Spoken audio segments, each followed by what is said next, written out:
So my understanding from Mark, who's running the system here, is that the celebrity presenter and radio presenter John Hindhoff is back on the line all the way from Portland, Oregon, which I presume means that his race is finished, but because I'm sure he wouldn't commentate come talk to us during his race.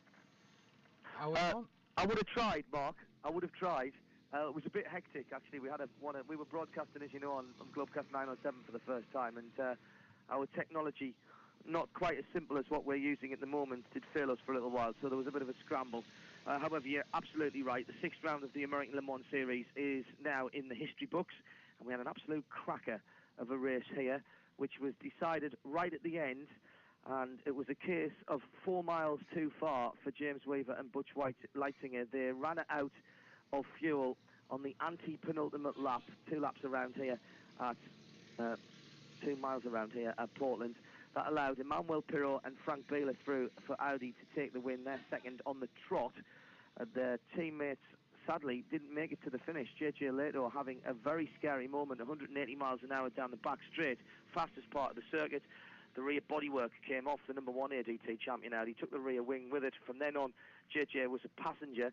Terry Borcheller in the Semco Spleen was also tied up in that accident that ended up with JJ's car hitting a camera on a boom that was down by there.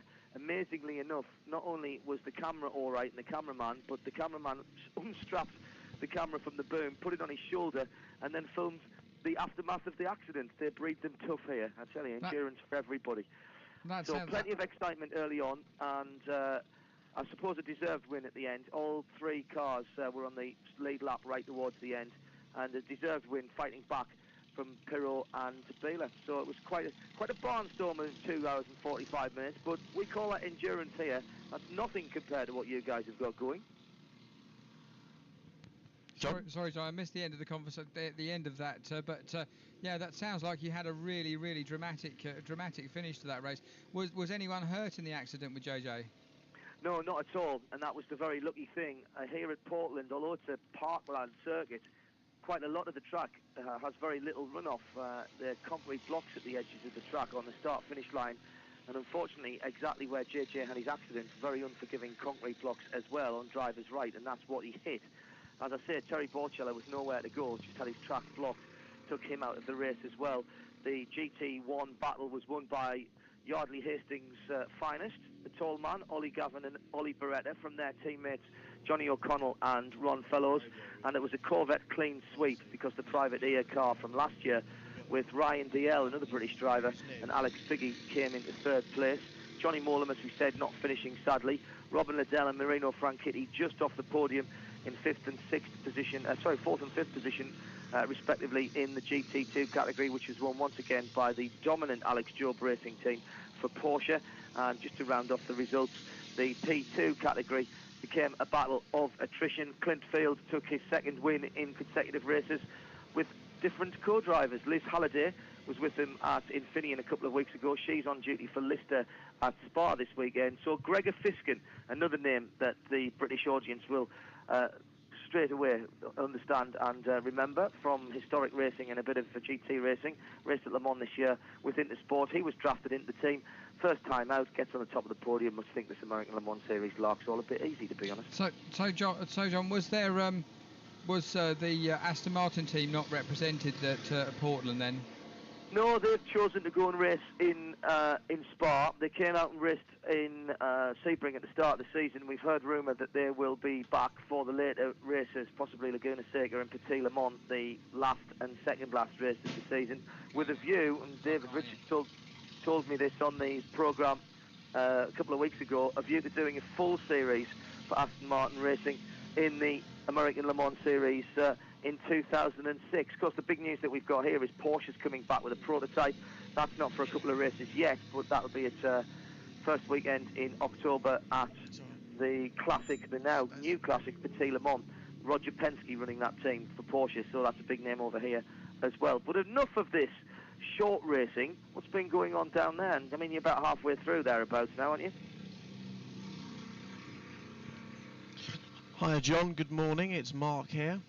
Hello mate, how you doing? I'm very well, thank you, and I've just stirred from my pit, having collected a couple of hours of sleep, and I gather it's all go down with you, but with us here, it's been a very sort of interesting evening, with as you can imagine, with rain, and it's still raining?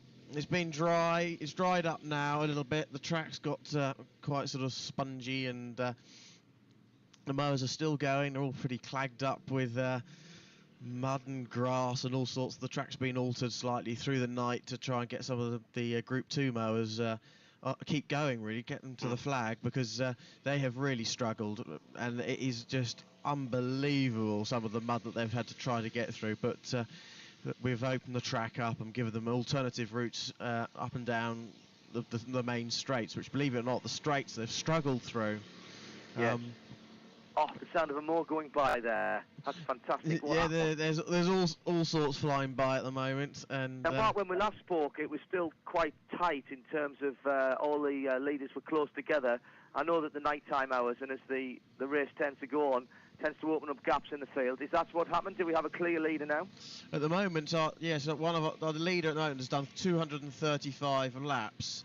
And that happens to be a Group 4 mower, one of these small garden Westwood tractors, little things. They say 235 laps, and then we've got one of the teams from Luxembourg is in second place on 227 laps. Yeah, and then one of our long-term supporters, Countax, and the Flying Farrells, they're on 211. So they've sort of they've stretched a little bit on each other since we last spoke. Yeah, but all you need is a hub problem or some brakes going or an axle problem, and all that's going to disappear while people have to try and work to put it right. I've seen this happen before. Yeah, look.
So, as you can see, we have now just opened up the actual track for practice for those of you watching online, and obviously we have to wait until 3:30 for the actual qualifying, where we'll actually be live.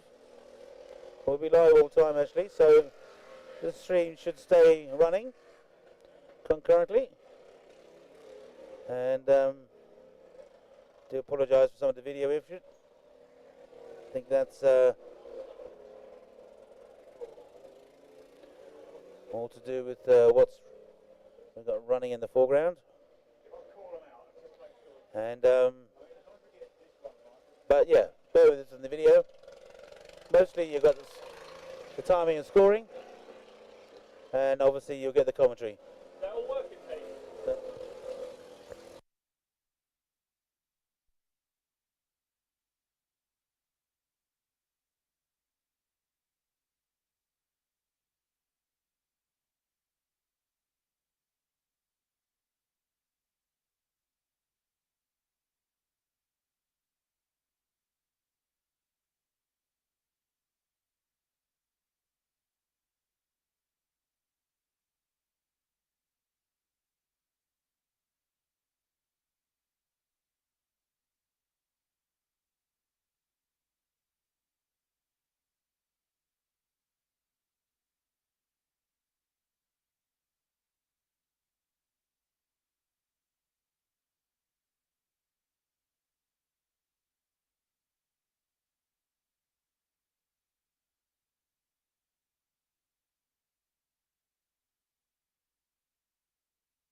So that screen rotates. Best time so far is 1:39. STS Racing. That's Sean, Dean and Stuart. We need to slow that down.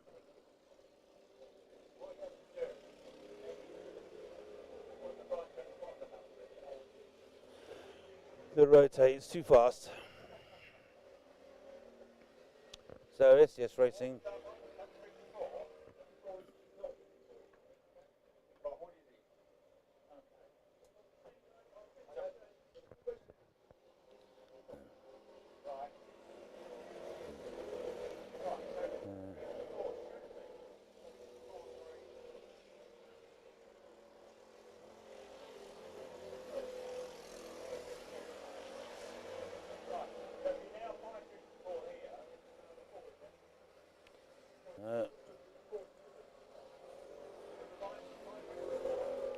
So we can gash it and bash it. STS Racing, slow-mo, Northern Rock and Grass Holes. Best lap time, 1:37. I don't think we've actually got a time on it at the moment. A distance. But it's apparently it's about 0.93 of a mile. So therefore it should be able to work that one out in kilometers an hour. But we're busy sorting and testing out.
Yeah, really good.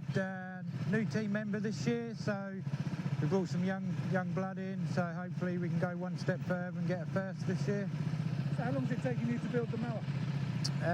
I've had it stripped down for the last month doing a full preparation, and but it's a mower that's a year old, so it's been well proven and tested. And how many races have you been sort of travelling? Yeah, I've done 6 races this year already with the mower. Seems reliable, so yeah, we'll see how it goes.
Yeah, really good.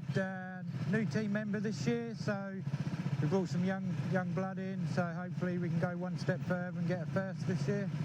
So how long is it taking you to build the mower? I've had it stripped down for the last month doing a full preparation, and but it's a mower that's a year old, so it's been well proven and tested. And how many races have you been sort of travelling? Yeah, I've done 6 races this year already with the mower. Seems reliable, so yeah, we'll see how it goes. You've obviously had a look at the track ports. Some big cracks in the track, but hopefully it will be okay and everyone's in the same boat. Well, you show.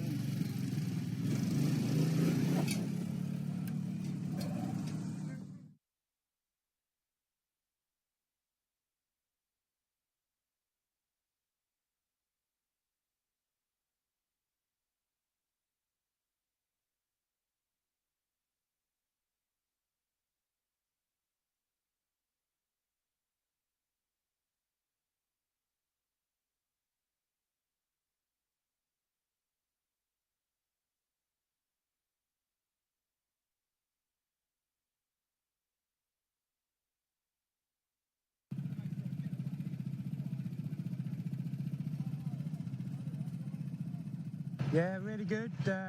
New team member this year, so we've brought some young blood in, so hopefully we can go one step further and get a first this year. So how long is it taking you to build the mower?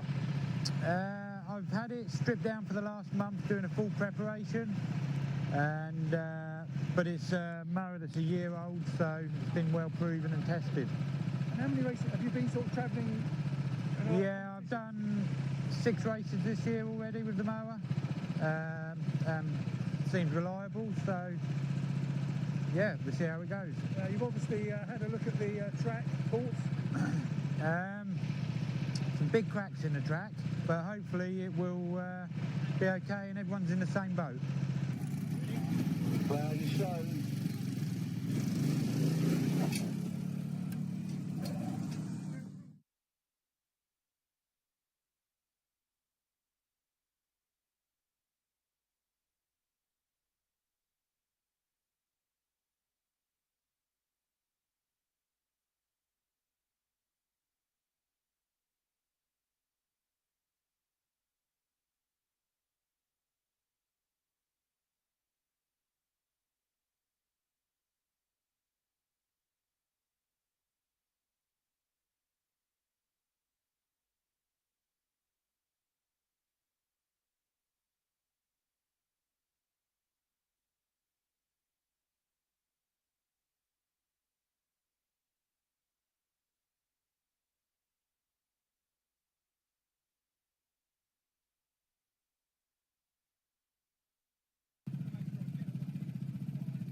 Yeah, really good. New team member this year, so we've brought some young blood in, so hopefully we can go one step further and get a first this year. So how long is it taking you to build the mower? I've had it stripped down for the last month doing a full preparation, and but it's a mower that's a year old, so it's been well proven and tested. And how many races have you been sort of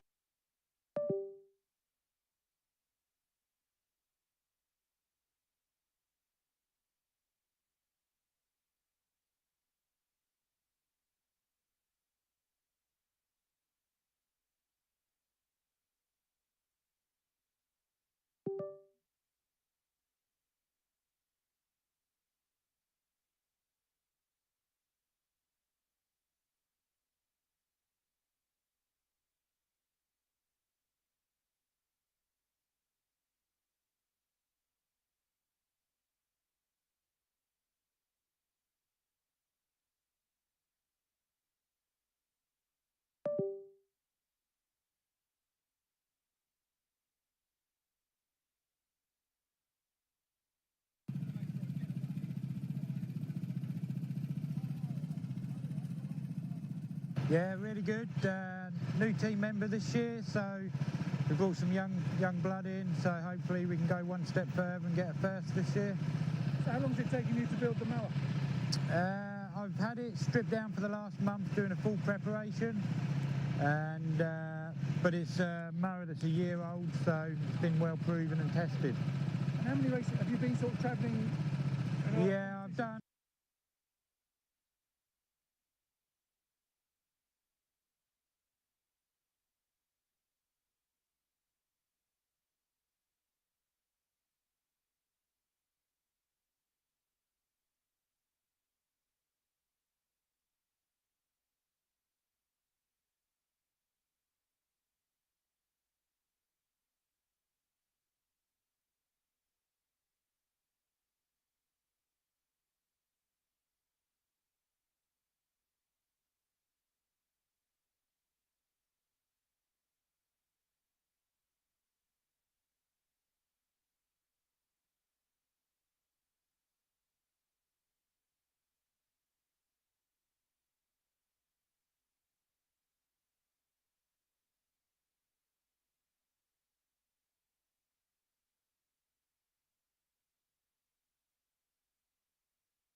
Testing, testing.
Well, good afternoon, everybody, and a big warm welcome to Five Oaks in West Sussex for the 2025 12-hour BLMRA Lawnmower Race. It is going to be a very, very special evening and right through into tomorrow morning. So great to see already plenty of our guests coming in to join us. It's been a busy morning and a busy early afternoon. I've been doing some walking up and down the pit lane, speaking to some drivers, getting some insight. So if this is your first ever British Lawnmower Race, particularly the 12-hour, you are in for an absolute treat. There's going to be plenty going on the infield. I've just heard there is one small change to the schedule. So qualifying, which was due to begin at 3:30, will now start at 3:45. So qualifying for our race 3:45, and that will be a 30-minute qualifying session. So nothing else on the schedule changes. Qualifying 3:45 until 4:15. At 5 p.m. this afternoon, that will be our 1-hour pit walk window. So right at this moment, although you can't get access to the pit lane, from 5 o'clock we will open the gates and you'll be able to come across, see the mowers up close, ask some drivers some questions, and enjoy getting right up close to the action. We've had some practicing already this morning, or I should say this afternoon, and I must say, as I was walking up and down the pit lane after that practice session, there was plenty of angle grinding and application of gaffer tape, maybe some last-minute changes to mower setups. Now, we are beyond 50 years in this lawnmower racing, BLMRA. So a big thank you again for joining us. Now, I'm going to give you, again, if you're brand new to the sport, a little bit of history as we enter the opening part of our day. Again, racing doesn't get underway until 7 p.m. this afternoon, so we've got plenty of time to fill. We also have our fantastic charity that we're supporting this weekend. That is the Pancreatic Cancer Action Foundation. And this year's 12-hour race proudly supporting, chosen by the race committee in honour of Les Pantry, long-time racer, committee chair and passionate ambassador for lawnmower racing. Les very sadly passed away from the disease in May 2024. He was not only a key driving force behind the event, but also a true character of the sport, known for his persistence, humour and unrelenting dedication to British lawnmower racing. His yellow mowers were a staple of the track, and his tireless work behind the scenes helped to bring international teams and fans to the UK racing scene. And in 2024, a tribute team from the USA even flew into the race in Les's own Group 4 wheel horse mower under the name Memory of Les. So great to be supporting such an important charity and one that is so close to the heart of the BLMRA. Now, these types of events don't happen often without the support of fantastic sponsors. So we're going to mention this throughout the day, but a big thank you first off to our generous support from our sponsors in running the 12-hour this year. That is Mark Oliver Design for creating the programme, which is free to pick up. So if you've entered and you're here in the venue, the programmes are free to collect. They come within your ticket price, so do go and get one. You get bios on all of the teams, and there is some fantastic information in those bios. And also team names too. A big thank you to New Ink Printing Company for the printing of the programme, Dan Jones for the cover photograph, Sussex Police, Horsham District Council, Technique Engineering, AJW Group, C. Curtis Building, Covers, Drive Point Construction Limited, FTH Hire, Harwood's Five Oaks Audi, K. Drury and Sons, Lucking Brothers South, Mayor and Freight UK, Martin Leadbetter Carpentry and Joinery, Pipeline Plumbing Services, Savills Petworth, the Oak Blokes and Ailing Groundworks. Now, throughout the day, and evening and morning. We will go into a bit more detail about each of our supporters to give them the just exposure that they deserve for supporting us across this weekend. Now, generally, during the history of the BLMRA, we've not often had supporters and sponsors, but with the, of course, increased costs of everything nowadays, one of the first years that we've brought in them, and they are, again, we're going to give them the attention they deserve across the next 18 hours or so. So again, that schedule, if you're just joining us, 3:45 qualifying through to 4:15, 5 o'clock pit walk, 6 o'clock will be the drivers and marshals' final race briefing, grid formation at 6:30, and at 7 p.m. that is when the action will start. 40 mowers going as fast as they possibly can, up to 50 miles an hour into the first corner, which I must say is a very tight left-hander. Could be absolute chaos, so make sure you've got a good vantage point for the start of the race. Now, I can see from our vantage point that we've already got some wonderful inflatable, I'm guessing it's for the kids and not for the adults, some inflatable equipment to enjoy for our youngsters. Now, last year, or traditionally, we've had around about 2,000 guests or more, anything up to 4,000 in the past, so it will get busy. So I'm saying this well ahead of time. If you want a good viewpoint for the start of the race particularly, make sure you're up against that metal barrier along our starting straight as soon as you possibly can. But of course, the entire central field is going to be available to you for as long as you want to stay. Of course, we go right through to 7 a.m. when the race finishes. Beyond that, we'll have the presentations around between 8:30 and 9 o'clock for prize giving. And you are welcome to stay or come back later on in the morning, completely up to you. But enjoy as much of it as you can with us. We do always get a good collection of fans that will sit through every single lap as the night progresses into the morning, and the sun rises once again about, 5:30, 6 a.m. This time of year, as it ascends above the trees across the far side of the track.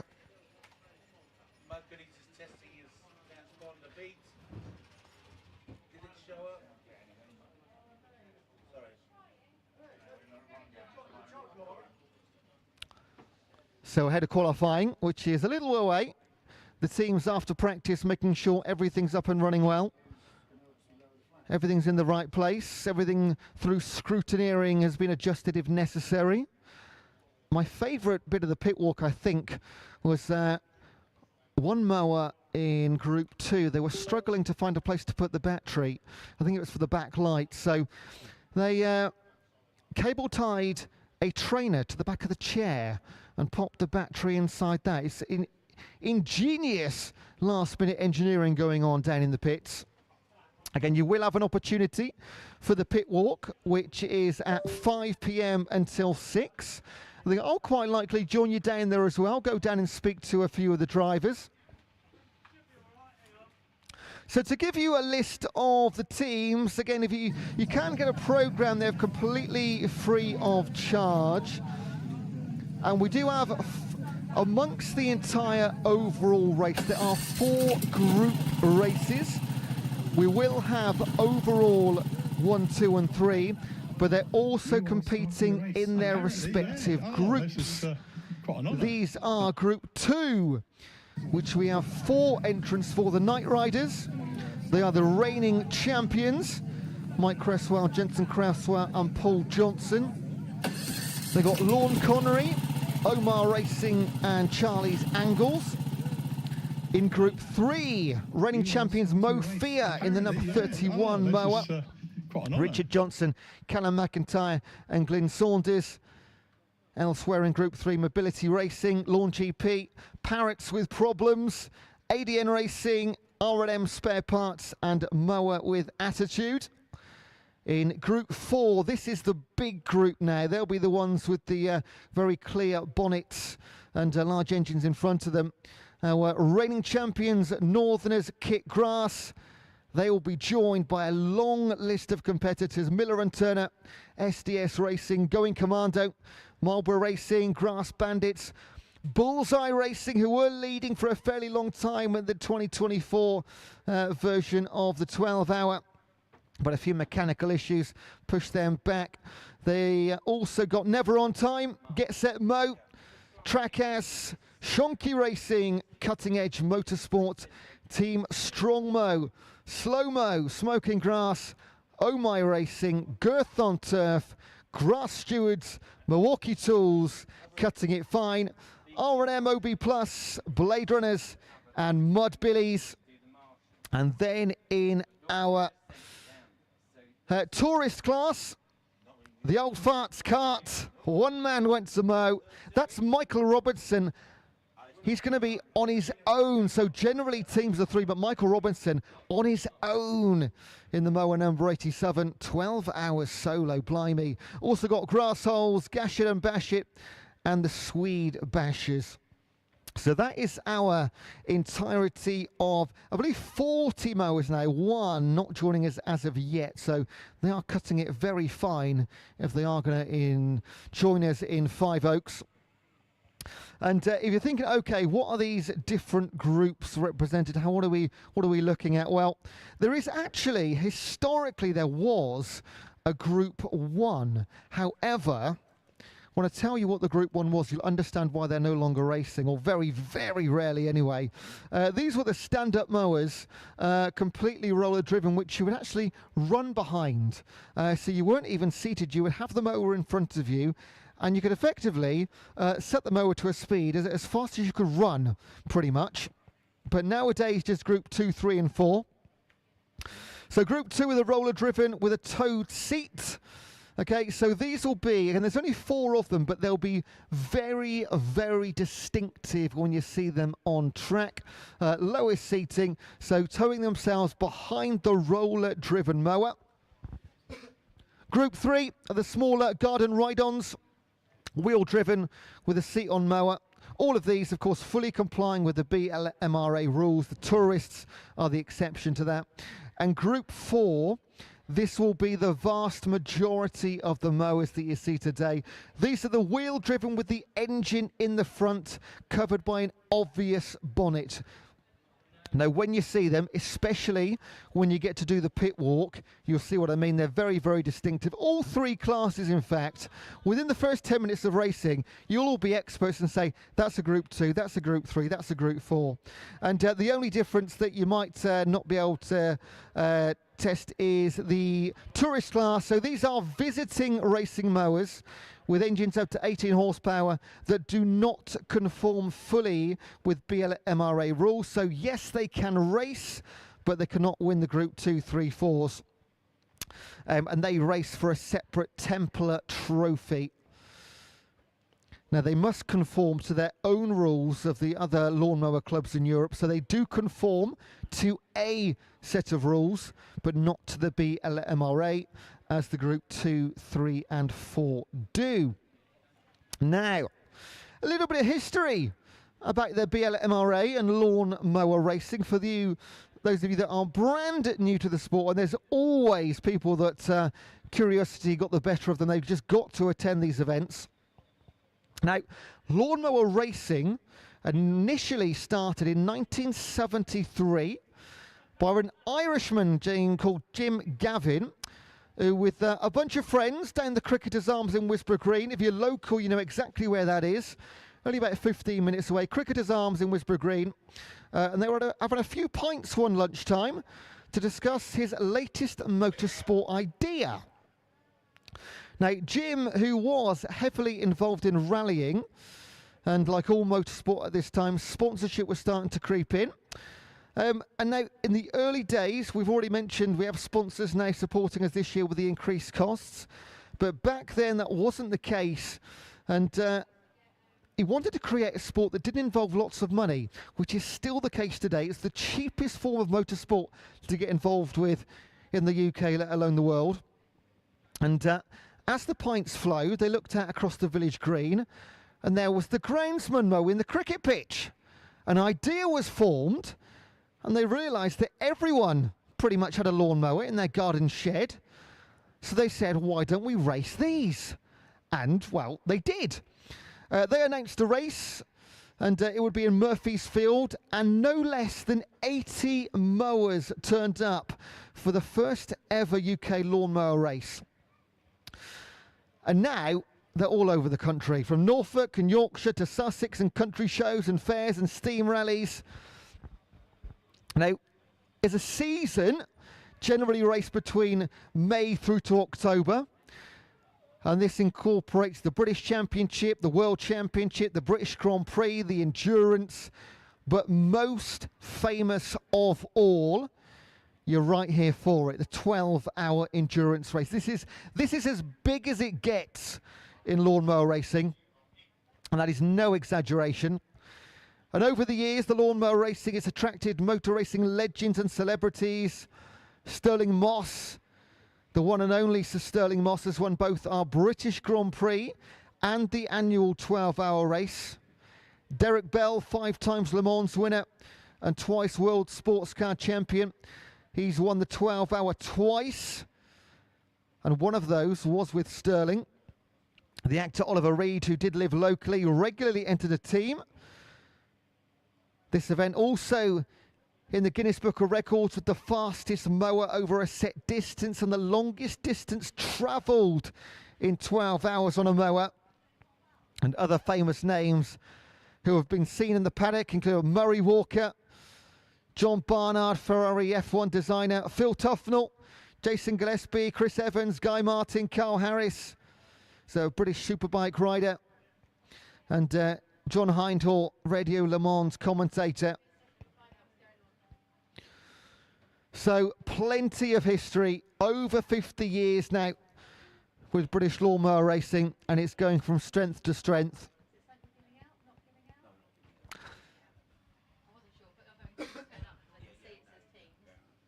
Now, if you like the sound of that, and you think, you know what, I'd like to be involved in lawnmower racing, and you want to know a little bit more, well, there's plenty of opportunities for you. You can get involved in a number of ways, either as a racer. Yes, you right now, if you're just watching, come here to enjoy yourselves, this is possibly the most open form of motorsport to get involved with. So if you want to get involved as a racer and prepare your own machine like others, or you just want to be part of the event and maybe help marshal, lap keep, or even organise, whichever you choose, we will be made incredibly welcome. Other than racing, which is covered elsewhere, you can check out the information on that on the BLMRA.co.uk website. So if you're interested in racing, BLMRA.co.uk. But otherwise, if you're looking to get involved but maybe not race, then why not marshal with us? Marshalling, key role in any form of motorsport. So as a marshal, you're the eyes and ears of the racetrack and warn the racers of any incidents via the use of flags or help them when they get into trouble.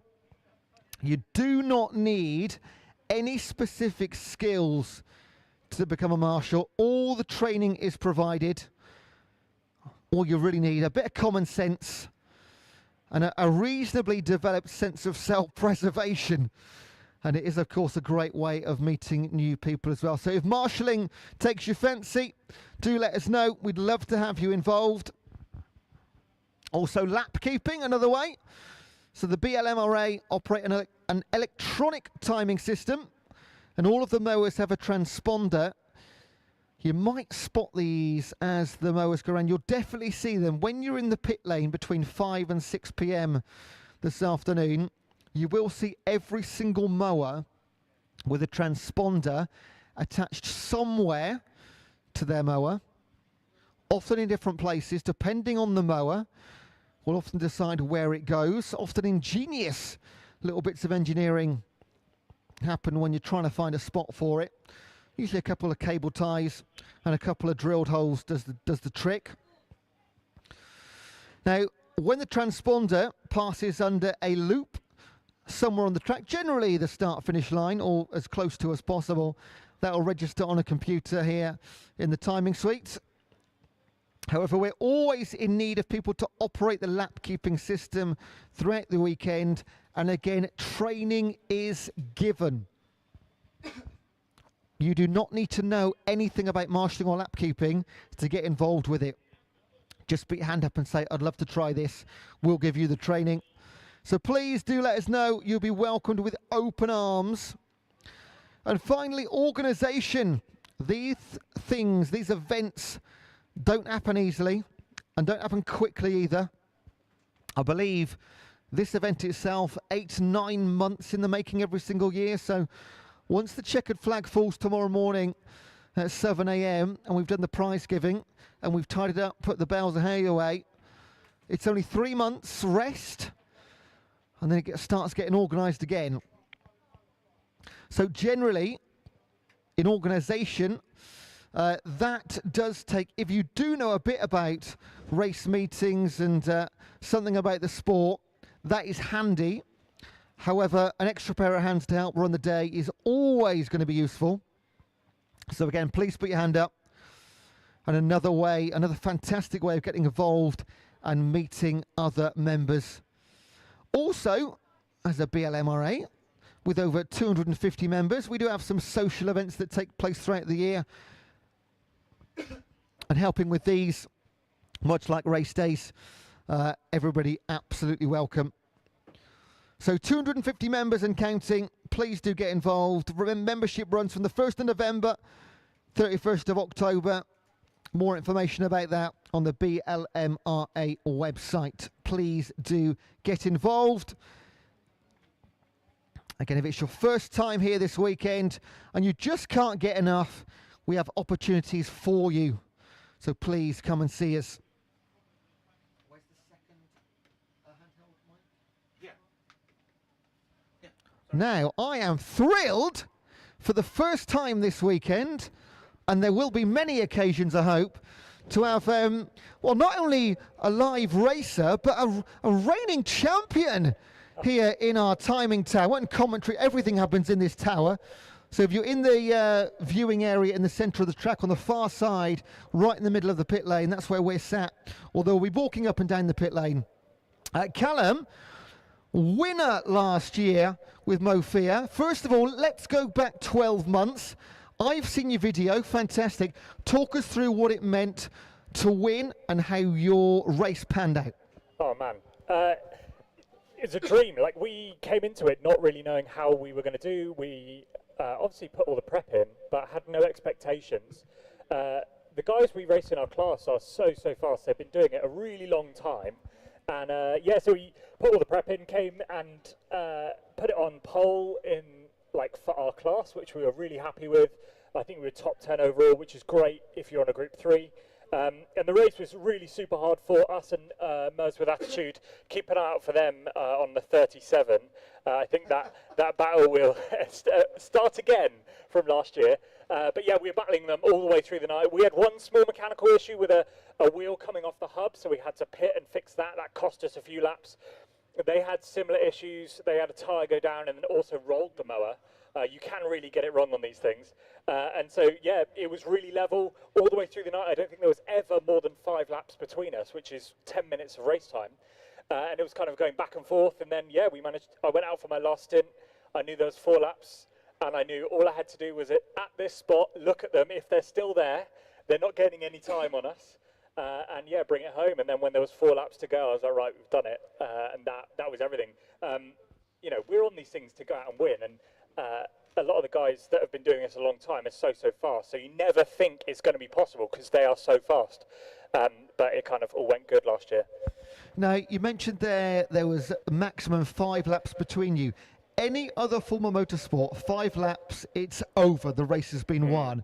But in a 12-hour race, like you said, if you have the slightest mechanical, whether it's a tyre goes, anything, that's 5 laps gone almost immediately, isn't it? Absolutely, yeah. And you can gain back that time. There have been endurance races where I've got on the mower and really gone for it, and you can gain a lap or 2 sometimes if you're really having a good race. You know, just by taking risks, hitting your marks every single time, being consistent. But yeah, yeah, 4 laps in an endurance race like this. The race before, we were beaten by 80 laps. That's the kind of thing we were dealing with the team we're racing are so fast.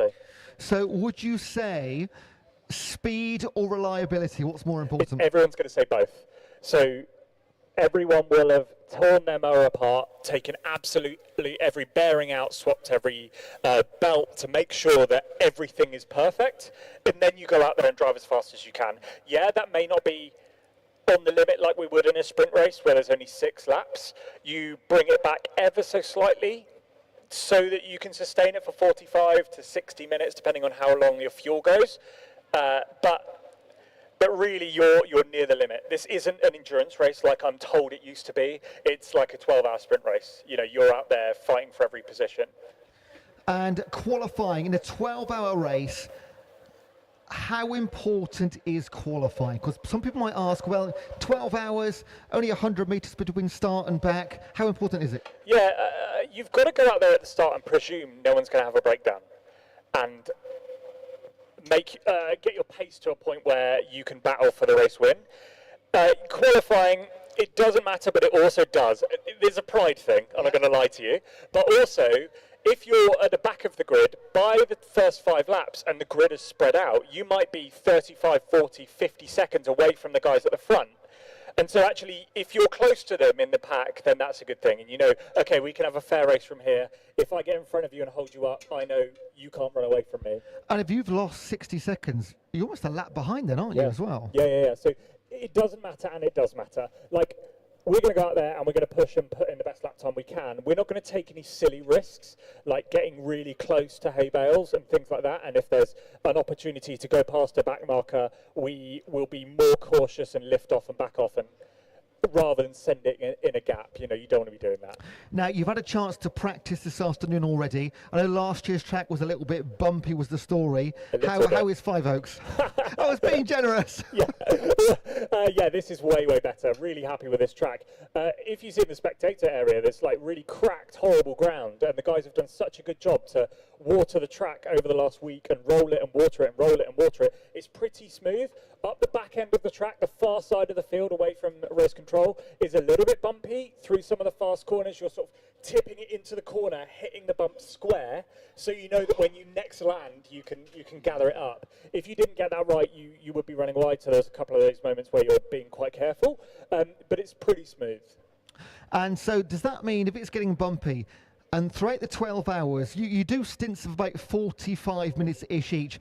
When you do those changeovers, not only are you refueling, are you retightening all the bolts? What are you doing in those 60 seconds that you might have? We might check some wheel bolts, and then if anything we know has come loose, like I'm remembering a race 2 years ago where the wheel bolts were backing their way out, and I could feel it on the mower, and as I came in, leapt off, grabbed the spanner I knew I needed to do it back up. You don't want to be doing anything more than that. Some of the Group 2s will be spraying their chains. So any chain drive mowers might be re-lubing the chains. There'll be someone in the pits doing that whilst the fuel is going in and the drivers will be changing over. In an ideal scenario, it's nothing more than just fuel. For me, it's changing cameras, which adds complexity to it, but yeah, not much. And you are in Group 3 again, reigning champions. A bit of a bigger pack this year. It was 4 last year, I believe. You've got Southern Mowers in Group 3 now, a little bit more competitive. Of course, you've already mentioned Mower with Attitude. I was speaking to Richard earlier. They've come second 4 times now. They are chomping at the bit to get your title. Yeah, they are motivated. I know that. And we had a really great battle with them last year, so we're going to see if we can, how we can do this year. I know they're going to be fighting for it. No, it's a non-contact sport, so it's still going to be friendly but competitive, yeah? Yeah. A bit rubbing as racing, like just a little bit. There was a couple of moments last year where I was battling Pete in that team. Middle of the night, I've just gone out for my midnight stint, lights on the mower, and the track's changed from where you were before, and you are fighting tooth and nail to get by. I finally got by. I managed to try around the outside of one corner, which became the inside for the next, and then just held him up as much as I could. Now, for those of us that have not raced any sort of long endurance, especially on mowers with no suspensions, but when does it must start hurting at some point? Yeah, definitely.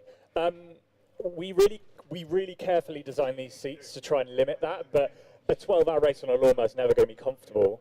So yeah, it does start hurting. Forearms, particularly on a lawn bug, the group 3s are, you're hanging onto them almost exclusively by your hands, so that gets tired. For the group 4s, it'll be, forearms similar for turning the steering wheel, but also your legs. You're kind of doing like a squat position to hold yourself in the back of the seat. Whereas a go-kart, if you picture that, you're sat in the bucket seat. On one of these mowers, you are very much on the mower, not in it. Yeah. Now, we were talking earlier, now with 40 mowers around 0.8 of a mile track, there's going to be channels dug as you get the racing line, but they actually move the corners, don't they? If things are getting really drastic into a corner, if you're spectating, you might see some of the corners being moved slightly. Is that correct? Yeah, hopefully the track holds up stronger and they won't need to do that too much. But yeah, through the night, once you get to midnight to 2 a.m., they'll pick up a telehandler and move some of those big one-ton bales in, just to give us a bit more track to race on that isn't so chewed up. It can get to a stage where the Group 2s particularly can't get through some of the stages if they're really torn up, so they'll be swinging all the way around the outside. But yeah, they'll move the track slightly. But the main thing for me that really took me by surprise the first time I did this race was that I'll do my first stint, then an hour and a half will go by while my teammates are racing. I'll then get back on the mower and it will be a different track.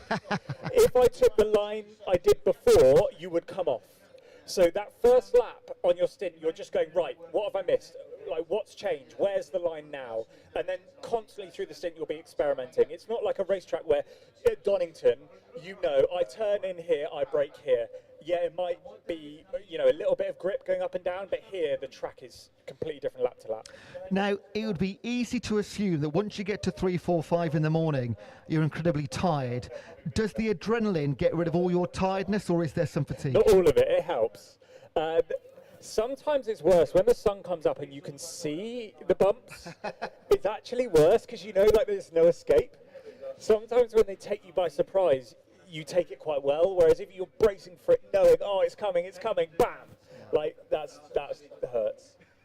Now, moving on from Group 3, I've explained the difference between the groups, but generally Group 4s win these events. I think last year the top 4 were Group 4. You came 7th overall in your Group 3. Why is that? Because they're not particularly fast. Is it the way they're built or the width, or what's the difference between the Group 2, 3 and 4?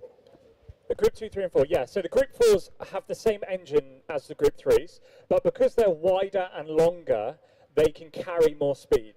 If you sit on a Group 4, it's more, you don't have to worry about the bumps so much. You'll smash your way through. Whereas on a Group 3, you have to be quite careful. You're scanning the track. So yeah, they are faster over a full lap. Sometimes in some sections of the circuit, particularly where it's twistier, the Group 3s can be faster. That's because we can take narrower lines because the mower isn't as wide.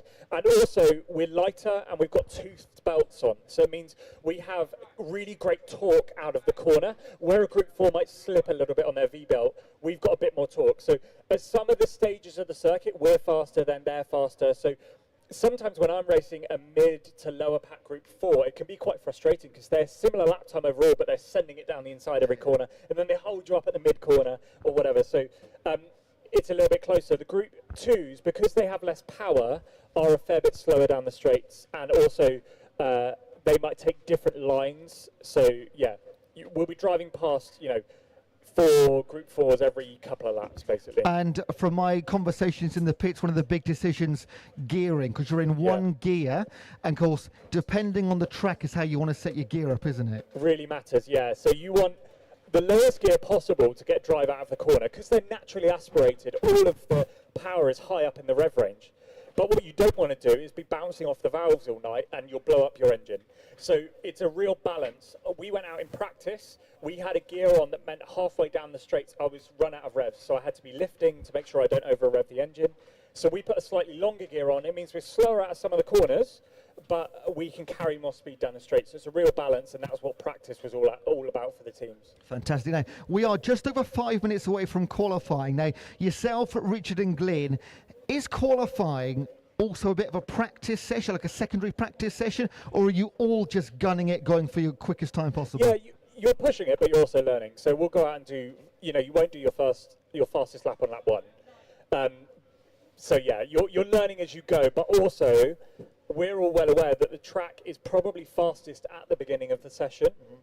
There's fewer ruts. There's still plenty of grip. There's not any wet sections. So we might go and push for that lap early on. I was looking at the stats from last year, and the fastest laps, I think 90% of fastest laps for every team were set in the first 3 laps. Yeah, I set mine on lap 2. And that was because there was a really fast downhill corner. The second lap of the race was flat out. About 10 laps in, it really wasn't. So it changed that fast. Now, I don't want to ask for any sort of like inside knowledge, just sort of generalistically, tactics-wise, 3 drivers in general, but there's a couple of teams with 2 and 1 guy going solo, crazy. But if you've got a team of 3, are you doing exactly the same sort of stint lengths throughout the night, or do you do double stints? How does that work? No. You probably wouldn't be able to hold on for a double stint. The only time I've ever done anything close to that is where I've had a failure like 10 minutes into my stint. I'll then say, let's go 45 minutes, so that's fine. You try and split it as evenly as possible. Yes, some teams might have faster drivers than others, but you probably want to split the driving time evenly, otherwise you'll just burn yourself out. And when you come in for those, what is it, 60 seconds or so, is it simply change driver, refuel and go, or is there any conversations about tactics, how different parts of the course might have changed, So sharing of knowledge? Yeah, the longest bit is the fuel. So as I'll be coming into the pit lane, you sort of crack off the fuel lid. Then whoever's doing the fuel, which is normally a pit mechanic or someone who's helping, will take that off the rest, put the fuel in. During that time, you've leapt off the mower, the new guy's jumping on, and you'll be yelling like, the fast corner up the top, go steady, or it's really rutted up, or I had Glyn, he's a very experienced racer in my team, with lots of profanity scream at me last year, don't go flat out down the straight, you'll come off. So that's how bad the bumps were. And again, I'm going to let you go in a moment because you're very, very close to qualifying. Final question then, and maybe we'll speak to you after qualifying before the race too. What are your tactics generally for the start of the race? How do you decide which of the 3 of you? Is it the quickest runner? Is it that simple? We haven't had that debate yet. I don't know. We'll see. Fine, perfect. And right, by my watch, we are 3 minutes away from qualifying. So we'll get Callum back up after our qualifying session. So that's due to be from 3:45 until 4:15. So if you want to get involved in this, again, I see so many people already up against the metal barriers, which is fantastic. You will start to hear the engines revving very shortly.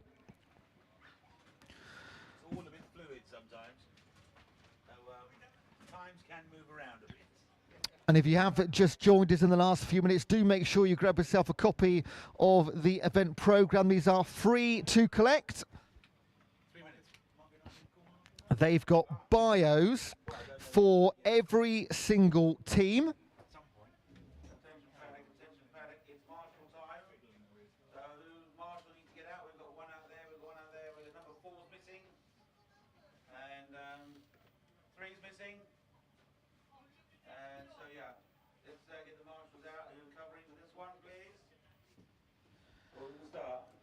So marshals making their way into position so we can start our qualifying. We did have about 40 minutes earlier of our practice session, and as I mentioned at the start of this piece, there was a little bit of action going on down in the pits, some welding, some angle grinding, some changes being made. Maybe they recognise some knocking and shaking somewhere on the practice. There was one team actually that were changing their fuel tank. Now we're just looking around the course here to make sure we've got marshals on each corner. It's looking pretty good, but we cannot start until we've got one for safety reasons, as I'm sure you'll understand, on every single corner. Now we have got access here to our timing, so we'll let you know what's happening in what groups and overalls. There, of course, as we were speaking with Callum, there is absolutely, it might seem insignificant considering a 12-hour race and getting what, a 50-metre head start in terms of qualifying. However, if you can get through those first couple of corners unscathed, it can make minutes of difference. And considering last year, a couple of the groups won by 2 laps, it can be crucial by the time it gets to 7 a.m. tomorrow morning. Right, we're still looking for one more marshal, I believe. So I think it's corner number 8 Yes. Number 8, please. Who's doing 8? Far side of the field. And then we can start to rev our engines and get the first bit of official action underway. Apparently should be bullseye rating. That's bullseye. That's good. Gone out yet? Bullseye racing, please. Marshal point 8. Okay. Well, I mean, we take a break. So one more corner to fill and we can go racing. I say racing. Pressing the accelerator with aggression for the first time properly this weekend. Group 2, 3 and 4 and the tourists. Now, during the afternoon into the evening, I will be walking down the pit lane to have a chat with a few of our drivers and competitors. I've been to meet most of them already today, and there are some fantastic stories to tell. Now, we're only missing from our Group 1, 2 and 3 reigning champions. Again, we've got Mofi. I've spoken to Callum already, his team with Richard Johnson and Glyn Saunders. They were 7th overall, which was the best out of anybody other than the Group 4s. Of course, Northerners Kitgrass reigning champions in Group 4. And we will get a new winner this year in the tourist class and Group Group 2 Night Riders, of course, they're defending champions. And to give you an idea, they were 26th overall in the Group 2. And let's just have a quick look. Now, every year the track changes, of course, so don't read too much into this. However, I do have, let's have a quick look. So it was 405 laps of the track which won last year, Northerners Kitgrass. And they won by just 2 solitary laps. That was over SDS Racing. We're waiting for our driver of our pace squad to go and check the track. Now, before we do go out for our qualifying, there will be our pace quad. We'll do 1 lap just to make sure everything's clear and good to go. Again, everything is security. And here we go then, folks. We are qualifying for the 2025 BLMRA 12-hour race.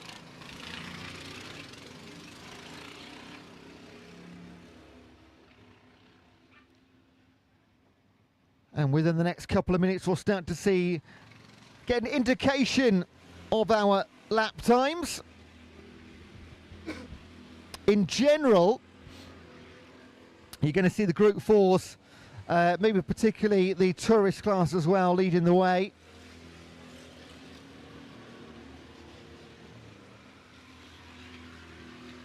And yes, plenty of noise.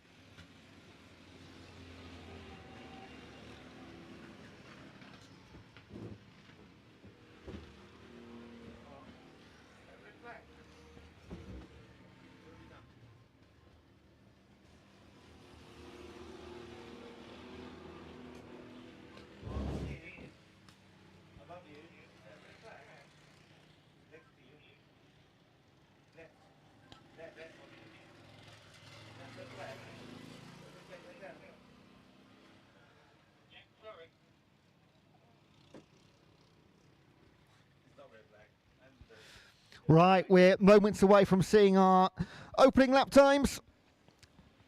And what we'll be able to do from there is to give you our very first guesses of how many laps this 12-hour race is going to be.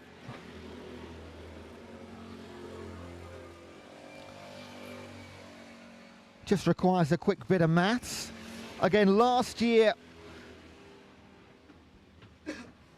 Night Riders 405 laps in total across the 12 hours.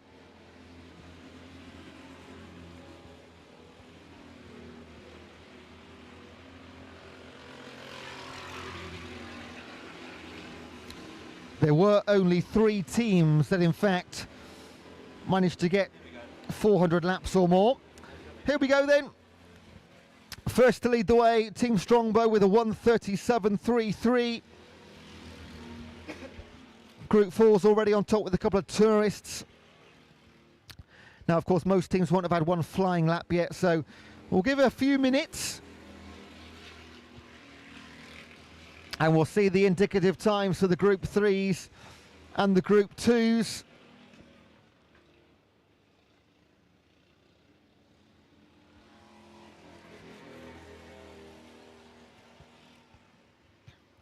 Will last year's champions be setting the pace early doors in qualifying? Now, we do have the Le Mans style start for the 12-hour, which means despite being at the front of the grid, you've still got to run across the track and make sure you start that mower effectively. Otherwise, it's all for nothing. A 1:32.177 for Gashit and Bashit. Top 3 times, all in the tourist class, as predicted.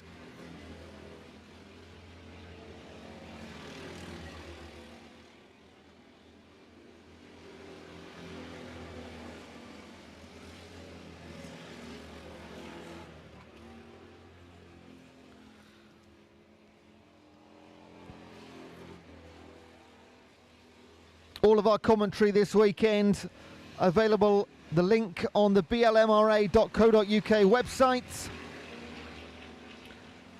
All the commentary and a couple of camera angles streamed live on YouTube.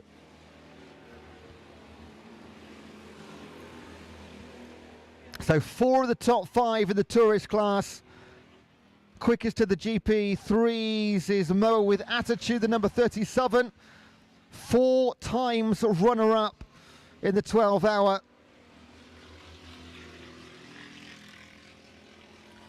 They are hungry and angry for success this year.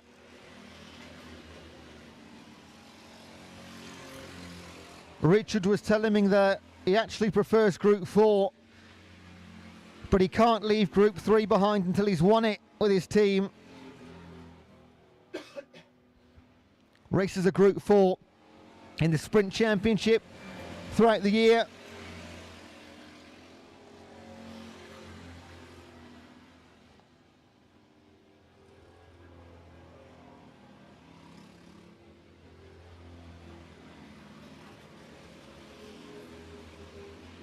That's quite high, isn't it? Oh, lower, yeah, like 10, 15. Yeah, perfect, thank you.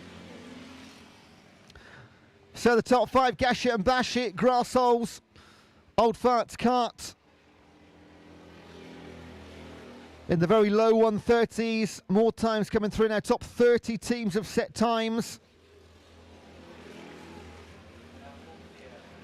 Anything up to about for 2 minutes.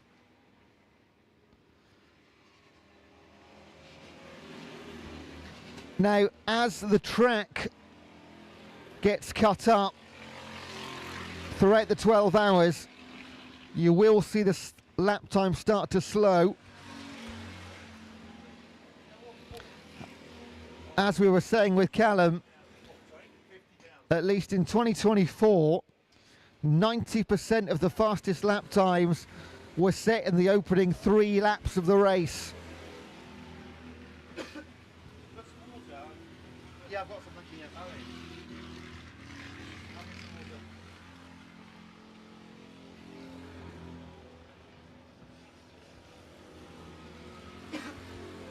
30 minutes disqualifying session.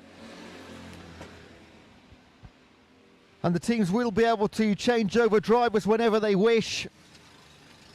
The driver doesn't matter. The fastest lap time of any of the teammates will determine the grid order.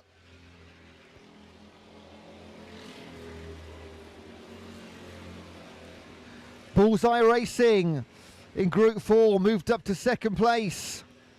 A 1:33.4. SDS Racing in 5th place. Fastest of the GP2s, Charlie's Angles in the number 25.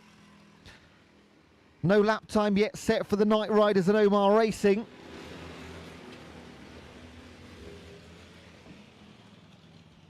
Wonder if they're out on track yet, Omar Racing. I imagine they would have set a time by now if they were. Best of the GP3, still Mower with attitude, 137.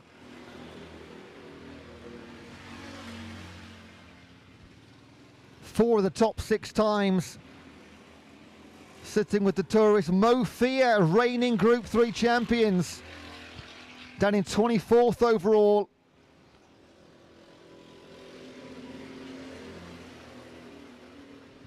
And still got a few mowers yet to set lap times.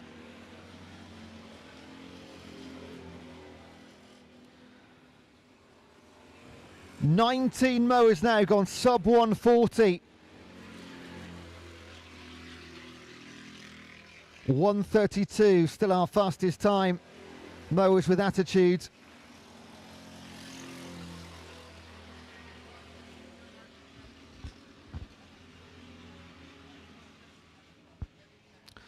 And if you look closely, you'll start to see the difference between the Group 2s and the 3s, where they excel on different parts of the racetrack.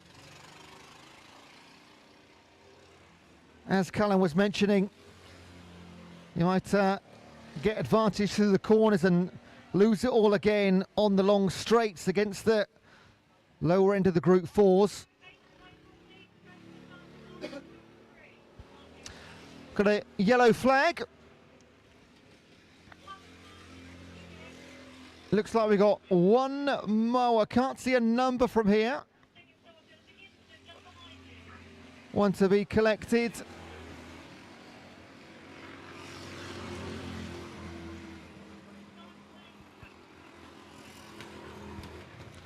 So yeah, one mower off track right now on the far side. A couple of teammates gone to give it a push and have a look.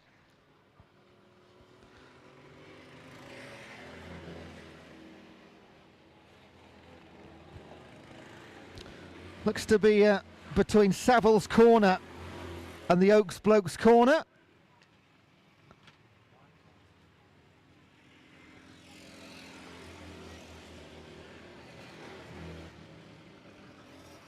And they have got it going again. Well done, guys.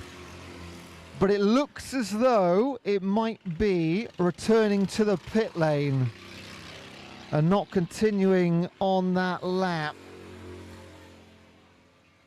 And some sprinting back towards the pit from his teammates.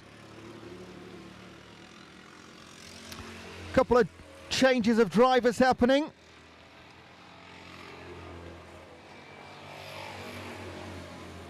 Gashit and Bashit move into first place on the qualifying times, currently occupying pole position.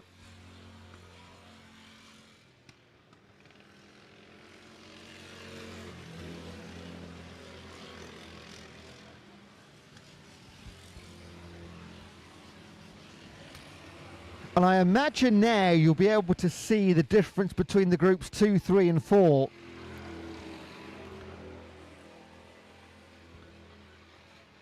With the Group 2s, the most distinctive, the roller-driven,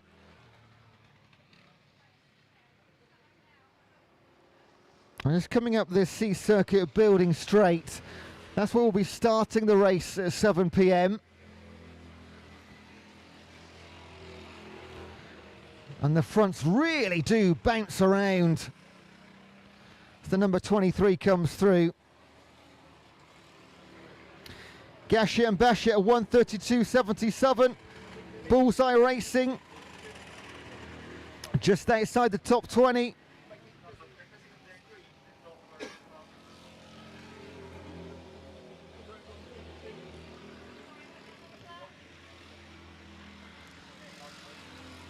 Several teams yet to set a qualifying time, however, it simply means they'll be starting from the, or nearer the back end of the grid. You may also notice some drivers with a red tabard on.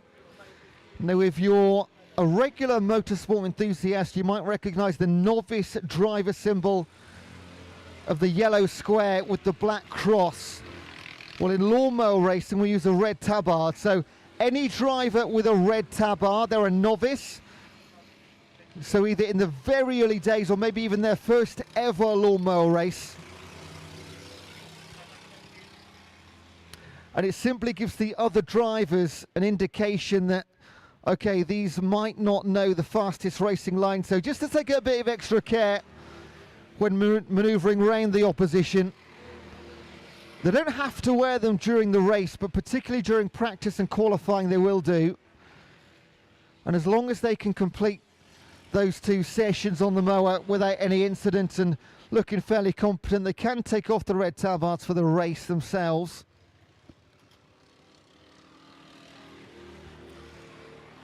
The bright orange number 21, that's the Night Riders in the GP2. Currently leading the GP2 actually, 1:58.59.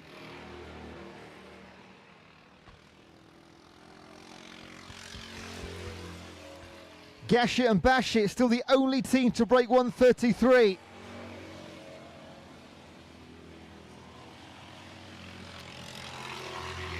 And we are almost halfway through our qualifying session. There's one mower off track. It's going to be brought back to the pit lane by one of our buggies. Novice rider, let's see the number on the side of the mower. And one really struggling to get around pit corner. So yellow flags at pit corner. Thankfully, you can't get any closer to the pits from there, so not too far to go, even if it does require a push.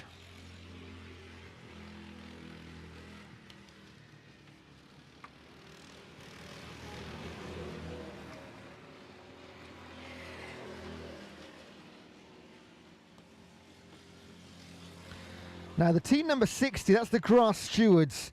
They're just down to our right-hand side. They had a bit of a problem during practice, and they thought they got it fixed, but it's back in the pit lane. It was, well, originally, it was the fuel tank not letting enough juice through at high enough speeds. I can see some ratchets out there working furiously at the front of the mower. So hopefully they can get that fixed. What's their qualifying looking like so far? No time yet set by the Grass Stewards. So it's still Gashet and Bashet, Grass Holes, Bullseye Racing leading the Group 4, and Mower with Attitude leading the Group 3s.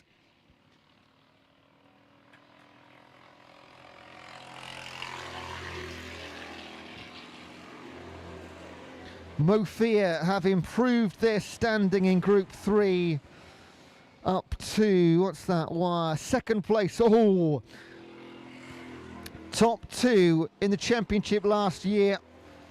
Top 2 in qualifying, although roles reversed. That could be a thrilling start to this year's Group 3 race. Oh, bit of smoke at the top side.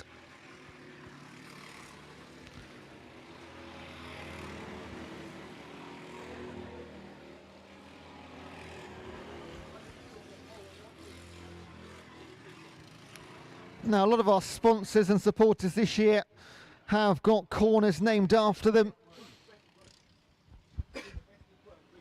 From the starting straight, we've got the AJW Group corner, Lucking Brothers corner, Savills corner, the Oak Blokes corner, Mare Freight corner, Martin Leadbetter Joinery, the Oak Blokes, all corners named after them. And maybe you own a business locally and are thinking, I'd like a bit of that.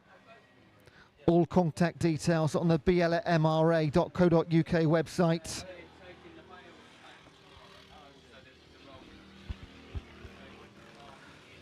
And another of our Group 2s this time is going to be towed back to the pits.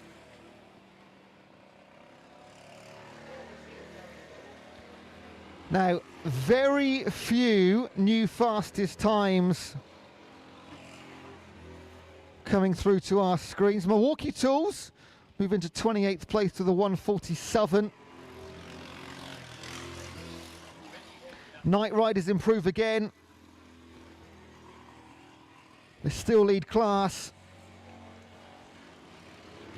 Grass Holes move up to second, Bullseye into third in the Group 4. Still 3 of the top 4 are tourist class.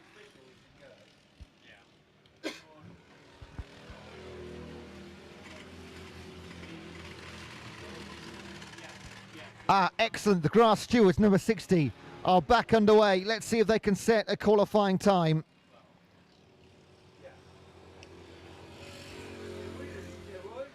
Milwaukee Tool set a new fastest time. 1:47.846.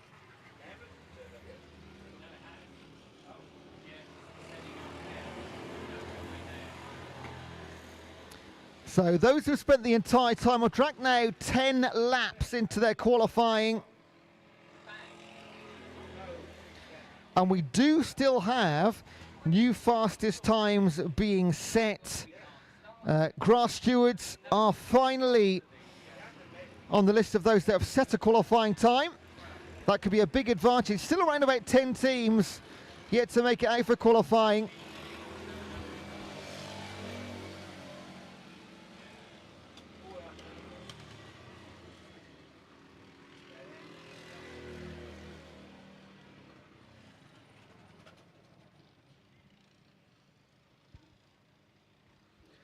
Some changes of drivers, just under 10 minutes remaining in qualifying. Just under 10 minutes remaining of qualifying. Very few changes at the top in the last 5 or so minutes. Still Gashett and Bashett and Grass Holes, Bullseye in the Group 4, Old Farts Cut, SDS and Northern Rock. All look to be locked in. None within 2 seconds of their fastest time on their last lap.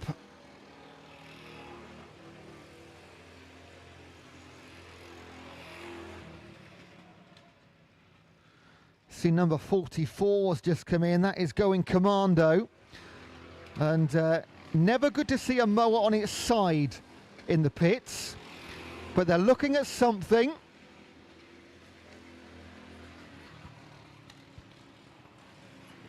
Going commando. 4th place in the 2024 12-hour. And they're all having a look underneath.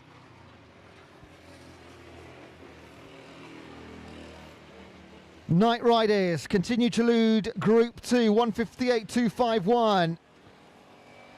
Grass Stewards now starting to set some fast lap times after spending the majority of it outside their pit tent. A couple of the corners now just starting to be dug up slightly. Yeah. Lucking Brothers Corner, which will be our first corner of the race. So the mowers go sideways through there. The number 1 last year's winners, Northerners Kit Grass. Let's see where they are on the qualifying right now. Reigning champions looking to do it again. So Northerners Kit Grass only, well, just inside the top 10, in fact, in Group 4, 15th overall. So a little bit of work to do.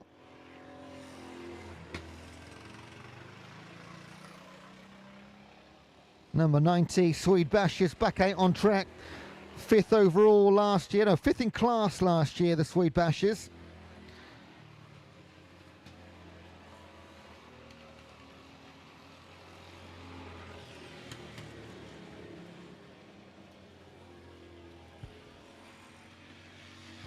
Is it problems again for the Grass Stewards? Looking a bit slow round pit corner.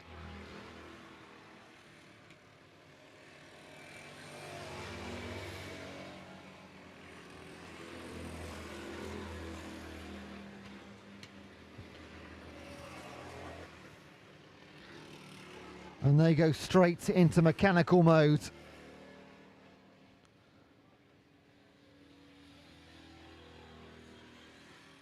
looks like a suspension arm issue.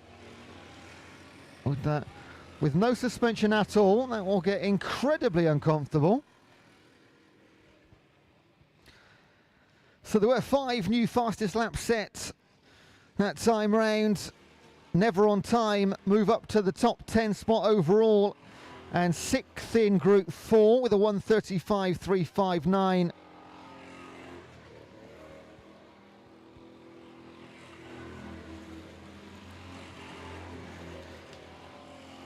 And the Night Riders with the fastest lap in Group 2 by 20 seconds. Reigning champions looking to repeat their success of 2024.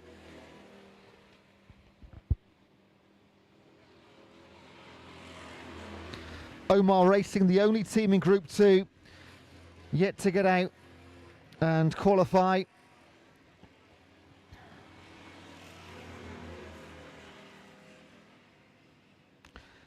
So Gashit and Bashit, who set very early on that 1:32, looking like that might not get beaten.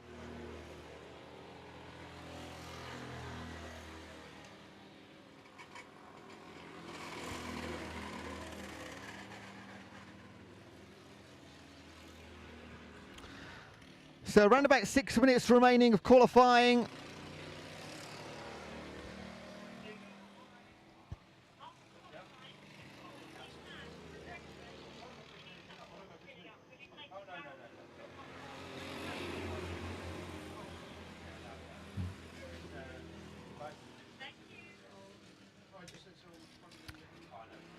SDS racing up to 3rd place. New fastest lap last time round. Now we do tend to see the tourists dominating qualifying. However, in the longer form race, anecdotally we do see them slipping back to around about the top 5 or 10 as the Group 4s come through. All right.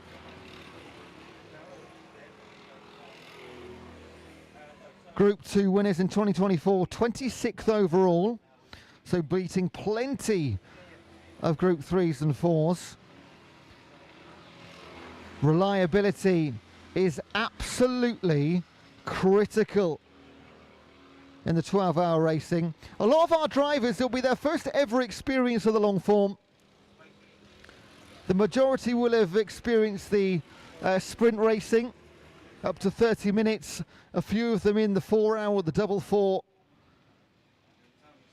But this is a different kettle of fish. Half a day, non-stop behind the wheel. 45-minute stints. Generally, I say 45, generally 45. In a round-robin format. Most often 3 drivers, sometimes 2, very rarely, but we do have today riding solo. Michael Robinson in the 87. And a great team name, One Man Went to Mow. And tonight, one man goes alone.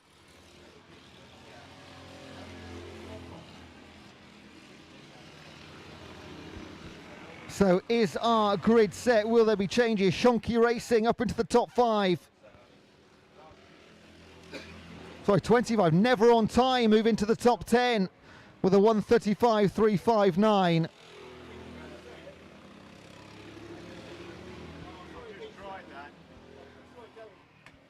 So front row of the grid. Tourist. Second row, all Group 4.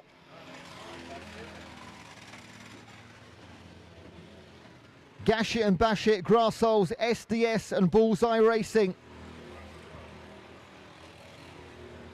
Now, Bullseye Racing are many people's favourites this weekend. They did lead for a couple of hours at the start of last year, but mechanical issues put pay to that.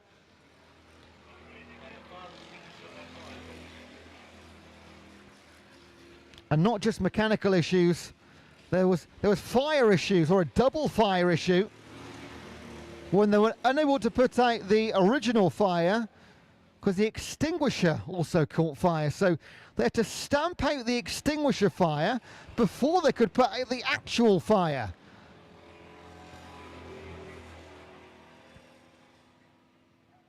It only happens at lawnmower racing, folks. Okay, into our final few minutes.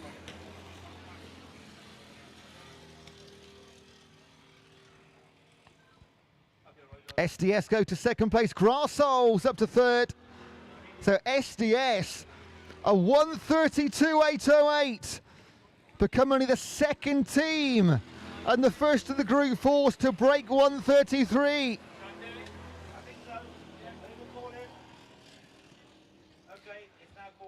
SDS runners up last year. That's it? Yeah, that's it. That's it. We're calling it. Well, the flag should come out now.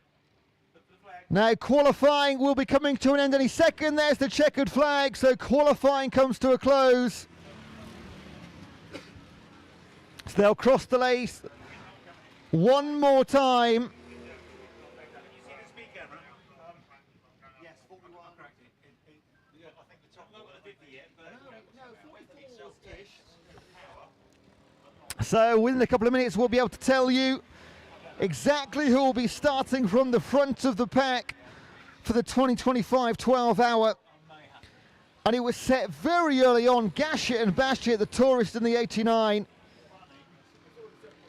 SDS racing on lap number 16, moving up to second. So a late charge from the runners-up last year.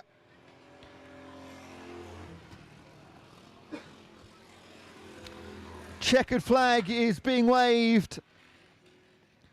And that will conclude our qualifying session. So in a moment we'll give you our official roundup of who's done what and in what group. All of this is available if you go onto the BLMRA website, blmra.co.uk, follow the link. All the live results rolling round for you.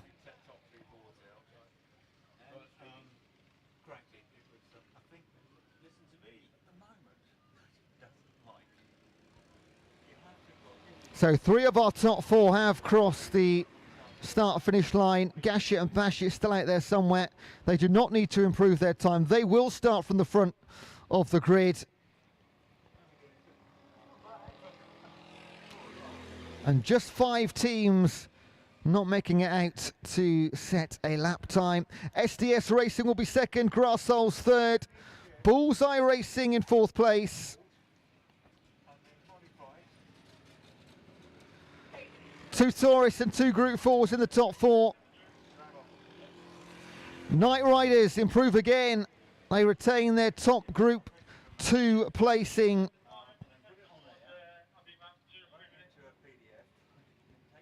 The Old Farts car in 5th. 6th place.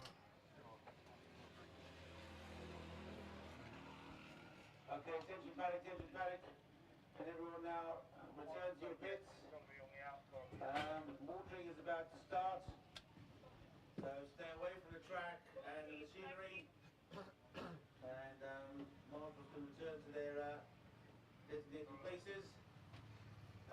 Hits as your task is done. Reminder to the marshals for the first hour of the racing. Don't forget, and the next thing will be obviously the pit walk. So there will be an answer. So once all mowers are off track, that is when the marshals will be able to come back to the pit lane. We're just going to finalise those qualifying times for you once everybody's home. And then you may have heard here on our pit lane comm, there will be a watering of the track. You won't be able to miss it. Be a tractor with a bright orange, huge Bowser behind. And that will water the track to soften it and flatten it. water the track to soften it and flatten it. And that will make its way around the entire track.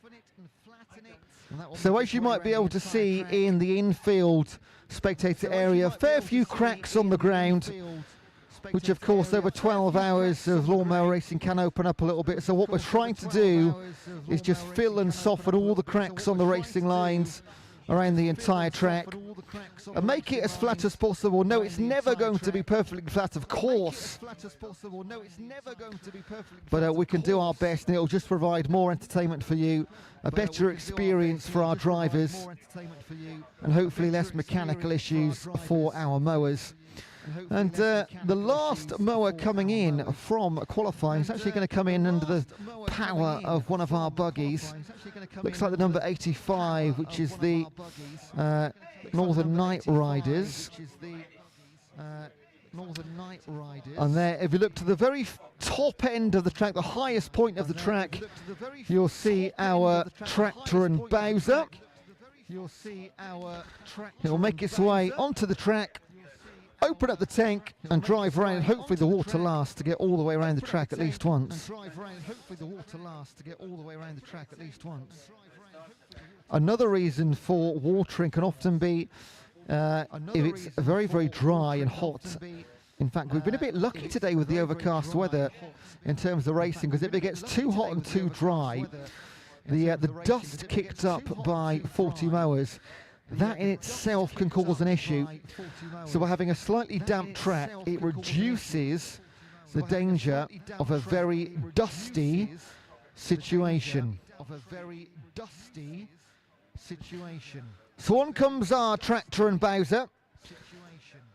The next event on our schedule will be the pit walk. That'll be from 5 p.m. until 6 p.m.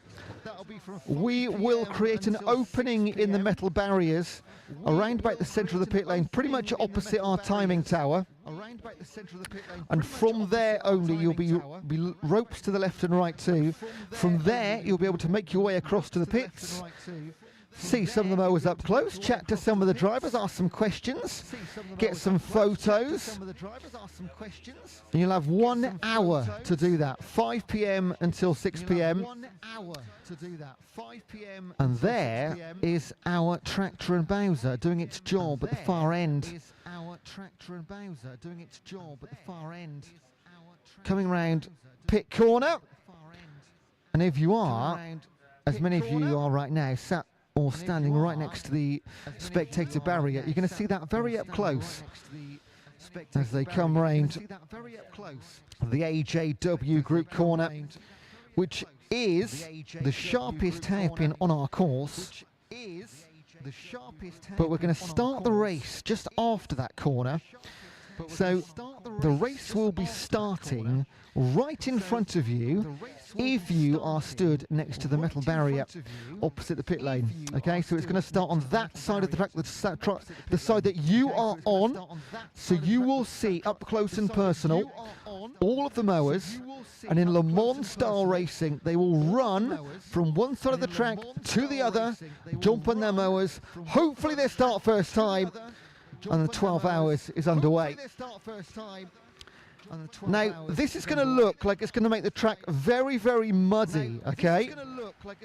And undeniably it will to begin with, but we've got a couple of hours still until the race starts. That will soak in, and it will make a much softer, smoother track.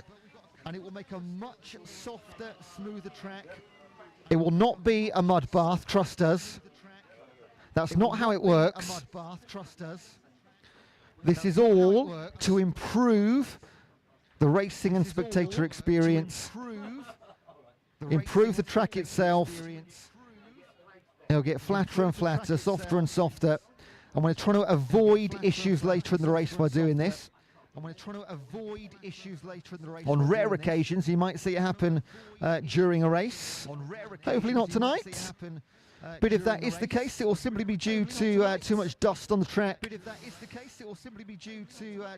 And the mowers will sit behind a pace buggy behind the tractor. If that is the case, they will not be racing around it. So now during this period, what our drivers and teams will be doing is having a bit of a debrief after qualifying. How did the mower feel? Any changes to be made? Of course, they sit tightly within the BLMRA regulations, so they can't do too much. But they can maybe tighten some screws and change some limited settings to get everything they possibly can. Added half a mile per hour speed, potentially change a couple of components. But by now, after testing, practice and qualifying, they should be pretty much race ready, or getting very close to. And any burning questions, do ask the drivers, all the teams. They want to hear from you during that 1 hour pit walk window. If you are interested in taking part or being a part of the BLMRA and helping in any way, we've already mentioned the marshalling, the lap counting, the organisation. Now's your chance. Otherwise, on the website. Now's your chance. Otherwise, on the website.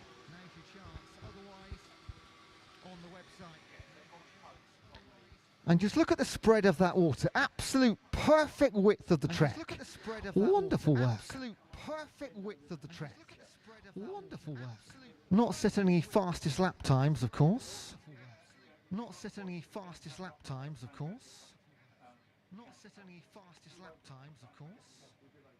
Not setting any fastest lap times, of course.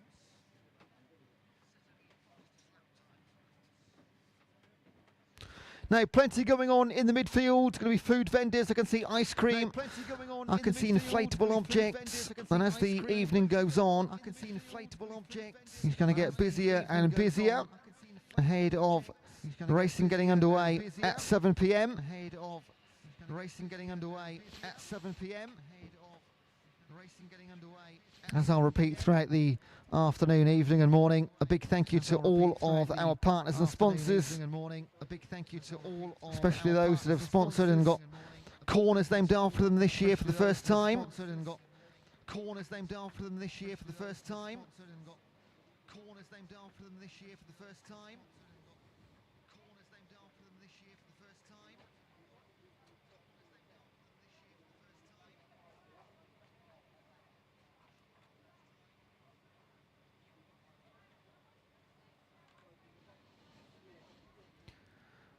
And of course, our charity that we're supporting this year, the Pancreatic Cancer Action.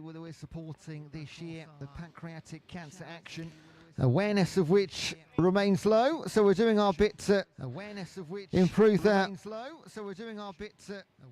Leslie's family, who of course very sadly passed away from the disease in May 2024. At the heart of the BLMRA. And his family are determined to change that using the platform of this extraordinary race to raise vital awareness and funds.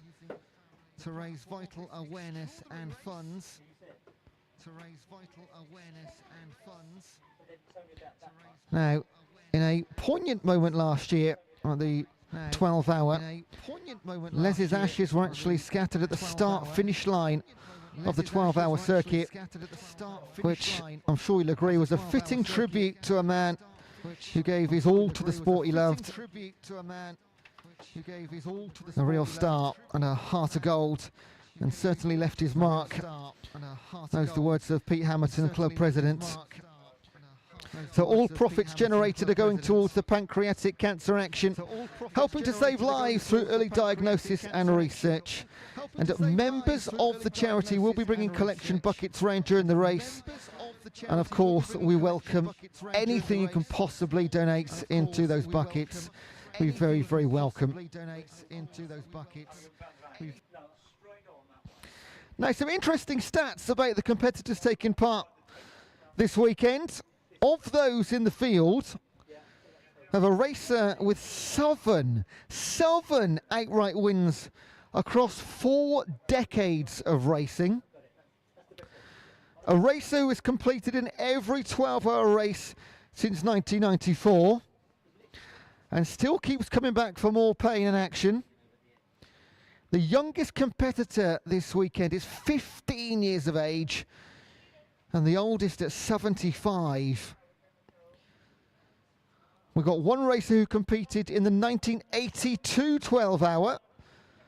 What's that, 43 years ago? And one who helped out at the very first in 1978. And you could be helping out at the next one in 2026. You know the route to get in touch, blmra.co.uk.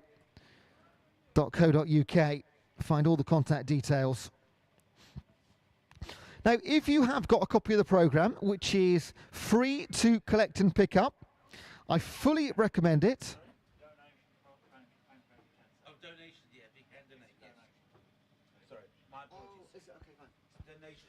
Although a donation, very welcome for the Pancreatic Action charity we're supporting.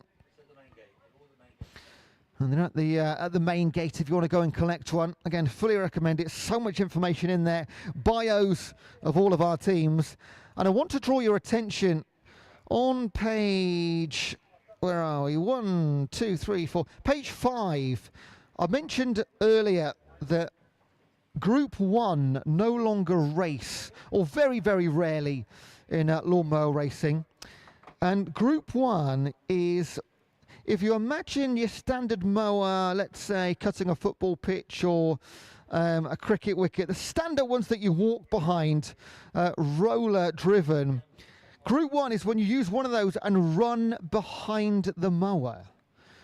And there's a really good photo. It looks like a 1970s race where in the foreground you've got a Group 1 mower, and in the background Sterling Moss on a Group 3.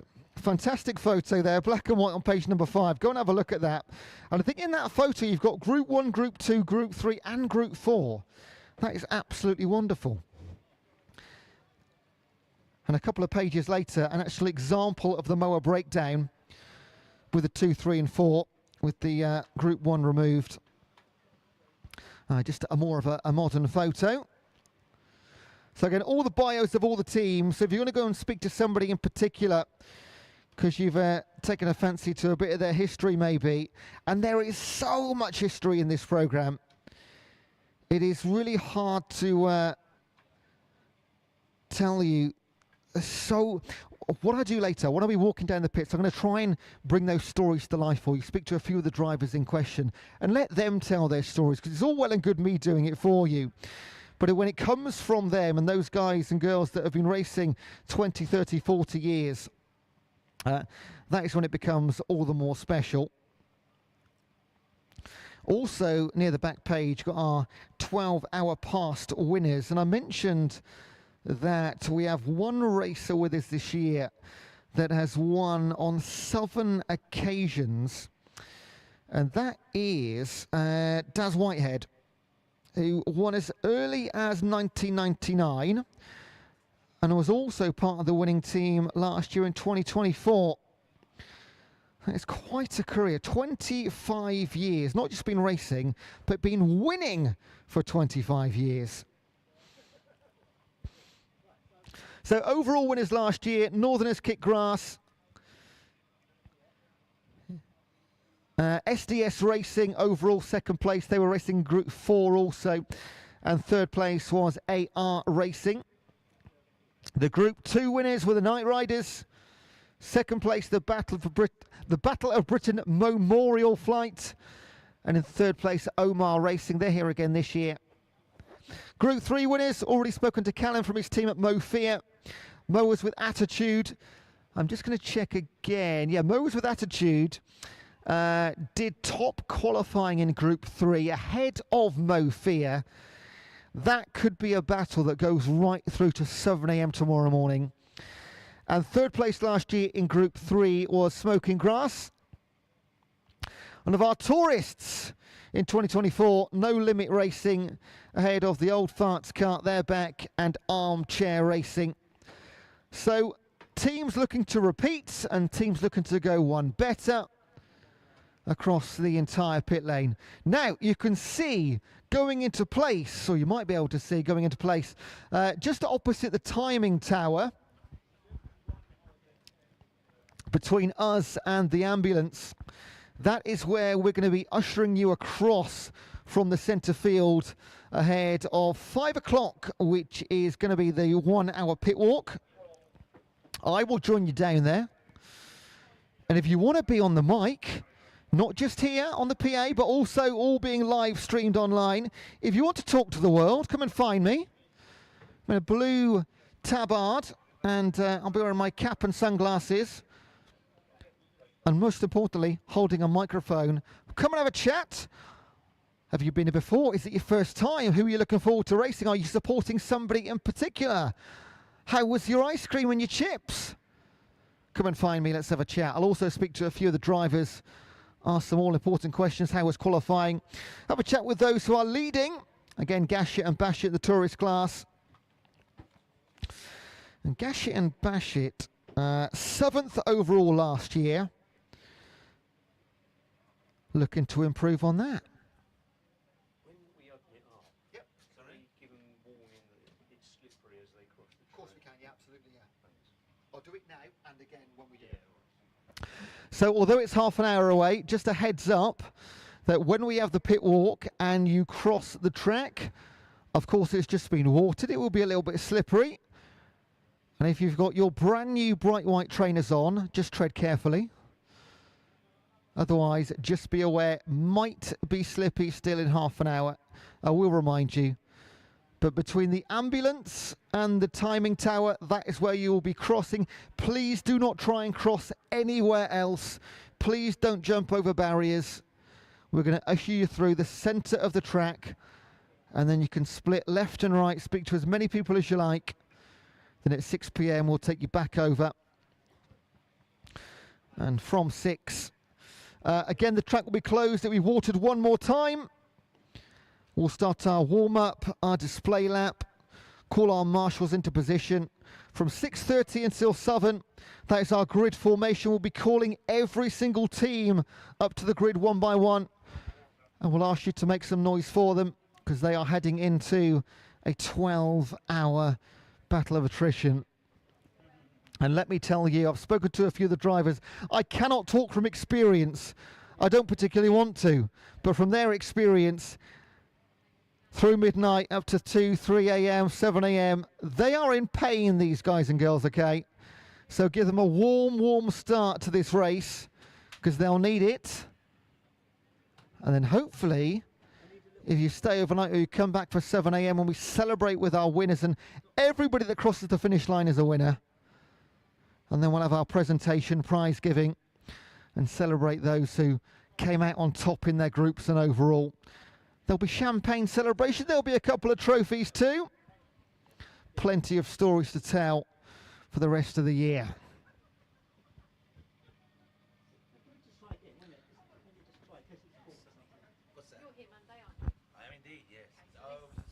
This is the ones who need their money back on Monday, so they're in the Monday what? These are all the scrutineering sheets. These are all the signing on sheets. I've got one more team sign on, so I might have to go at some point. On the back of the Yeah, otherwise. Now I'm going to take this time just to give a bit more of a shout out to our partners.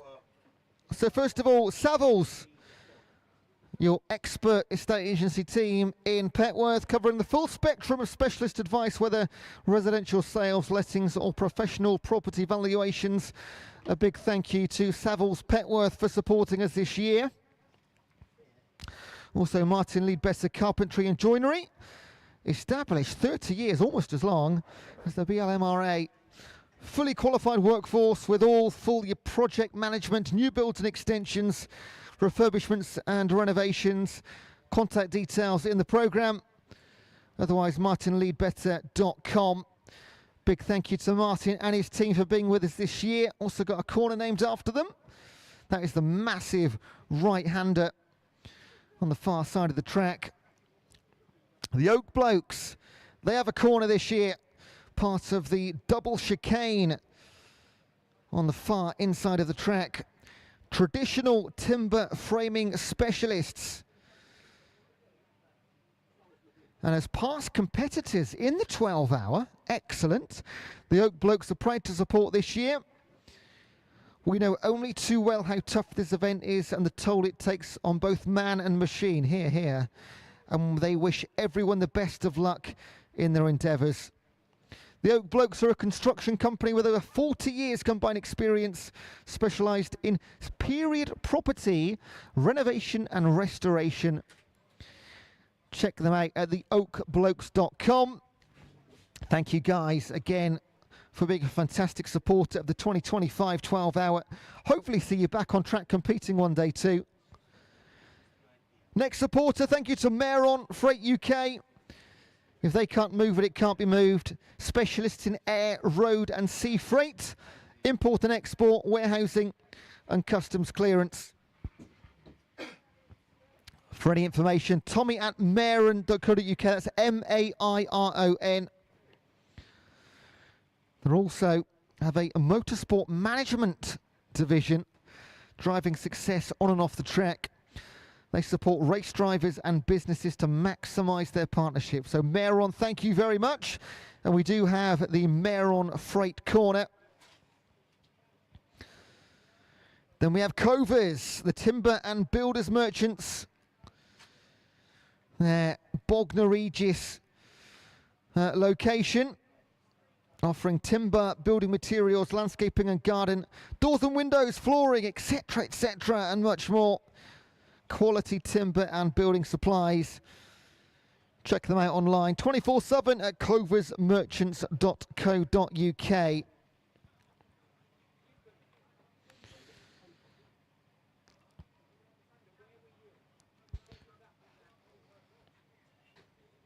Then Pipeline Plumbing Services. All plumbing and heating work undertaken, bathrooms, boilers, hive, nest and other smart thermostat installation. Big thank you to the boys and girls at Pipeline Plumbing Services. Also got FTH Hire Group, hire specialists for trade and DIY, plant access tools, landscaping, survey and events. They have a corner as well. I'm sure they've got a corner as well.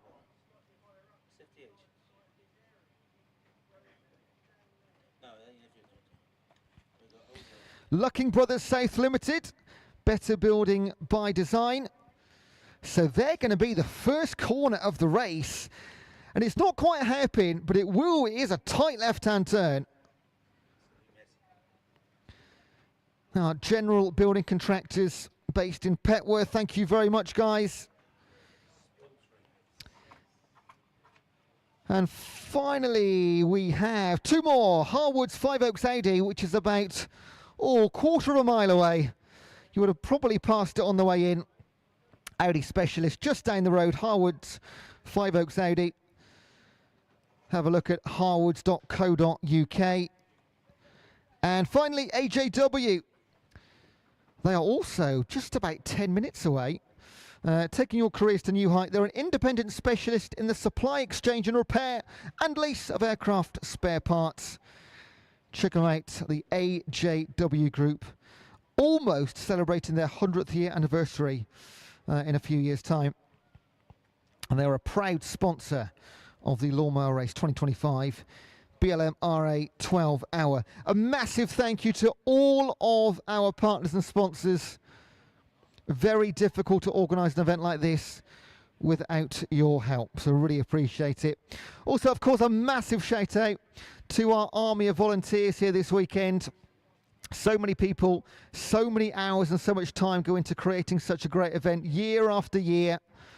So we'll celebrate them throughout the day, night and morning. Is no exaggeration. It's 9 months and hundreds of hours of work. You can let them know that maritime school is also available on Speed Hive and just BLMRA Speed Hive. Speed Hive? Yeah. S-P-E-E-D-I-V? It looks like that. It's got a little white symbol. And Speed Hive, got it. Speed Hive. Now, as well as streaming live on YouTube this weekend, the link, if you're looking to find it, is on the front page of the BLMRA.co.uk website. You can also download the app Speed Hive, okay? Speed Hive, all one word. And all the timing live is available there. You'll see a link for the BLMRA 12-hour as a live event. And from there, you look at qualifying times, practice times, live times. So just to confirm, the qualifying on pole will be Gashett and Bashett, a 1:32.177. That was set, I think, on their second lap. On second place, SDS Racing, a 1:32.808. They were the only two teams to go sub 1:33. Now, whereas Gashett and Bashett set that time in their opening couple of laps, SDS Racing did it almost their penultimate lap. Quite remarkable. Grass Holes, also in the tourist class. Third place, a 1:33. Bullseye Racing in Group 4. Just a tenth of a second back. They'll start in fourth place. Two more tourists in fifth and sixth. Old Farts Cut and Northern Rock. In Group 4, starting seventh, Slow Mo. Behind them, be Going Commando, also Group 4. Team Strongmo, Group 4 and a 1:35. Rounding out the top 10, Get Set Mo. Outside the top 10, just never on time. Group 4, Tourist Swede Bashes in 12th place. Cutting It Fine in 13th. Mower with Attitude in 14th place. That's the first of our Group 3 mowers. Runners up last year in group.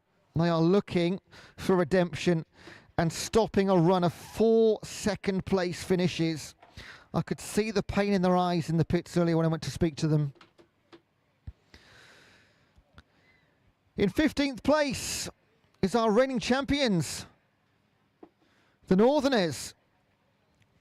Now, can they do the repeat? They're going to have to do it from 15th place on the grid. The Northerners Kit Grass. In 16th place, Group 4 Grass Bandits. In 17th, Miller and Turner. We're into the 136s now. Into the 137s. 18th place for One Man Meant to Mow. That's a great result. So One Man Meant to Mow, that is Michael Robinson. Racing on his own. I did speak to him earlier. I asked him, Michael, why are you doing it on your own? He said, I don't know. He's not got an answer for that. But he will be fueled, I understand, on ginger cake all night long. That is his secret to success. In 19th, Mo Fear, second place in Group 3.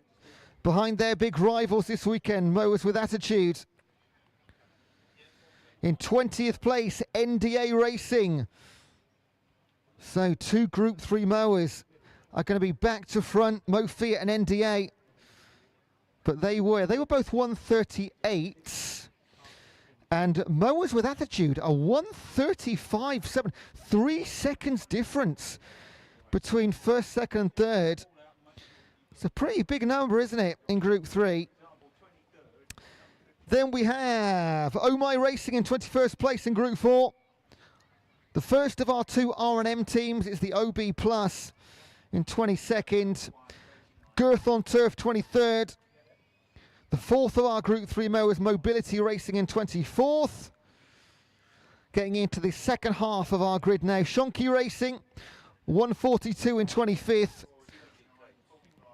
The second of our R&M teams, their spare part squad in 26th. The Blade Runners in 27th. Cutting Edge in 28th. Milwaukee Tools 29th. And then the top 30, Parrots with Problems. Then we've got Smoking Grass, Lawn GP, Mud Billies, Grass Stewards, the Night Riders, Charlie's Angles, Lawn Connery, and Omar Racing. That will be your grid for the start at 7 p.m. Again, all of that information available to you. Links on the blmra.co.uk website. or Speed Hive app. Now we're quite lucky with signal here, no Wi-Fi required, because from our timing tower I can see very clearly, probably about 500 meters away, the local telephone mast or phone mast. So as long as you're on O2 or Vodafone at least, or any of the companies that supply various providers, you're going to have 4 bars of signal out in the middle of nowhere. How good's that? Very rare indeed.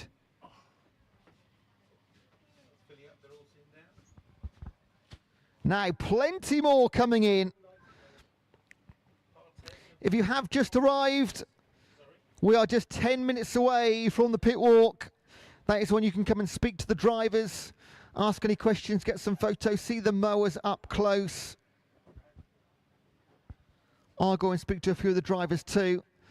Maybe speak to a couple of you guys. Who are you supporting? Is it your first time? Are you going to be here for the entire 12 hours? Or are you going to go back to bed and come back in the morning? There will be some hardy supporters that sit and watch through the entire 12 hours. Of course, it's more than 12 because we are, what is it now? Still 2 hours away from the race starting. And even after the race finishes, we've got the clear up, we've got the presentations, we've got the podiums. So through till about 9 a.m. tomorrow, when we really start to call it a close,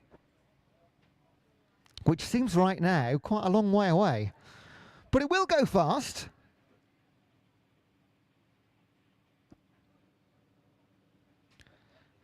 And we've been, I'm going to say we've been blessed with not the outright heat that we were promised, because that would have been, well, was it 28 degrees yesterday? I like a little bit of cloud. Makes it a lot more manageable. Yeah, bearable is a good word, actually, for everybody involved. Of course, about half of this race is going to be in pitch black. And only the area really surrounding the pit straight is going to have any sort of light on it. Elsewhere, it will simply be the lights on the front of the mowers is all that's going to be helping them make their way around the track. There are regulations about those. They can't shine more than 10 meters in front of them and above a level that would blind any of the drivers coming in the opposite direction. So plenty of rules in place to make sure, yes, they can see, but they're not causing any issues elsewhere on track. Because as you may have noticed, as you're in the centre, pretty much the entire track is all going around and coming back on itself. That allows that gap for you to walk into the public area. So fairly unique. People are coming across already. It's not No, this is the club members. Okay. That's Chris.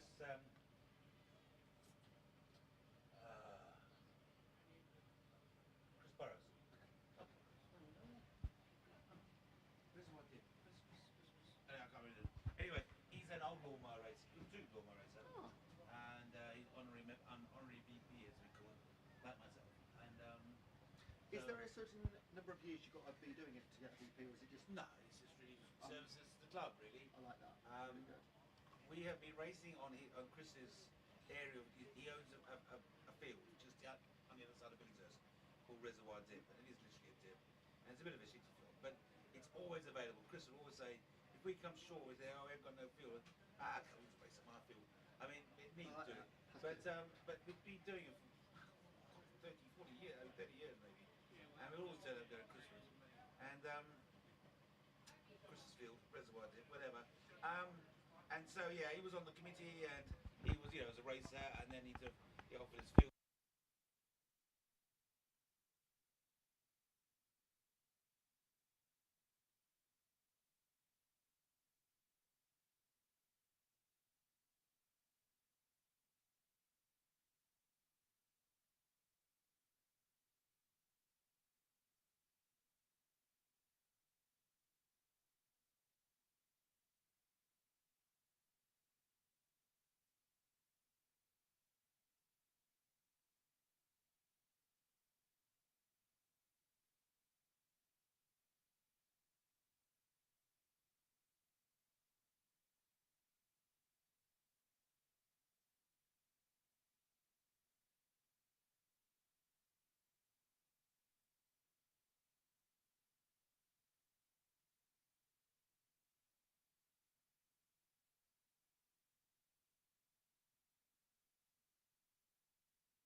So we're just 5 minutes away. I know you're all very, very eager to get across to the pit, so appreciate that. So we're just 5 minutes away from the pit lane opening. If you do see some people crossing, don't worry, there will be members of teams, so they can legitimately come across. But if you're spectators, please do just wait a few more minutes, and then we'll get you across to the pit lane, ask any questions, get some photos, see the mowers up close. It will be fantastic. And you'll start to recognise very quickly, you'll become an expert in groups 2, 3 and 4. They are quite distinguishable. But I was down in the pits earlier, and there's some fantastic conversations to be had. So don't be shy whatsoever. The only thing you've got to be is careful when you are crossing the track, okay? Just to remind you, it has been watered. It is a little bit muddy, a little bit slippy. So please take care when crossing the track to come over to the pit walk. It will start at 5 o'clock, which is on my watch 3 minutes away. I'll wait for the official nod, but about 3 minutes away. These times are always a little bit fluid. Maybe a good chance to quickly grab a burger or an ice cream, get some food in, bring it across with you. And then at 6 o'clock, the pit lane to spectators will be closed. You won't be able to get back across, so please take advantage of this time. If you do want to come and speak to the drivers and the teams, this is your opportunity. From 6 o'clock, you will not be able to cross the track at all under any circumstances, so please do it from 5, which is in a couple of minutes' time.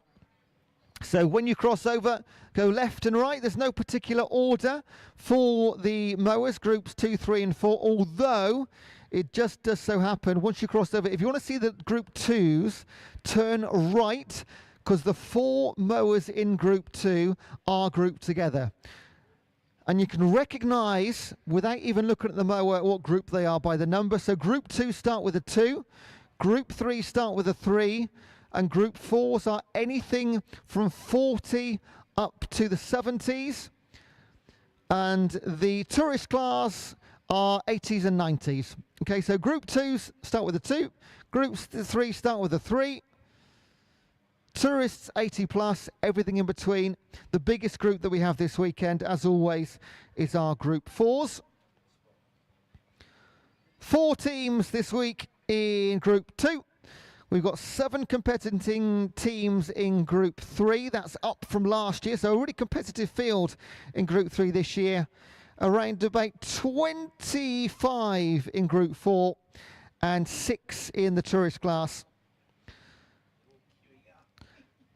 And it is fantastic to see a queue to get over to the pits. We are very, very shortly going to be opening that for you. I'll say one more time.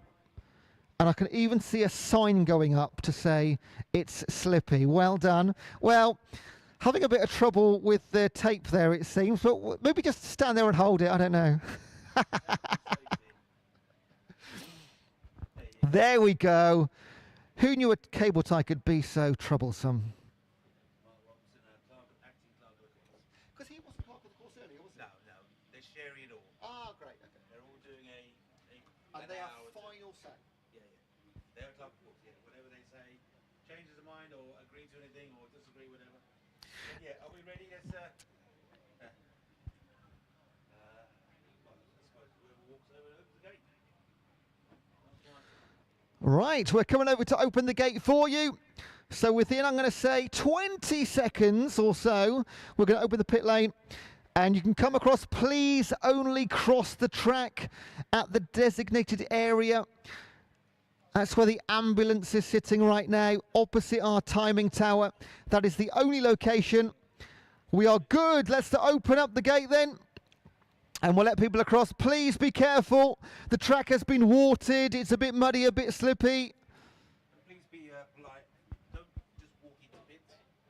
Just be aware of your work. And of course, please do remember that these teams are preparing for the biggest race in the mower calendar, okay? This is worldwide, so yes, please ask questions, but please be respectful if they're working on their engines and their mowers. And if it looks like they need to concentrate, just let them concentrate and then jump in with the question afterwards.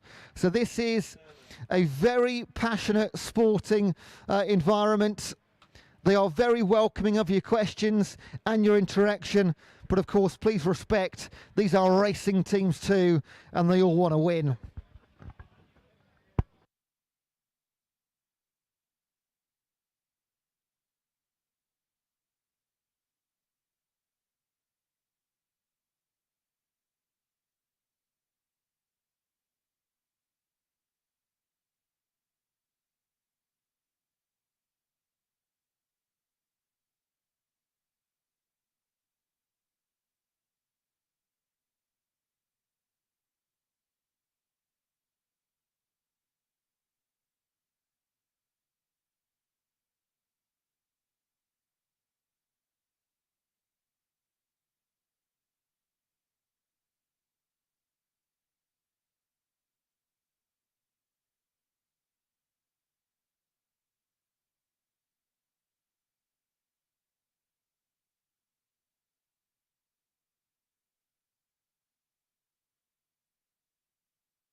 great to see so many of you in the pits already. Come across to have a chat with our teams.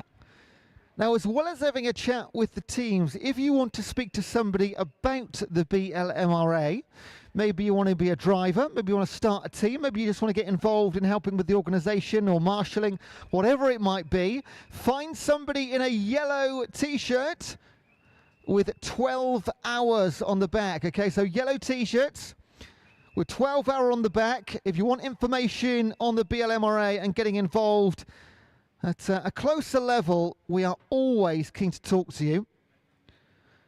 And if somebody just happens to be wearing a yellow T-shirt without 12 hours, don't speak to them. They're just wearing a yellow T-shirt.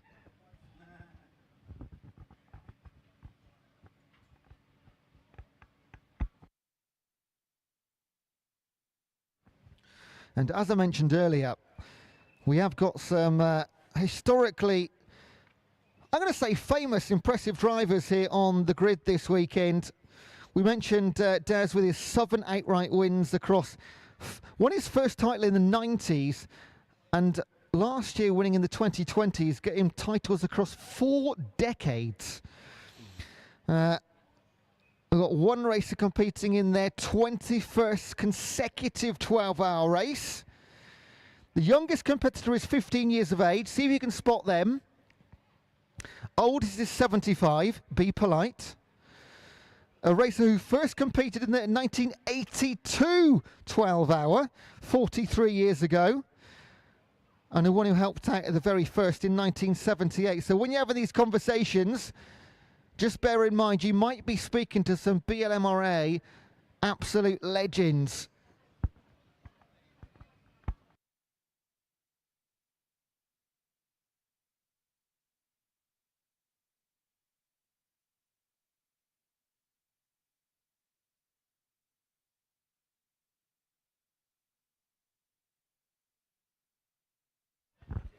Now, I'm also going to set you a challenge.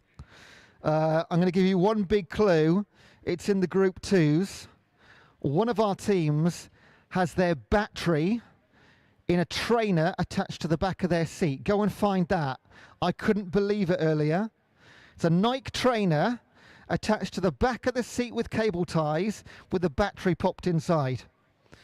This is pure British engineering, motorsport ingenuity.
You are starting the race. Apparently, yeah. Oh, this is quite an honour.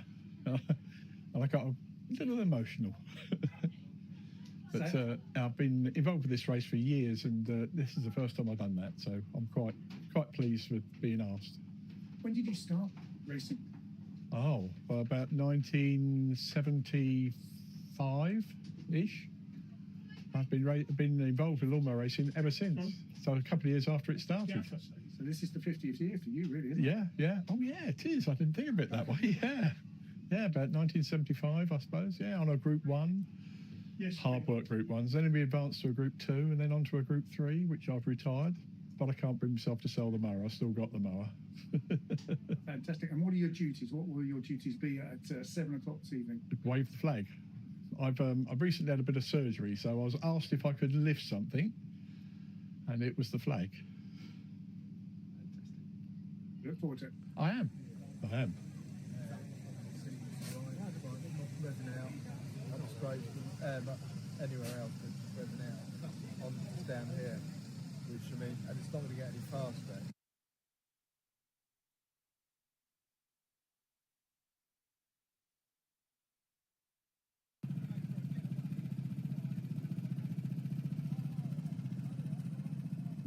Yeah, really good. New team member this year, so we brought some young blood in. So hopefully we can go one step further and get a first this year. So how long is it taking you to build the mower?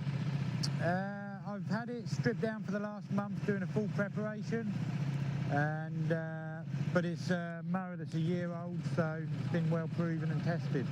And how many races have you been sort of travelling? Yeah, I've done 6 races this year already with the mower. Seems reliable, so yeah, we'll see how it goes. You've obviously had a look at the track, thoughts? Some big cracks in the track, but hopefully it will be okay and everyone's in the same boat. Well, you show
Yeah, really good. New team member this year, so we've brought some young blood in, so hopefully we can go one step further and get a first this year. So how long is it taking you to build the mower? I've had it stripped down for the last month doing a full preparation, and but it's a mower that's a year old, so it's been well proven and tested. And how many races have you been sort of travelling? Yeah, I've done 6 races this year already with the mower.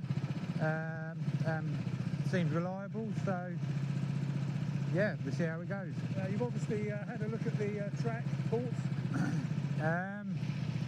Some big cracks in the track, but hopefully it will be okay and everyone's in the same boat.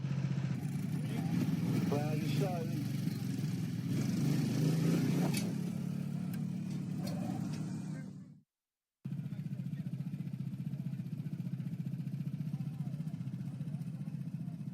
Yeah, really good. New team member this year, so we've brought some young blood in, so hopefully we can go one step further and get a first this year. So how long is it taking you to build the mower? I've had it stripped down for the last month doing a full preparation, and but it's a mower that's a year old, so it's been well proven and tested. And how many races have you been sort of travelling? Yeah, I've done 6 races this year already with the mower. Seems reliable, so yeah, we'll see how it goes. You've obviously had a look at the track, thoughts? Some big cracks in the track, but hopefully it will be okay and everyone's in the same boat. Well, you show.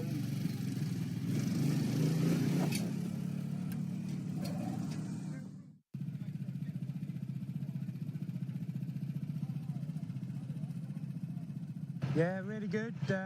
New team member this year, so we've brought some young blood in, so hopefully we can go one step further and get a first this year. So how long is it taking you to build the mower?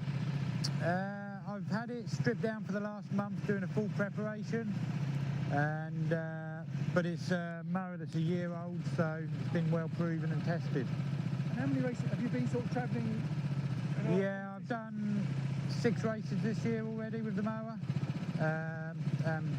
Seems reliable, so yeah, we'll see how it goes. You've obviously had a look at the track, thoughts? Some big cracks in the track, but hopefully it will be okay and everyone's in the same boat. Well, you show.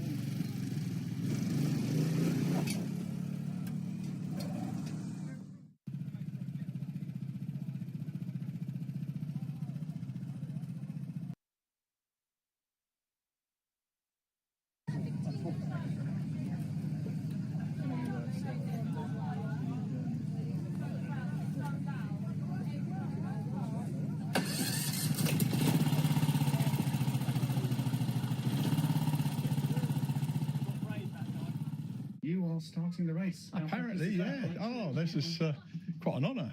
And I got a little emotional. But I've been involved with this race for years, and this is the first time I've done that, so I'm quite pleased with being asked.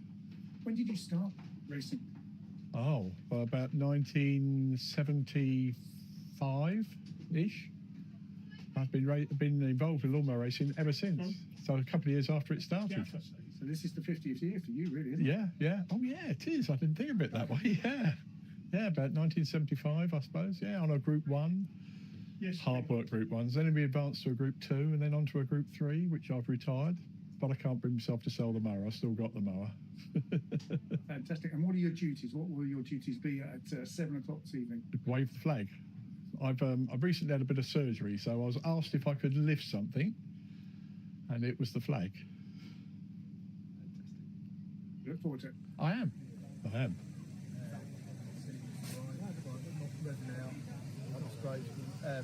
anywhere else than now. It's down here, which I mean, and it's not going to get any faster.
Testing 1, 2. Can you hear yourself?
Right, I'm going to go for a little walk down the pit lane. If you want to speak to me, please grab me. I'm the one holding the microphone in the blue tab, but I want to speak to our pole sitters, Gash It and Bash It, who will be, well, there's the pole sitting car. Have we got a member of the Gash It and Bash It team? If not, I'll come back to them. They all run away when the microphone comes anywhere near them, these drivers. So let's walk a little bit further up. Gash and Bash It on pole position. They're one of our tourist cars. They also had Grass Holes, what a name.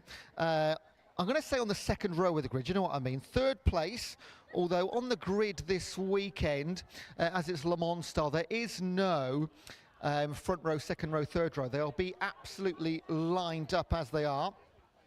So the Grass Holes team just doing a little bit of work on the front of their engine right now. So again, I can see many of you asking questions and taking photos. I've spoken to the drivers earlier today. They're all so welcoming. So have a conversation with them. Ask any questions you like. I'm going to try and find out a couple of maybe who's going to be going first, any tactics before the start of the race. I'm working my way up the right-hand side of the grid right now. So of our first 6, there were 3 tourists, let's say on the front 3 rows of the grid. That was as expected. Then on group 4 occupied the rest of the opening 10 spaces. The best of the group 3s was Mower with Attitude. Oh, they're miles away down the other far end. I might make my way down there. And then Mo Fear, second place in group 3 and 19th overall. So that is going to be a super battle, because they are going to be right in the centre of the grid in about an hour and a half's time. And that run up to the first corner, I'm going to predict it now, it's going to be absolute chaos. And these mowers, especially the group 2s, the group 4s, the group 4s and the group 2s are going to be fine, but the group 3s have a much higher centre of gravity. And although you'd never ever want to see sort of mowers toppling over, but I think into that first corner we might see that. But that is what we have, marshals and rules and things. And worst case scenario, we've got our 2 buggies out on course if we need anybody being dragged back to the pits. But we had that chat with Callum earlier, and qualifying can be more important than you might think it is.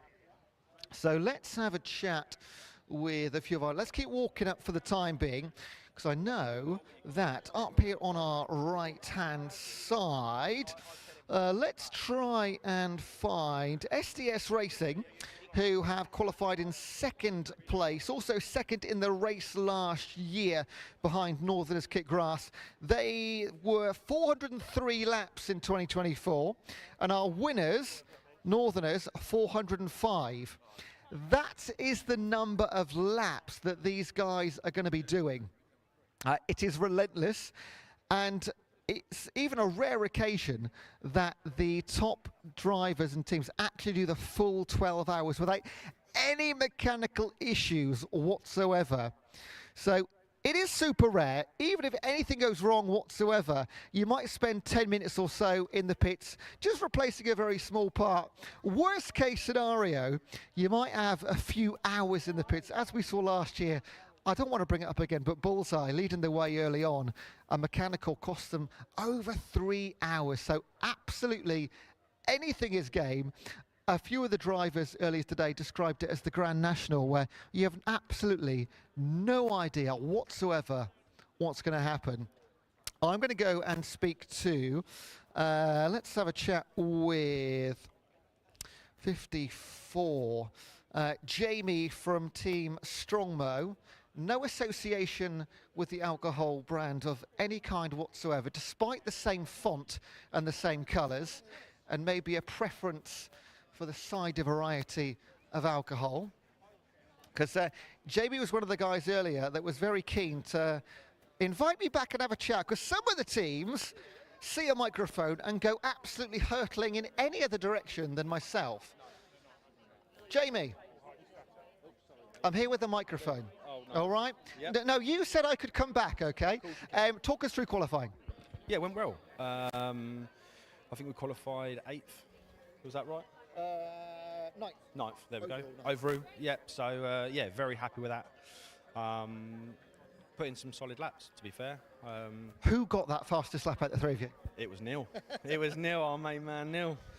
So it was Neil starting the race, is that how it works? He is indeed this year. He's earned that honour, isn't he? No, it was my turn last year. We take it in turns. So it's Neil's turn, and luckily enough, there we go. And obviously it went fairly well. Do you make any changes whatsoever, or you just leave it as it is? It's working, keep your hands off it?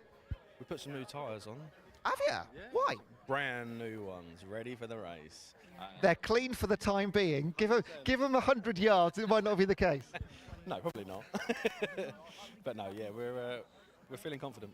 And looking to improve on last year's 7th place, wasn't it? Yes, yeah, definitely. Now, in terms of the mower, of course, there's very tight regulations on what you can and can't do. What can you do with a mower to give it a few extra second per lap? It's all down to the setup. As long as you've got it set up and it's riding nicely, that's pretty much all you can do. Tyre pressures, just make it so it's comfortable and strong. Just keep it going. I've got to say, it looks really clean. I did give it a quick clean. It's got to look nice, isn't it? And who's this the little number 4 down here? That's absolutely awesome. That's my son's. I built him an identical version, but just 48 volt electric. As when we go away with the family, he wants to be out there as well as us. And, future racer? Definitely. Yeah. We've got a 15-year-old in the field. So how old is he? 4. He's got 11 years to go. Yeah, I know. It's gonna be tough. Mate, good luck. Cheers. Thank you very much. Thanks a lot. So a fairly confident Team Strongmow occupying the final pit garage on the left-hand side. There's a beautiful little dog here. Oh my goodness, fantastic. Right, we'll keep walking down. We've got around about half an hour left of our pit walk. So go and find a few more teams to have a chat with. Maybe some of the Group 2s as well. I want to actually speak to, where are we? Let's have a look on our list here. I'm just going to, got so much paperwork this weekend. 47 L's.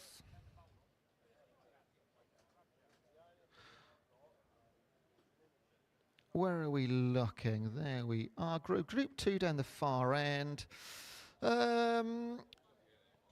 Qualifying in 4th place. It's all the Smiths. We've got 5 Smiths here, haven't we, this weekend? Where is 47 on my grid placement?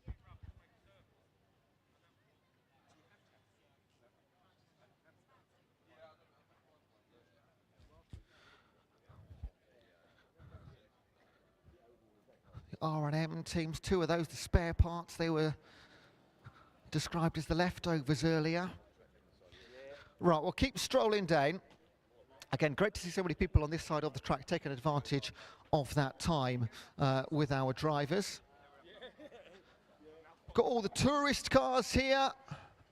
Tourist 2 of the top 4 spots on the grid again this weekend. They do tend to, historically, do incredibly well in qualifying. But then, again, this is objectively, not my opinion, struggle in the main race over the course of the 12 hours. So although they've qualified incredibly well, they sometimes fail to back that up in the course of the race. I know who we'll speak to. We'll speak to Callum quickly, because he didn't come up and speak to us after qualifying. And then I might just I'll try my best, but they are anti-microphone. Our Group 3 leaders, Mowers with Attitude, who led the Group 3 ahead of Mo Fear.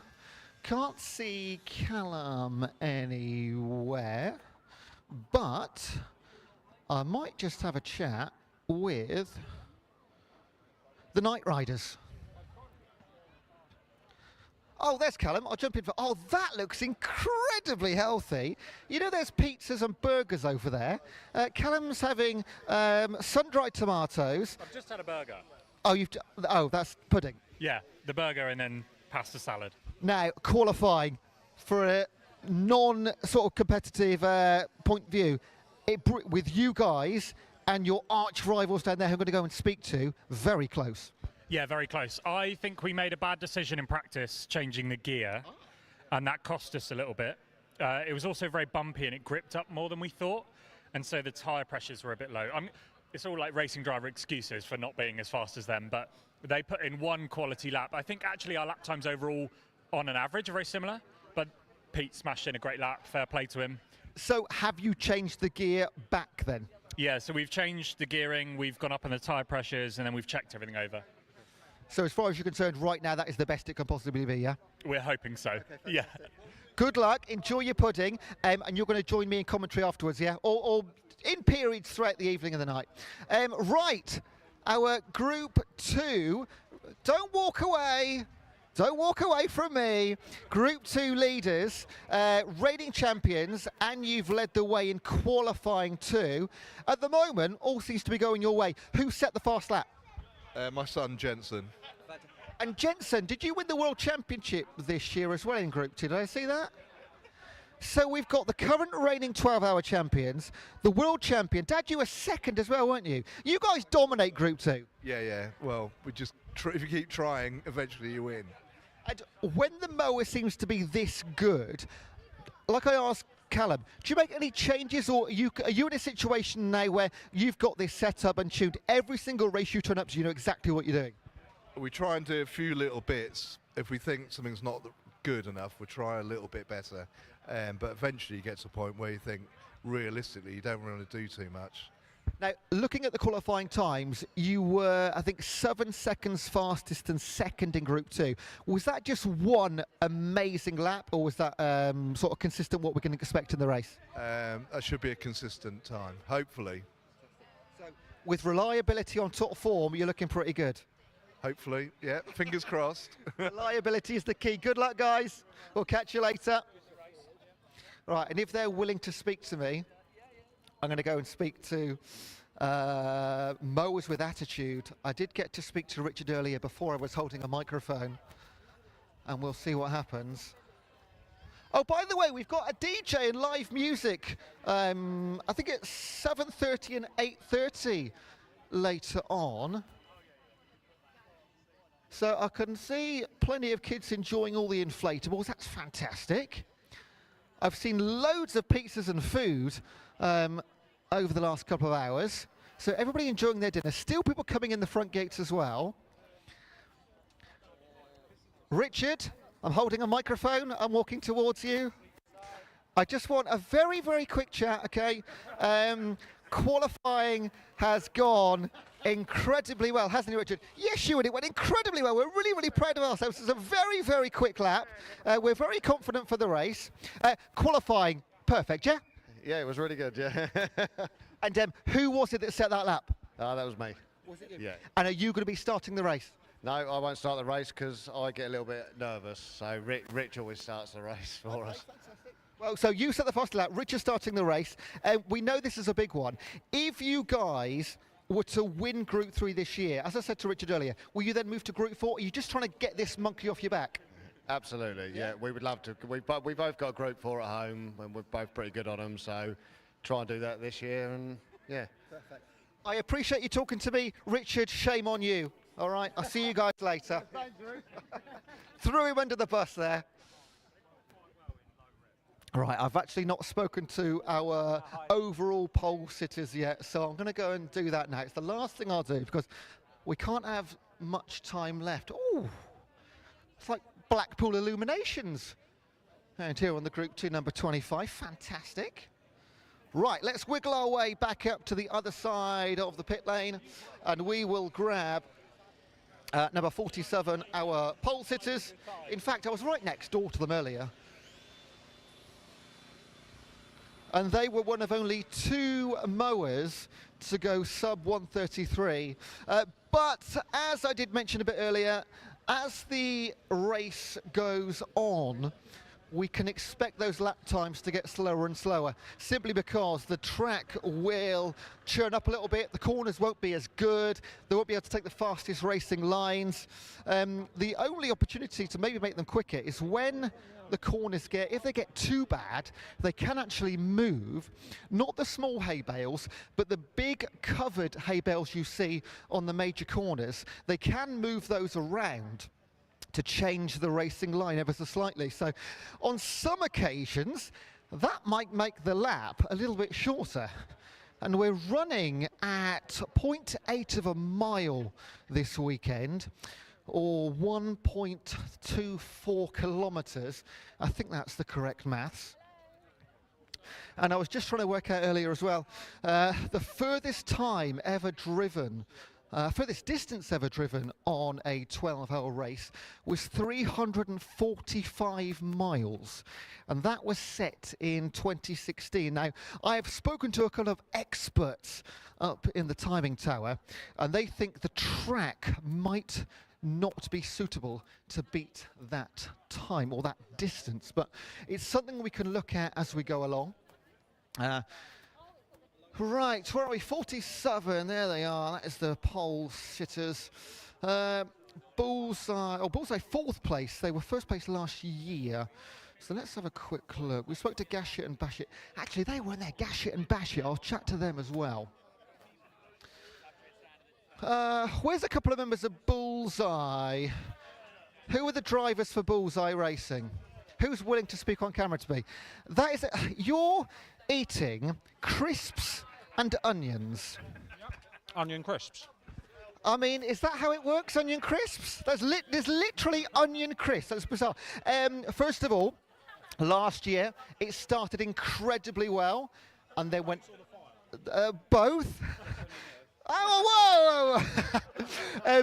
The race started very well, then there was an incident. I understand the fire extinguisher caught fire, and it went downhill from there, didn't it? Yeah, that was the start of it.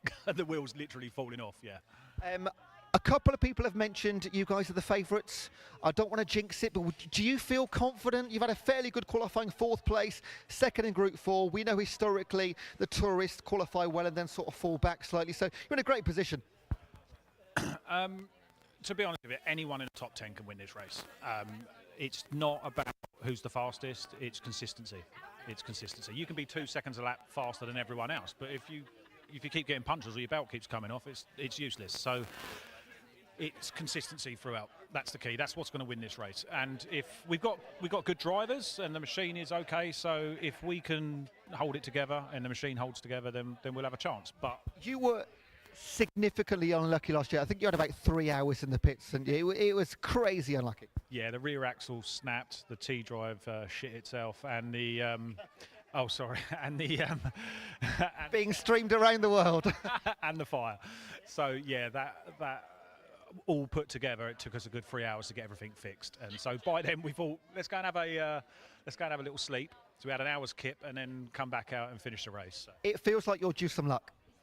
I don't want any luck. I don't want any bad luck or good luck. I just don't want any luck at all. And if we don't have any luck, then we'll have a good chance. Good luck. Thank you very much. Thanks very much. Right, we're getting close-ish to the end of our pit walk now. I just want to speak to you. If they're there, they weren't around when I first went to see them earlier. Let's have a look. We are down with the tourist cars. They're all together. Do you want to have a little chat? Absolutely brilliant. I like a Man United fan. What's your name? Noah. And Noah, who are you here with and who are you supporting?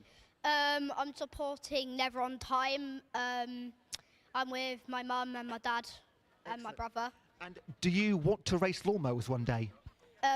Yeah, but my mum says no, and I keep on begging her to, and she's like, no, no, no. Can't buy him a little more lawnmower, Mum? There they are. It's the cheapest form of motorsport in the UK. If you're going to get any racing done, it's going to be in a mower. Is this your first time here? Yeah. And what have you thought so far? Did you watch the qualifying? Yeah, a bit of it. It's quite noisy, isn't it? No, not for me. And more importantly, have you had some pizza or ice cream yet? Yes, I had some pizza. Well done, Mum. Well done. And have you been on the inflatable? Have you been on the inflatables yet? Yeah. Having fun? Yes. What time are you staying until? 8 o'clock. Oh, so you'll see the start? Yeah. Excellent. And you'll see some live music. Well, live music from 7:30. So go and enjoy that. Yeah, I will. Okay. Thank you so much for speaking to me. Well done. Yeah, and I hope Mark, Will, and Tristan will have a good race. So yeah. Well done. Mum, you must be so proud. That is fantastic. Well done, Noah. Thank you so much. Brilliant. That was my best chat of the entire pit walk. Well done, Noah. Right.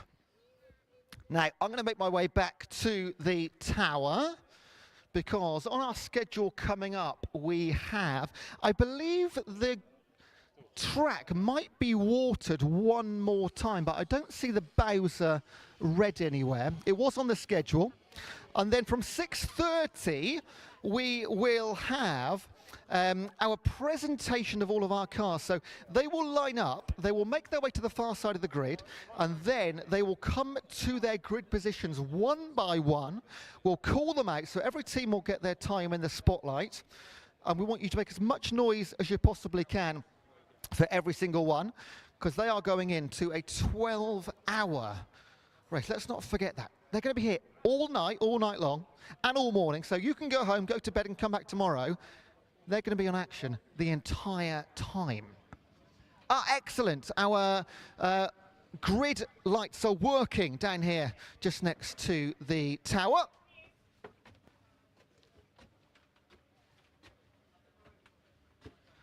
So a big thank you to all the drivers and fans that had a chat with me. We might do that again a little bit later as well. So as the race is progressing, we'll speak to our teams and, well, hopefully most of them in a happy mood later as well.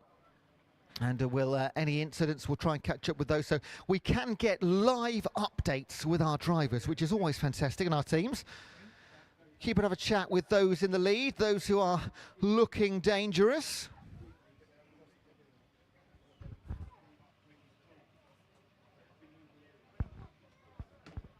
So there are 5 minutes remaining of our pit walk.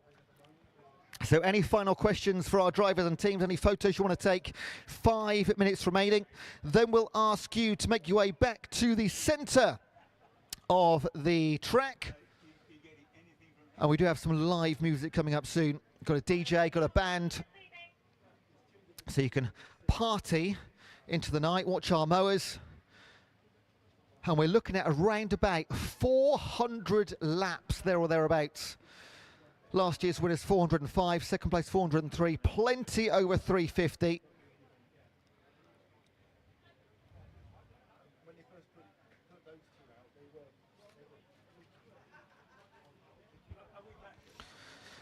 And it was, of course, Northerners Kick Grass with 405 laps. The winning lap number in the tourist class was 386.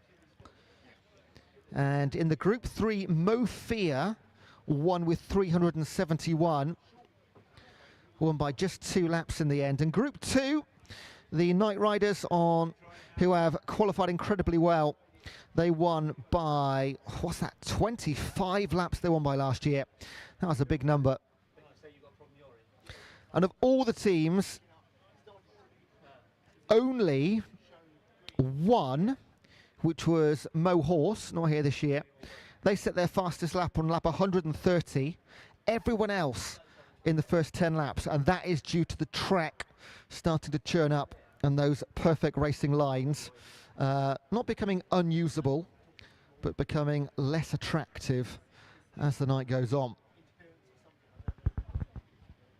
So a few minutes remaining of our pit walk. Then we'll make your way over to the centre of the track and we'll start our 1 hour countdown to the beginning of the 2025 BLMRA 12-hour endurance race.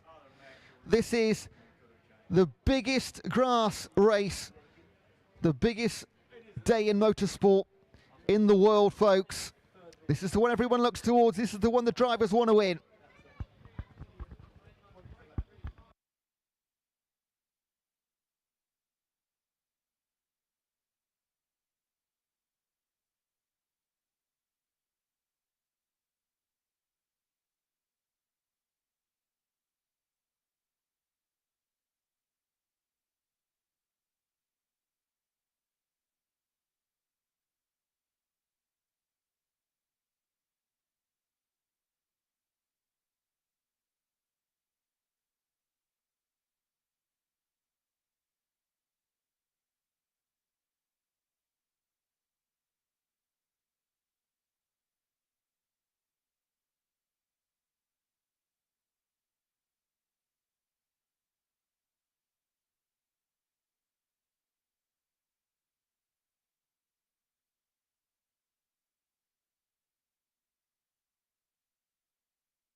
Okay, folks, we are going to ask you to start vacating the pit lane, make your way back towards the centre of the track.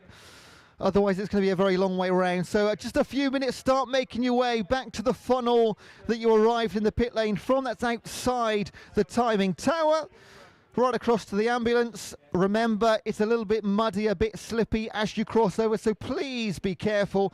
But if we can start making our way back now to the centre of the track, that would be wonderful. and we can start towards our way down the rest of the schedule. Coming up at 6:15, our warm-up and display lap. And then from 6:30 is our grid formation. Racing starts at 7 o'clock. So please start making your way back towards the centre of the track. Thank you so much.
Okay, folks, last call, please. We must have all spectators out of the pits, please.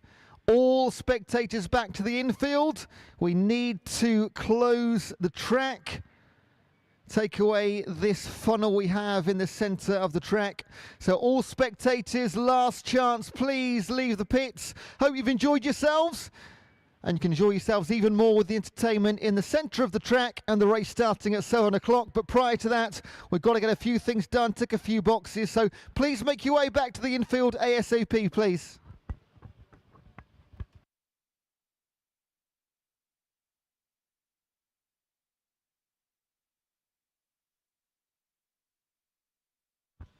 And the sooner you're there, the better view you're going to get of the start as well. So there's a few gaps still on the metal railing on the inside of the track.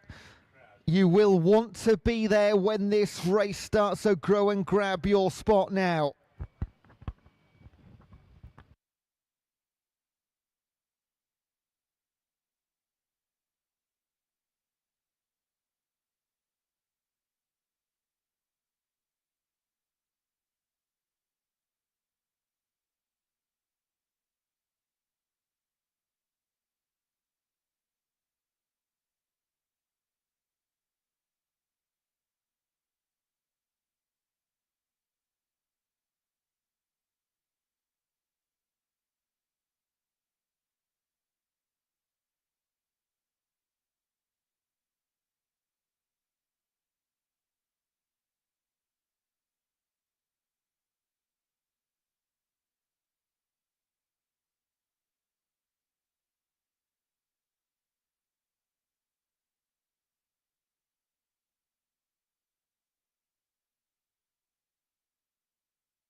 Right, folks, we are not far away from our presentation lap, or the display lap, scheduled for 6:30, a few minutes away. That is where all of our teams will line up behind the quad bike, make one lap of the track, go right down towards the AJW group corner, and then we will call them up to their grid positions one by one in reverse order. So you'll get to welcome every single team to the grid ahead of 12 hours of racing. This is the pinnacle of lawnmower racing. We want to make some noise for every single team. And then we'll welcome them back at 7 a.m. tomorrow morning. So get a lovely position. See already many of you by the barriers. That's where you want to be. So if you are against the barriers, you will be right by the lawnmowers, and they're going to stretch pretty much 3/4 of the way up that straight that you're in front of. The drivers will line themselves up on their feet in the centre of the track, and when the race starts, they will run to their mowers as fast as they can, start those engines, and off we go, pure Le Mans style.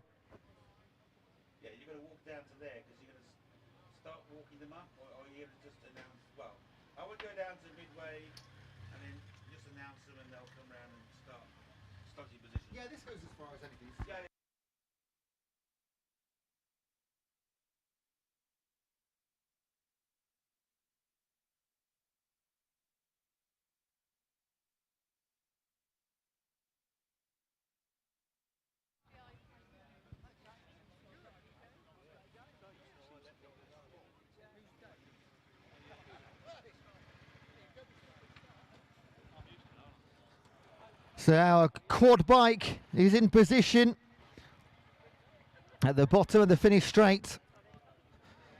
Very shortly, all of our teams will line up behind. We'll do one display lap.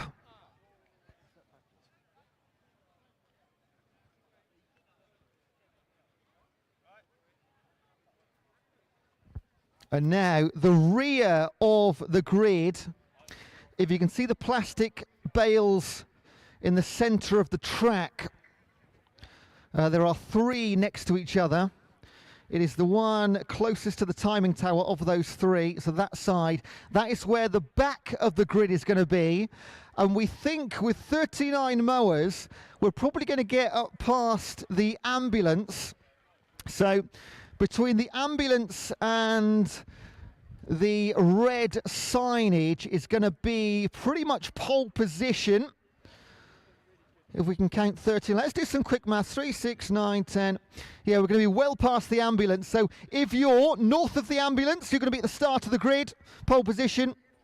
If you're south of the ambulance, you are going to be in the mid pack. You're going to see the most mowers down here.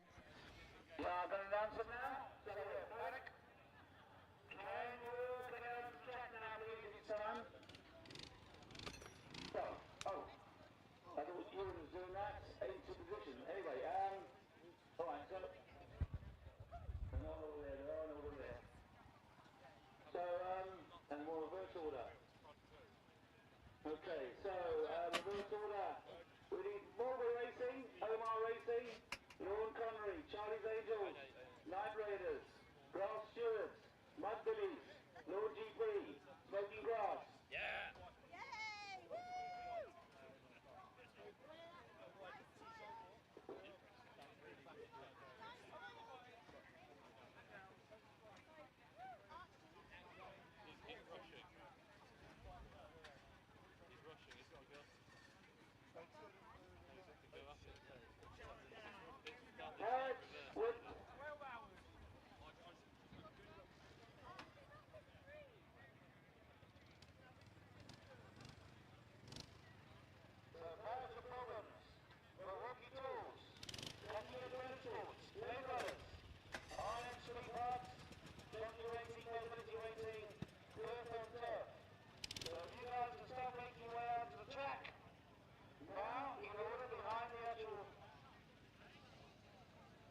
Okay, we need to start lining up behind the quad. We need Marlborough Racing, Omar Racing, Lorne Connery, Charlie's Angles, Night Riders. Let's make our way onto the track.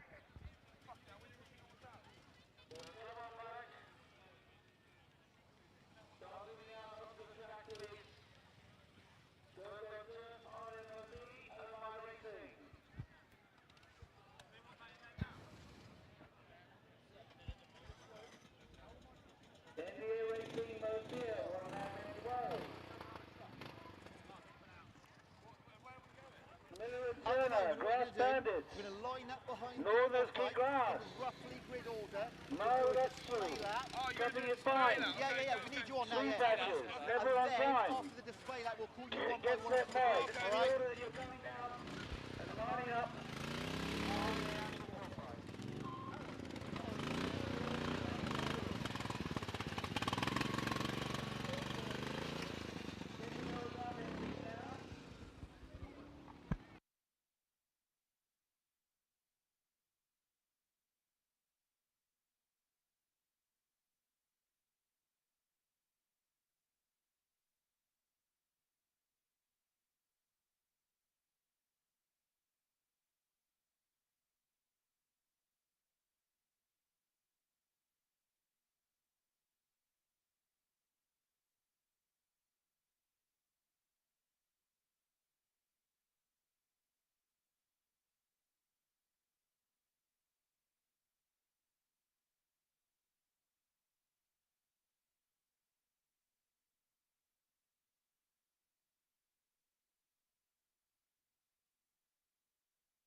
Come on, everyone.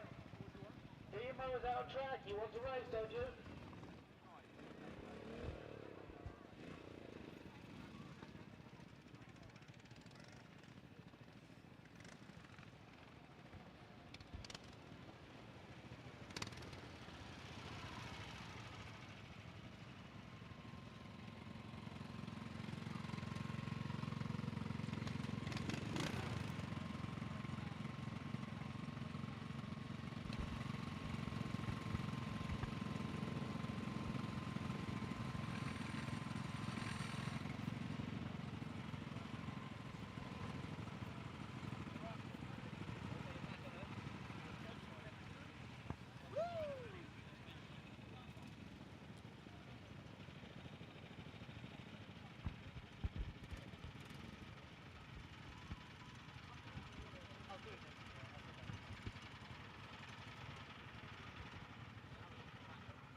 Engines on, display lap.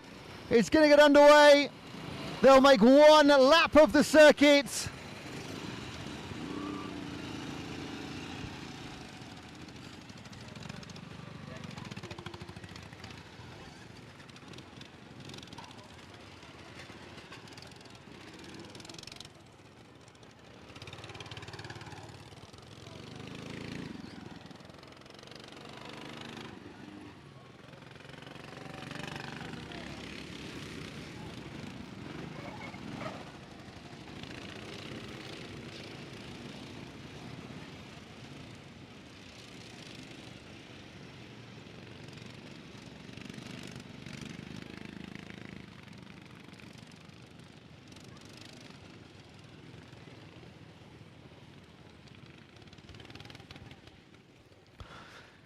So our mowers will make one lap of the circuit. They'll come back down to the AJW corner, our first hairpin. We will then call them into position one by one in reverse order onto the grid. And only then do we go racing.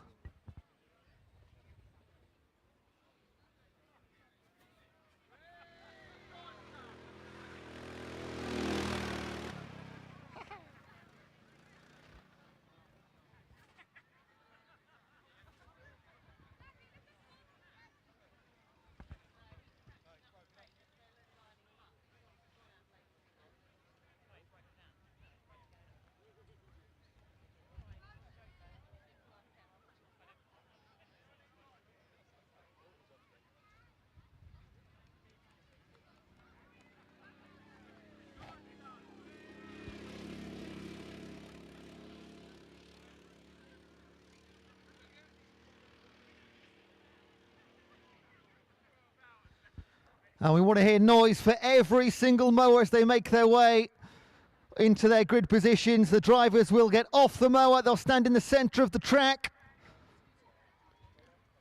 And when the flag goes down, the Union Jack flag signifies the start of the race. They will sprint to their mowers. Ignition on, and away we go. And then we count down 12 hours from 7 p.m.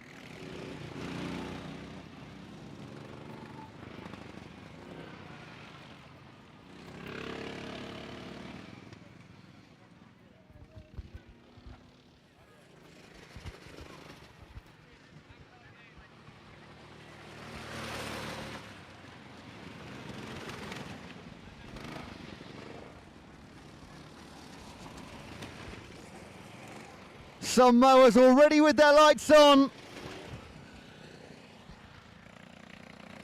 And come dark, that's all you're going to be able to see.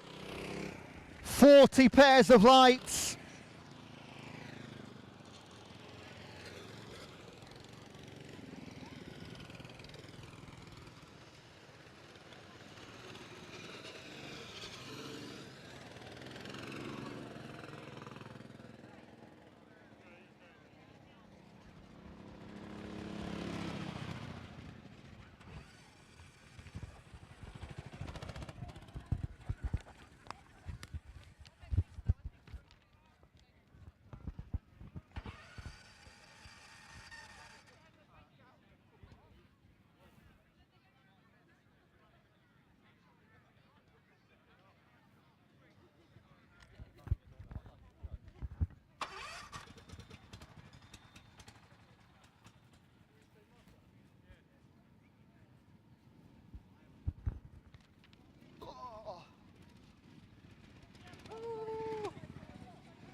All right? Right, we're ready when you are. Okay, you've got 45 lined up somewhere. Well, who's going to actually go to the mower?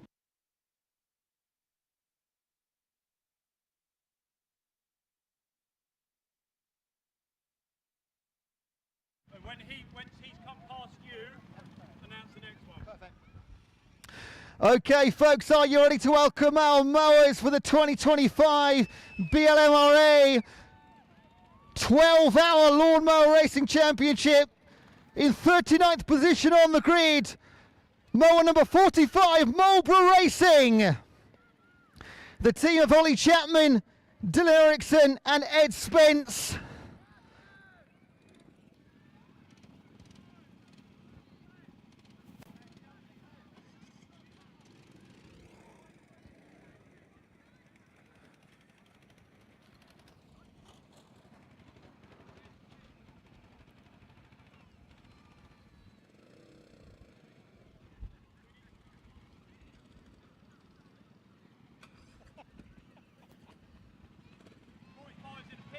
Oh. 45's in the pits, that's not a great start. Okay, lining up 38th on the grid, mower number 24, Omar Racing. This is the team, David Hull, Howard Ann, Aaron Sayers, and the Clio Lunsin 390. 37th on the grid, mower number 23, Lorne Connery. 36th on the grid, mower number 25, Charlie's Angles.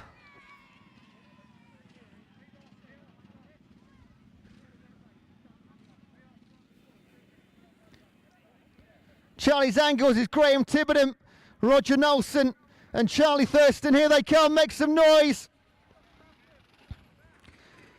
35th on the grid, mower number 21, the Night Riders. The team of Mike Cresswell, Jensen Cresswell and Paul Johnson, reigning champions, reigning world champions. They are the team to beat in Group 2.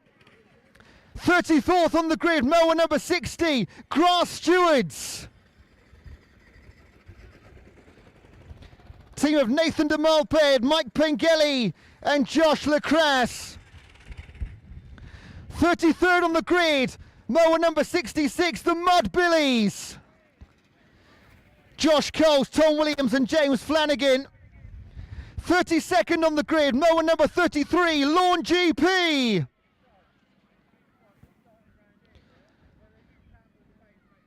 Piloted by Daniel Comer, Jack Watson and Jaden Seabridge. Have we got mower 33?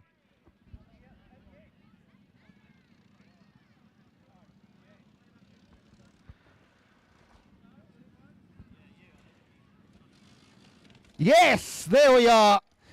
In the Group 4 category, struggling, unfortunately, to get underway. That's it, give him a push.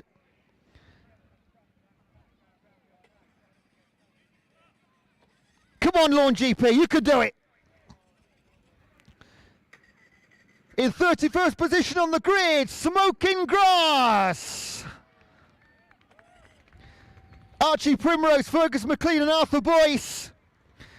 30th place on the grid, Parrots with Problems. Mower number 34, Toby Parrott, Zach Parrott, Jake Parrott. 29th on the grid, mower number 62, Milwaukee Tools. Tom Patient, Peter Laker and Aaron Smith. They are Milwaukee Tools, a new team name for 2025. 28th on the grid, mower number 53, Cutting Edge Motorsports. Tom Stimson, James Bard and Jack Brett. 27th on the grid, mower number 65, Blade Runners. 26th on the grid, mower number 36, R&M Spare Parts. Alan Robertson, Ben Robertson and Peter Ayres. 25th on the grid, mower number 52, Shonky Racing.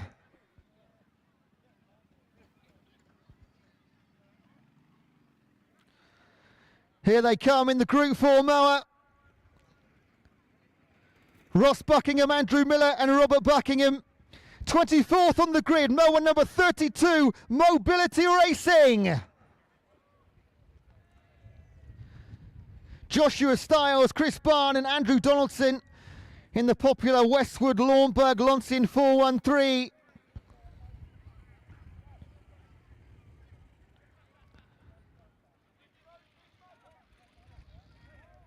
Thumbs up to the crowd from the 32. 23rd on the grid, mower number 59, Girth on Turf. Jack Saville, Ben Fowler and Spencer Peacock. 22nd on the grid, mower number 64, R&M OB+. 21st on the grid, 57, Oh My Racing.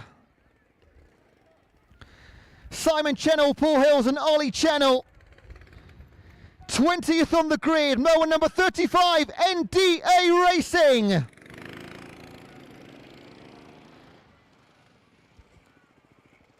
th on the grid, mower number 31, Mo Fear. Richard Johnson, Callum McIntyre and Glyn Saunders. 18th on the grid, mower number 87, One Man Went to Mow. Riding solo for 12 hours. Give it up for Michael Robinson in the mower number 87. Doing it on his own this weekend. 17th on the grid, mower number 42, Miller and Turner. Simon Charman, Will Walsh and Oscar Gall.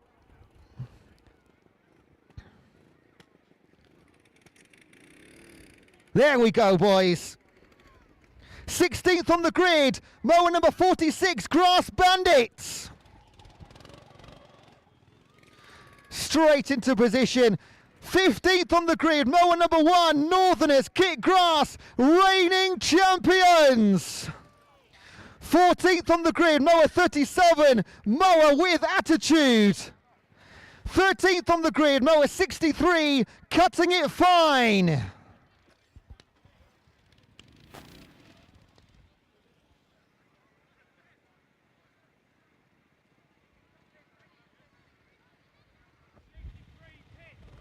63 in the pits. We'll start from the back of the grid. 12th on the grid, mower number 90, the Swede Bashers. Paul Robinson, Aaron Moore and Gareth Moore.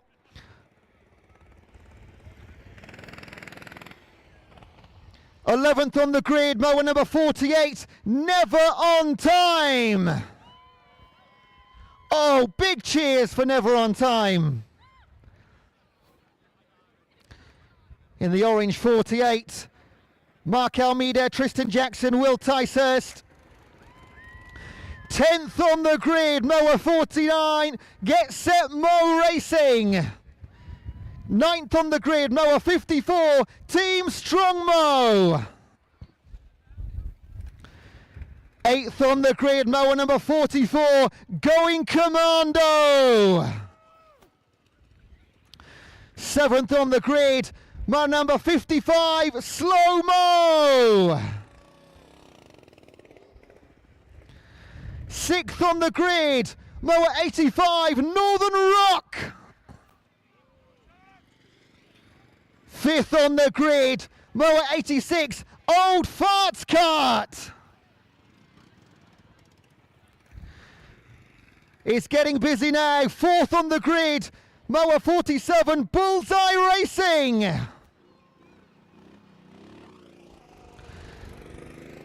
3rd on the grid, mower 88, Grass Holes. 2nd on the grid, mower 43, SDS Racing.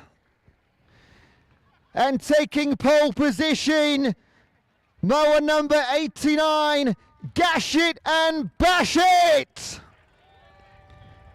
Kevin Bradford, James LeChiminant and Billy Rive. That, folks, is your grid for the 2025 BLMRA 12-hour race.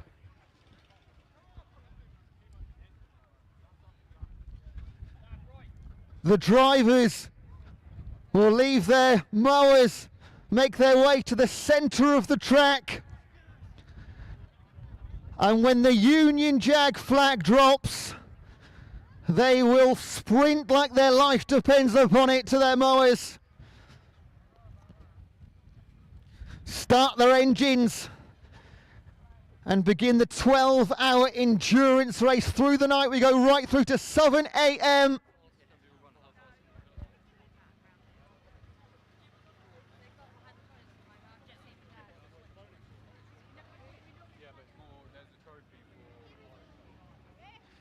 It is a very sharp first corner, a tight left-hander. Not just being on pole that matters, it's getting to the first corner that matters. Avoid the chaos.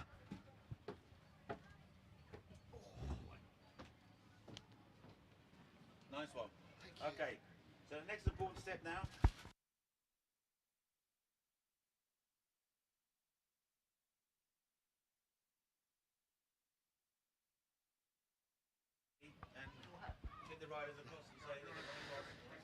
So we are about 5 minutes away. We will start at 7 p.m.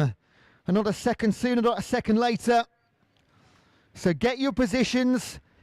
It will be a frantic first lap. And we'll get somewhere close to 400 laps once this race is done. There's a little bit of tinkering on the carts. That's car 48, mower 48. That is Never On Time. Well, they've got about 5 minutes to get to the start on time. Is it a problem? Is it a final tune-up? Racers should really be in the centre of the track now. They'll have their tactics sorted. First drivers are ready. The first stint, barring any incidents, will be somewhere between 30 and 45 minutes. Our car, mower number 44, looks okay. 54. That is Team Strongmow. Just looking closely at their Group 4 mower.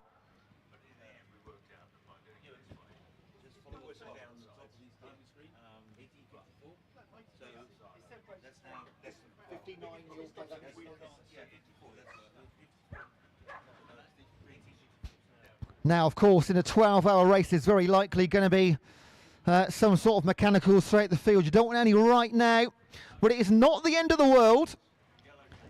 Even the winners of these races sometimes have 10 or 15 minutes in the pits trying to fix some issues. Of course, ideally, you want the full 12 hours clean. It gives you such an advantage. Reliability, so important in these endurance races. So there's a mixture of silence and paused confidence in the centre of the track. There's some still last-minute adjustments, maybe fuel going in, is it? Bit of cleaning out of debris. All races to the middle of the track, please. All races to the middle of the track.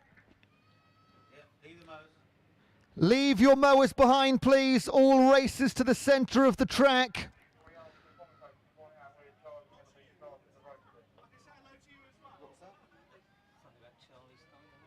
Charlie's starting the race. You need to point out where he is. Up there. Okay, you can see on our telehandler at the front of the grid, that will be the Union Jack, the flag that drops to start the race.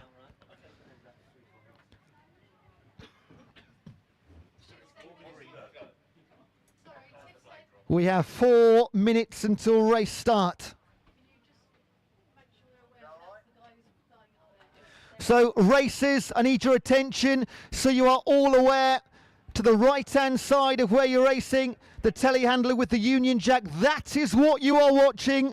When the Union flag drops, that will be the start of the race. Please be aware, the flag that you're looking for. And it's the same one all the drivers will be looking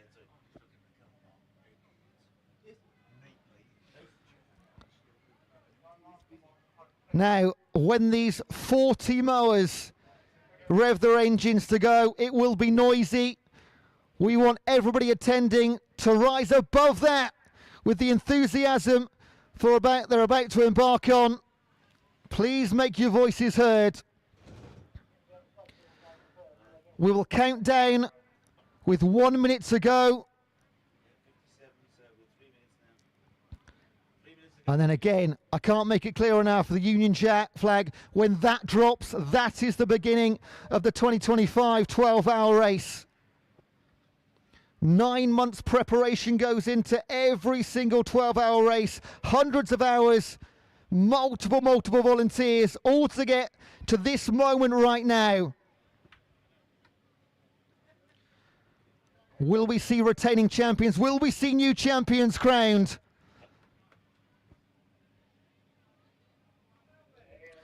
The anticipation builds. A fantastic audience in attendance. Thank you so much for joining us. We know many of you will join us through the entire evening, right through to 7 a.m.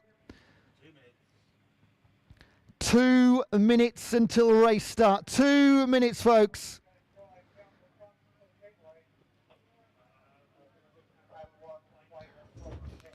A final time. As much noise as you can muster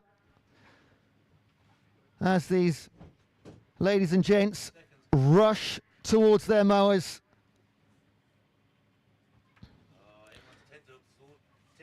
90 seconds to race start. No. 1 minute from 90. No, 59 how to start the music. 59 how to start the music. So we counted to 59. 59. 59. Get ready.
Away we go.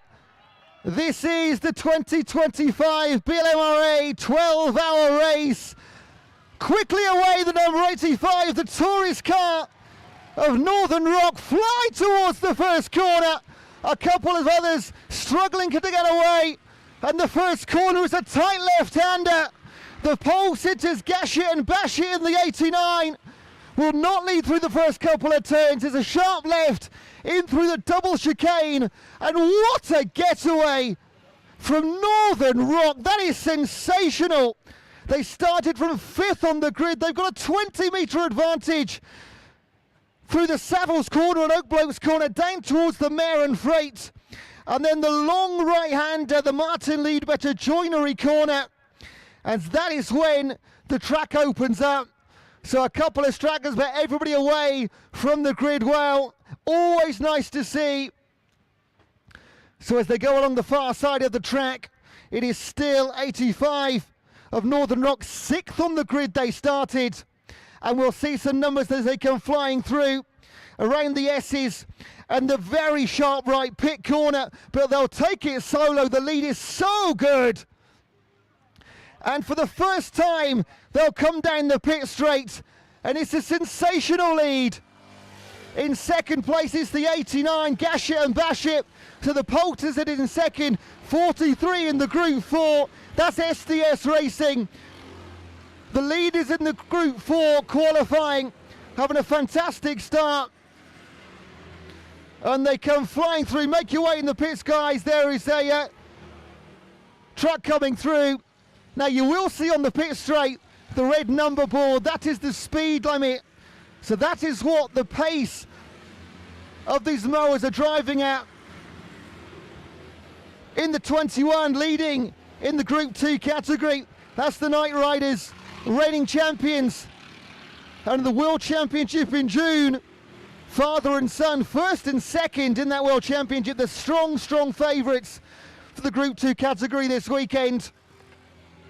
But a great start for the tourists. Northern Rock and Gashit and Bashit in the top 2 places.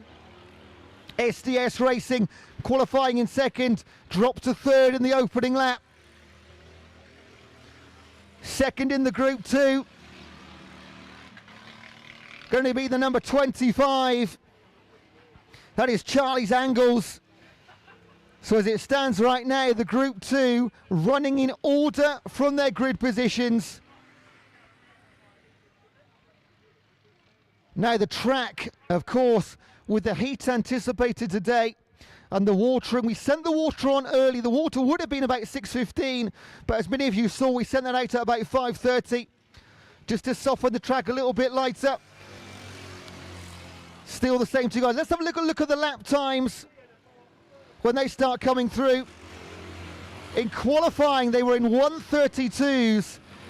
And as we know historically, the fastest lap times are set in the opening 10 as the track starts to cut up. And great to see, opening couple of laps, no issues whatsoever. Several tight corners.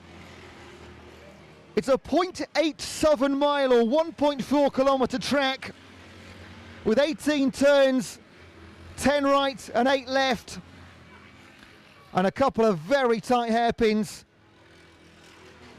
And you can make your way from your position with inside the track. You will be able to see pretty much visibility of every single corner. So do make your way around. SDS Racing in 3rd place. Tourists, the Old Farts cart number 86, occupying 4th place. So 3 tourists in the top 4. 54, Team Strongmow, great start from 9th up to 5th on the opening couple of laps. So we're lapping in the, let's have a look, the 142s. So we are already about 10 seconds difference in lap times from qualifying through to racing. And already the lights start to come on the front of some of the mowers. In 6th place, the number 90.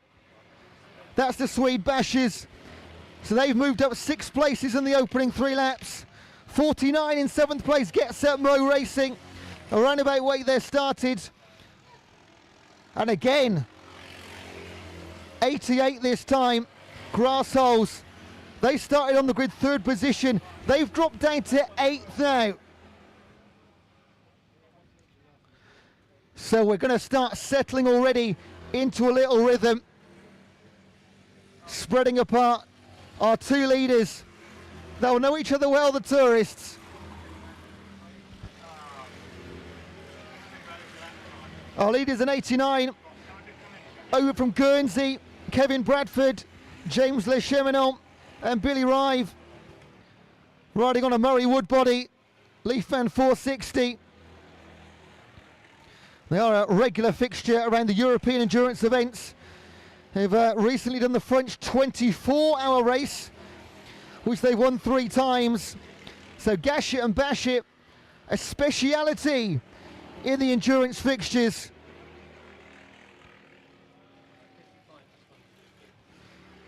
So a strong team in a strong position at the start of this race.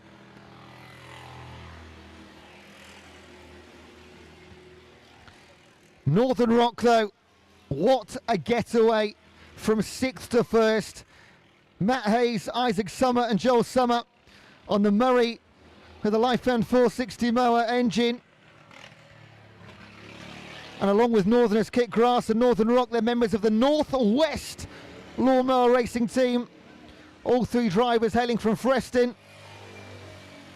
All right, let's have a look at Group 3. This is where we know there's a big rivalry. Mowers with Attitude and Mo Fear, and they're riding in 11th and 12th. Still the Night Riders in Group 2. Now, in qualifying, the Night Riders were lapping 7 seconds quicker than their competitors. So, based on that, as we've already said, incredibly strong favourites. But this is about reliability. Can you keep going? How well built is the mower? Can it withstand 12 hours of absolute pounding?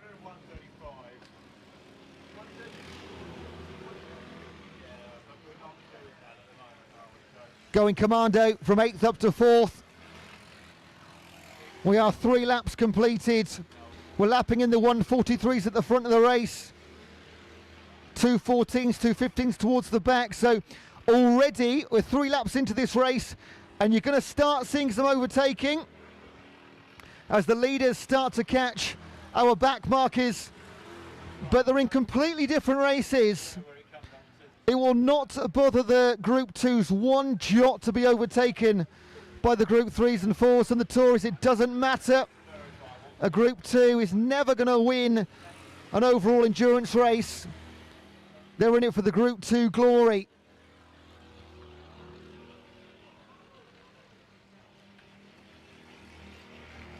So SDS Racing, after a great start, dropping down to 5th position.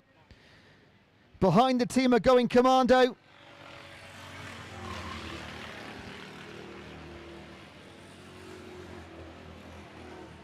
If you've only joined us in the last half an hour or so, the Group 2s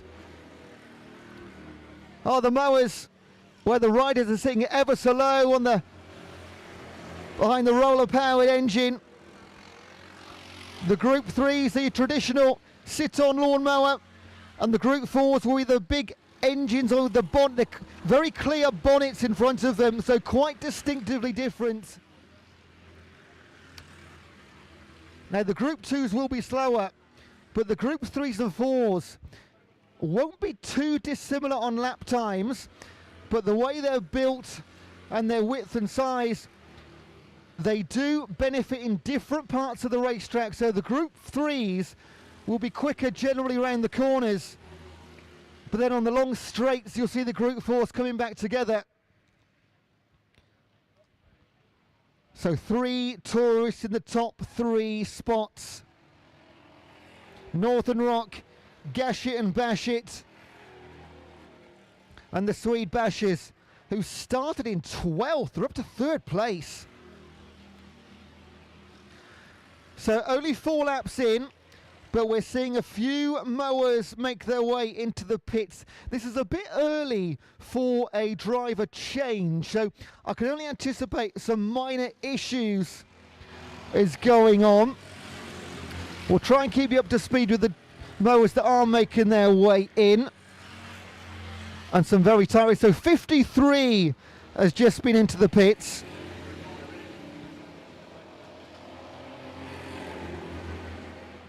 That's Cutting Edge Motorsport. Started the race in 28th place. See your top 10, Northern Rock, Gash It and Bash It, the Swede Bashes. I love that. I love that. Okay. It doesn't give gas though. Right, that's great. So 3 tourists, then 5 Group 4 from 4th down to 8th. And Mo Fear have moved into the lead of the Group 3 category, ahead of NDA Racing and Mowers with Attitude. Although the lap time at NDA Racing are 1:43 on that last lap. 3 seconds quicker than Mo Fear and 6 seconds quicker than Mowers with Attitude. Now, we had a chat with Callum earlier on this afternoon, and he said NDA might be the big challengers in this race tonight, and that is coming to fruition. And those 3 Group 3s, Mo Fear, NDA and Mowers with Attitude, they are well ahead of the next group of Group 3s. That's Lawn GP down in 23rd. And that is almost 30 seconds between the top 3 in Group 3 and the rest of their competitors. More lights coming on. Plenty of lightness still. Maybe an hour or so until we get to a situation where all the lights come on. And we do have our live band starting soon. 7:30 is their first stint. DJ all night as well.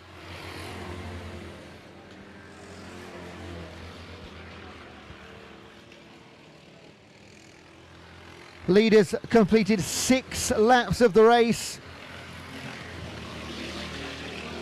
Now the old farts cart moving backwards as NDA, Mo Fear and Mowers with Attitude move into 10th, 11th and 12th in the overall standings. Now last year the leading Group 3, as we know, was Mo Fear. They finished 7th overall after 12 hours. So we know they're capable of that type of finish.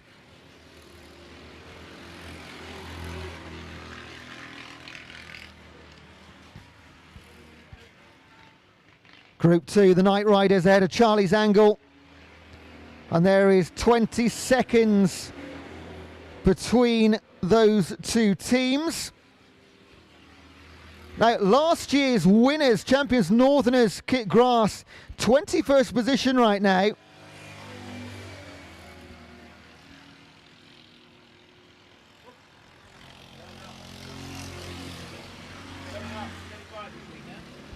And we all thank you for, of course, whether you're here in venue or watching us online, following the stream. We appreciate you being with us. Do feel free to leave a comment in the chat box. Let us know where you're watching from, who you're supporting. And maybe next year we'll see you here at trackside. It is an incredible atmosphere. And noisy, let me tell you.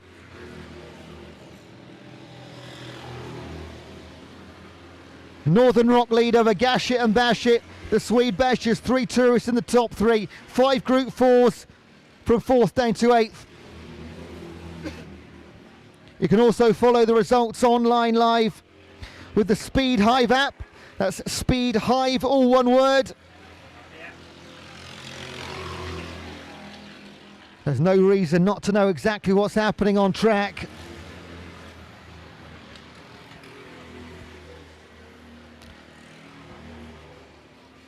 NDA Racing moving to the lead of Group 3. And their lap time again 2 seconds quicker than Mo Fear. And Mowers with Attitude, 5 seconds off the pace of Mo Fear. If you didn't hear earlier, Mowers with Attitude, the mower number 37, 4 times runner-up in the 12-hour. It is a painful stat and one that they want to bring to a close. They're naturally Group 4 riders in the Sprint Racing Championship. However, they will keep returning to Group 3 until they've won this race. Big changes at the front. Gasher and Basher and Swede Basher falling back. What's happened? There's been an incident somewhere surely, because Gasher and Basher and the Swede Basher are dropping down the track like flies. They were running second and third, and they're falling to 9th and 10th. Was there been a collision? We can't see it from our tower, but something's happened, and something drastic. Oh, they're falling right down. What's going on? So they've come into the pits is the reason. It's a little bit early for a pit stop, so we generally see the first pit stops at between 30 and 45 minutes. And it'll be a quick refuel and a new driver maybe. Maybe they've spotted something a little bit untoward with the running of the engine. Maybe felt something a little bit loose. But they're in the pits and not moving. Of course, this is a 12-hour race. You will have incidents. Of course, early on is not ideal.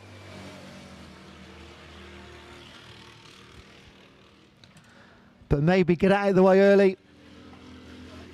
And it can't quite see the number from here. But Gasher and Basher have dropped to 20th place. So Northern Rock lead from Going Commando, Bullseye Racing and Get Set Mo.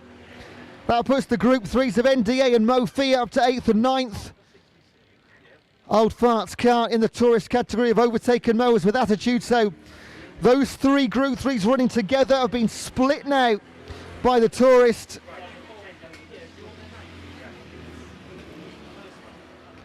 Nine laps completed by our leaders. Well over 350 to go. This is still the incredibly early stages.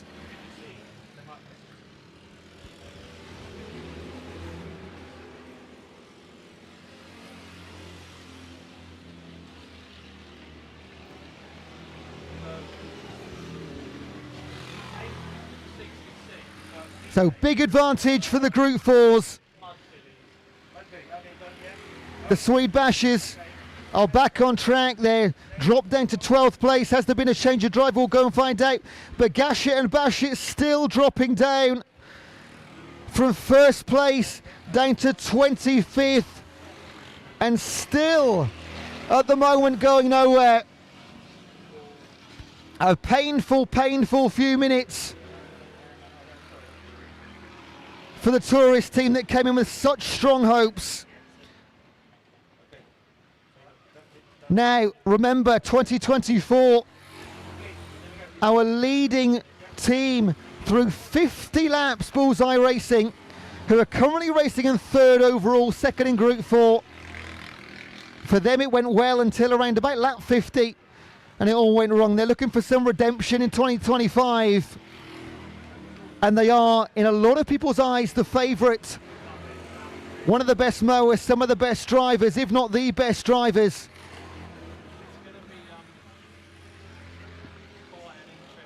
Get Set Mo, tightly behind them. 3rd in Group 4, 4th overall. NDA Racing and Mo Fear leading Group 3 in 8th and 9th. 10 laps completed. And in the Group 2, it's still the Night Riders ahead of Charlie's Angle and Omar Racing. Lorne Connery, sadly, no laps completed for the mower number 23. That does not mean it's good night. They could still enter the racetrack at any time. And considering last year we had some teams out for 5 or 6 hours and still managed to complete racing at the end of the day. Now, if you are anywhere near the ambulance in the centre of the track, you'll see on the centre of the track between the two straights a digital board with some red numbers. So that is a speed trap. So when the mowers are coming down the far side of the track on the pit straight, that will read their speed in miles per hour.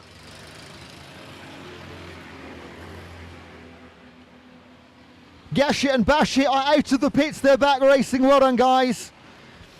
They've sadly dropped from 2nd to 30th, but they are back on track. Gash It and Bash It back racing. And they have got a fair bit of making up to do. They're 4 laps behind the leaders. I have no doubt they will be going at a blistering pace now. Anger under that right foot.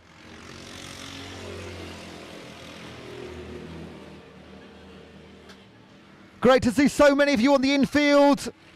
Thank you so much for joining us here as we come back to Five Oaks after a period of time away. There will be more going on in the centre as well. They've got a band starting at 7:30, I believe. And there'll be stints at 8:32, a DJ in between. Still plenty of food, so loads of pizzas and burgers as I was doing the pit walk earlier. So do go and grab your dinner. And also, very importantly, the charity we're supporting this weekend, Pancreatic Cancer Action, chosen by the race committee in honour of Les Pantry, long-time race committee chair and passionate ambassador for Lawnmower Racing. He very sadly passed away from the disease in May 24. He's a key driving force behind the event. And this year, in his memory and his honour, we support Pancreatic Cancer Action. So if you see representatives walking around with their buckets, any donation you can possibly drop into there are highly, highly appreciated. And if you want to get a programme this weekend, they are available for any donation, and all those donations again towards Pancreatic Cancer Action. So Gash It and Bash It picked up 1 place already in their opening lap. At the top still Northern Rock. They lead by 16 seconds. Going Commando and Bullseye Racing split by half a second. Leaders in Group 4. Grassholes in 6th place, second in the tourist class. And NDA Racing lead in the Group 3. Night Riders in the Group 2. That's your update through 12 laps.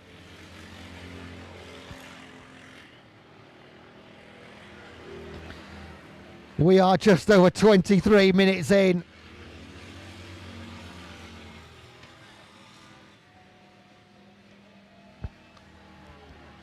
Now at this stage the track holding up wonderfully well. The watering has hopefully provided a fairly, not smooth, but more comfortable track than we've seen previously, or based on reports from our drivers last year. I know it is a bit bumpy on the far side. And Mofia's Callum will be joining us in commentary a couple of times this evening and through the night to let us know how the track's going on and how their race is panning out and how they plan to catch NDA Racing right now. There is already 12 seconds between NDA and Mofia in Group 3. The lead at the top now, Northern Rock, 23 seconds. Flying away. One of only 2 teams lapping sub 140. In fact, a 137. Bullseye, a 150 on their last lap. So that wasn't the quickest, because SDS Racing behind them was a 140. And that is why they're so close. Hundredths of a second separating them through 13 laps.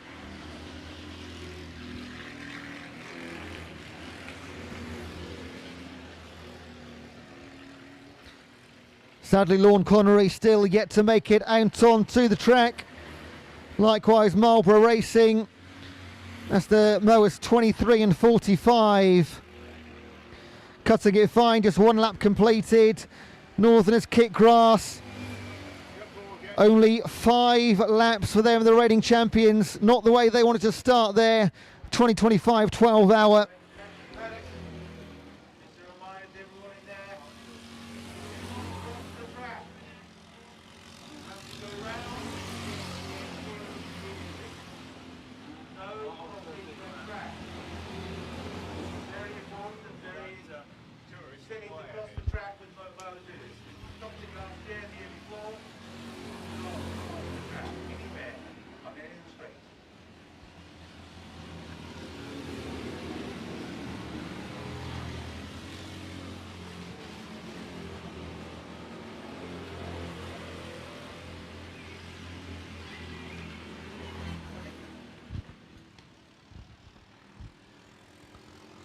Now, we are probably around about 10 minutes away, there or thereabouts, from our first scheduled pit stops. The mowers can do roughly, at best, 45 minutes to an hour, depending on track conditions and driving style. And that will be the story for the entire 12 hours. 3 drivers per team, other than there's one team with 2 drivers. And then, of course, if you see the mower 87, please give an extra cheer. That's Michael Robinson. He is racing on his own, and he's currently in 12th position. It would be a remarkable feat just to finish, to be perfectly honest, let alone do incredibly well, because he will get no rest at all. Yellow flags on the far side of the track. Yellow flags. So we can't quite see from here who's off. See a white helmet being pushed off. That is round at Savile's corner. So yellow flags being waved now. A reminder, nobody can cross the track. You must not cross the track. If you need to rescue a teammate, you need to go round all the way, please. Otherwise, the buggies will bring them back. We've got 2 recovery buggies who will bring stranded mowers back to the pit lane.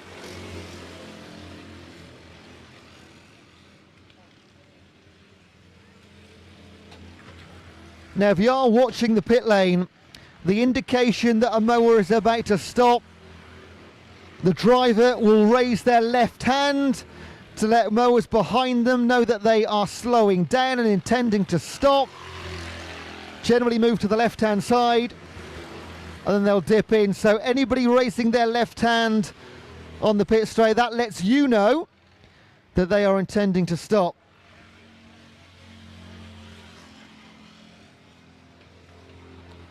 Once again, guys and girls, no crossing the track, please. You should not be making your way to the centre of the track.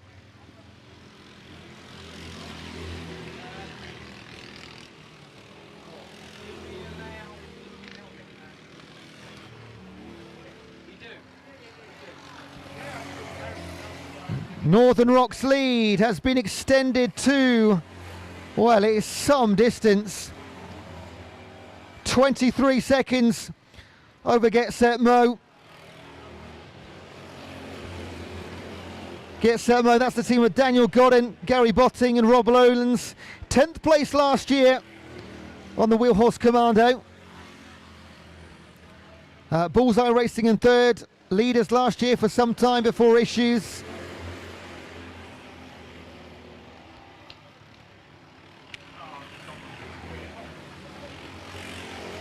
And Northern Rock, Matt Hayes, Isaac Sumner, Joel Sumner continue to do what they do.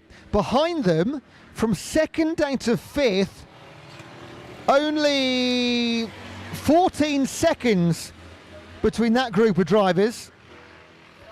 Just to give you an indication of how good that lead is right now. Gashit and Bashit only up to 28th right now. They were 30 off to their issues.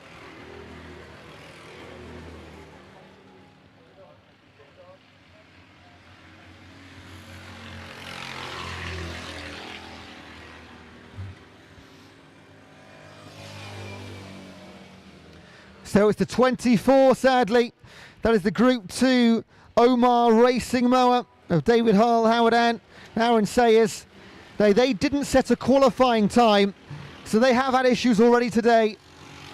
And, well, their weekend just got a bit worse. They're going to be they're going to be towed back to the pits by one of our buggies.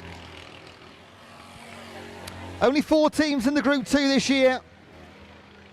Omar Racing will hopefully resolve those issues, and we'll see them out here again soon.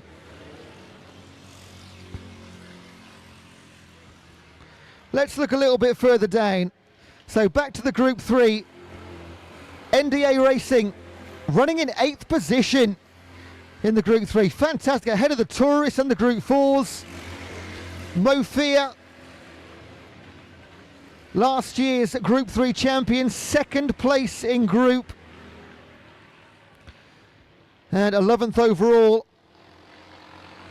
But already plenty of seconds back.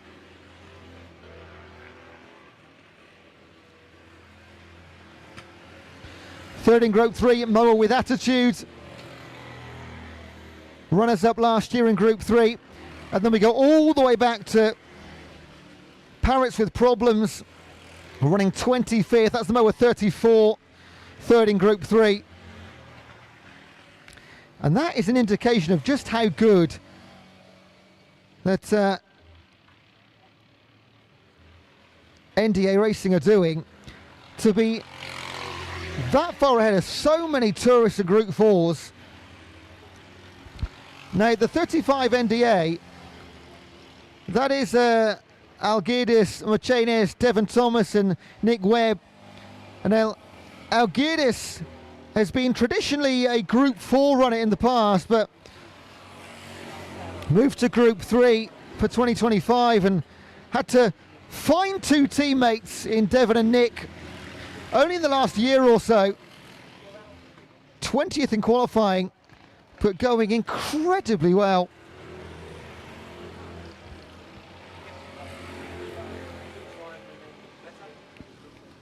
Why is that one black?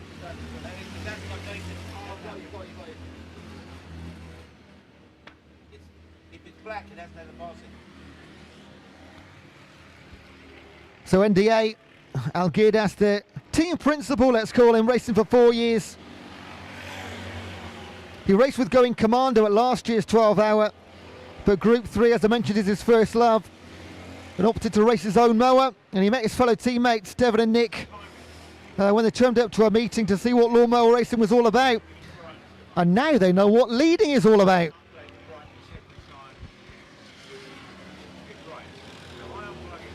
Gash it and bash it up to 25th in the Tourist class. Still 3 laps behind our leaders. Can they possibly make it all the way back to the front? It will be a long, long road, but they've got plenty of time. Oh, and look, the sun comes out for the first time today. This is beautiful. So maybe we'll see the sunset in Five Oaks. Been overcast all day long, which has actually been advantageous for the racetrack because it's not dried out as much as we anticipated. And a dry track actually means a lot of dust, and that's one thing we want to avoid. Worst case scenario, if a track is too dusty, we need to water it mid-race. So I think we'll probably have avoided that for 2025. You do see it very rarely. But through our first 30 minutes, track looking absolutely fantastic. Top speeds, we're looking at around about 43, 44 miles an hour. These mowers are capable of around about 50, but that is conditions depending. Here come the Night Riders over the start-finish line. The mower number 21 leading the Group 2. Forgive me, Charlie's Angle have moved into the lead in Group 2. The Night Riders 57 seconds back, so I reckon there's probably been a driver change there somewhere. Yeah, we are 35 minutes into this race now. So we are at the stage where driver changes will happen, and clearly have been happening. And with 40 mowers and what's that, 120 drivers. Until we're much further into the race, it's quite difficult to give you live updates on who's doing what, because we simply cannot track all of the driver changes. We have got a somewhat of a view here in the tower, so we can just about see when mowers come in and out. But it'll be a couple of hours into this race when you start to see the story really building. Mower number 60 has come in. That is the Grass Stewards, currently running in 15th place.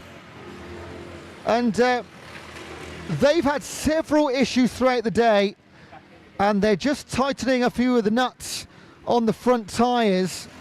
Some fuel's going to go in. Now, when I saw them earlier, they were having several issues with the fuel intake. The fuel wasn't going quickly enough into the engine. So it looks like they've resolved that because they're running really well. Qualifying wise, they qualified in 34th place. So to get up to 15th when they started this driver changeover, really impressive stuff. And in contrast to that, you'll get teams that start incredibly well, then have issues. So, like a few drivers told me earlier today, it is a bit like a Grand National 12-hour racing. You have no idea. Yes, you can look at form, you can look at drivers, you can look at the success and the grouping of the mowers. However, until we're hours into this race, it could go anywhere. And that is exactly what we've seen in the first half an hour. Gashett and Bashett, early leaders, dropping back to 30th with issues. Now back up to 21st place. Still 3 laps behind our leaders. All when the number 60, Grass Stewards, now being pushed onto its side. That is the red pit tent just to the left-hand side of the timing tower if you're looking across the pit straights. So that seems more of a major issue if they're going to that extent. So this came in as a driver changeover, but it's turning into something quite mechanical. 2 races underneath, they get it back on all 4 wheels. No, they don't. We'll come back to that in a second. 5 bodies around that mower. Hopefully one of them can spot the issue.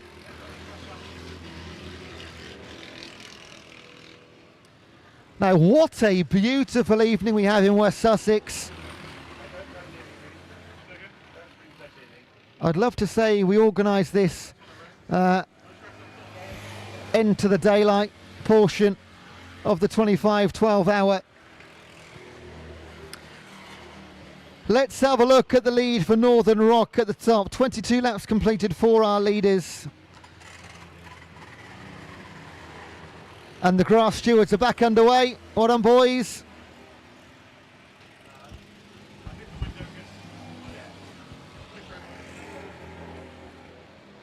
The lead is 25 seconds for Northern Rock.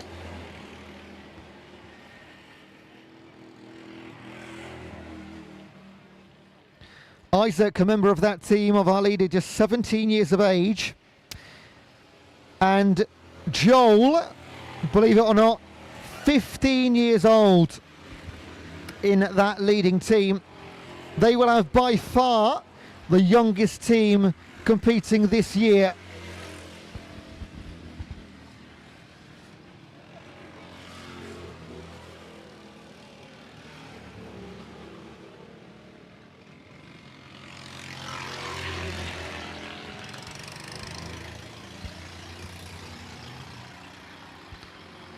And the 89 of Gashett and Bashett back in the pits for a driver changeover. That one looked a lot cleaner, no issues whatsoever.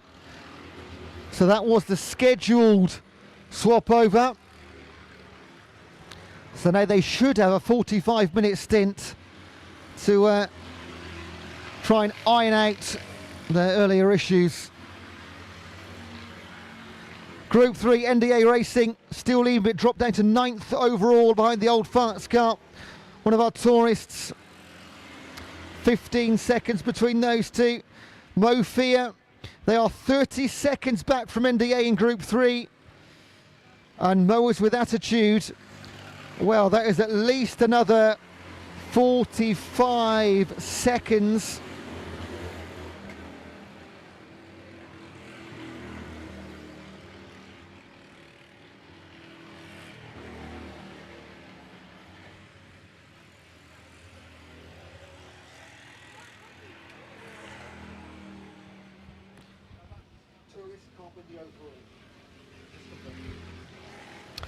Now, the tourist mowers, because they do not conform to BLMRA regulations, they can win class, but tourists cannot win the overall 12-hour race, okay?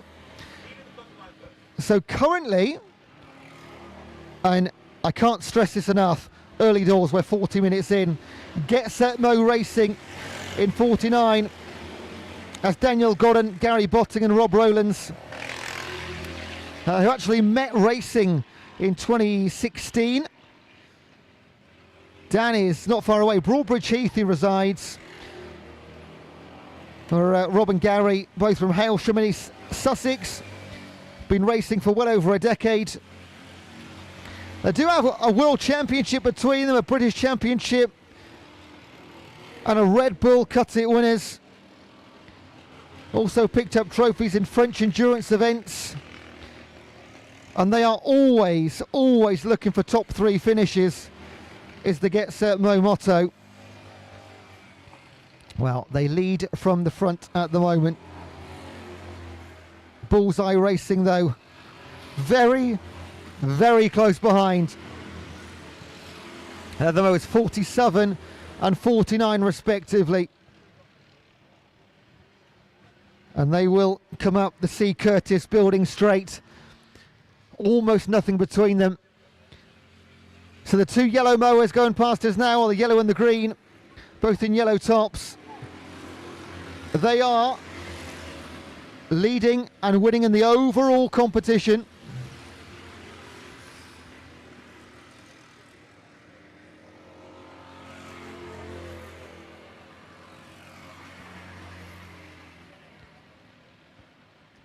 SDS Racing, 4th place.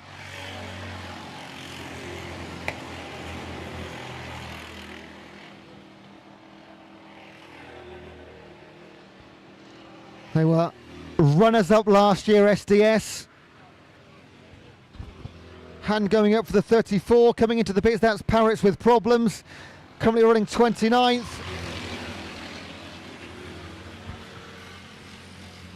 And this will be with some regularity now. Of course, there'll be different tactics. Most of the teams will go with a straight round robin, 45 minutes each for the entire 12 hours. Some may do double stints, unlikely in the latter stages. But as I was talking with one of the drivers earlier, if you've had 2 stints off, so you've been out the mower for about an hour and a half or so, I said, does tiredness creep in? But no, it's the adrenaline of the entire event keeps you going throughout. And there will be absolutely, or very unlikely, no scheduled sleeping, unless on a rare occasion where you might think, you know, this is done. Yes, you could go for a nap for an hour or so and then come back out later in the race just across the finish line. But if you're going to be competitive and win championships and groups, it's got to be the full 12. In comes the number 55.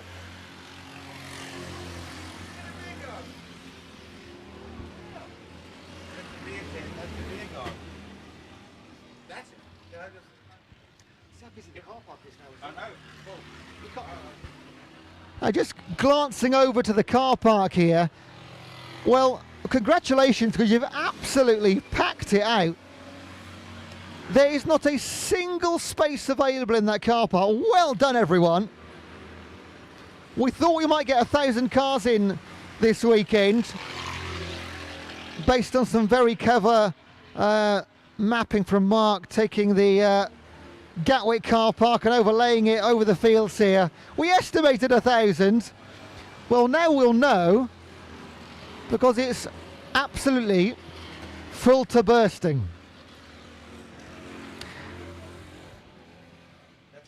It is so brilliant to see as well, with our live music, plenty of you in the centre of the infield. Families, friends. Always great to see so many kids at these events too. The next generation of lawnmower racers. We spoke to Noah earlier. That's his ambition. In comes one of our tourist class, the 86. That's the old farts car, currently running in 7th overall, 3rd in class. 25 laps completed.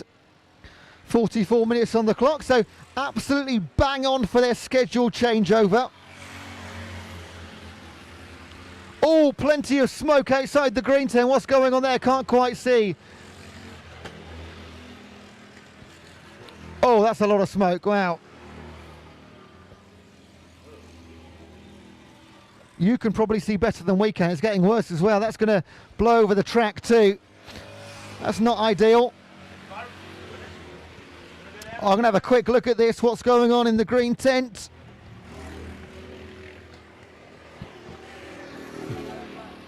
Oh, that's a lot of smoke.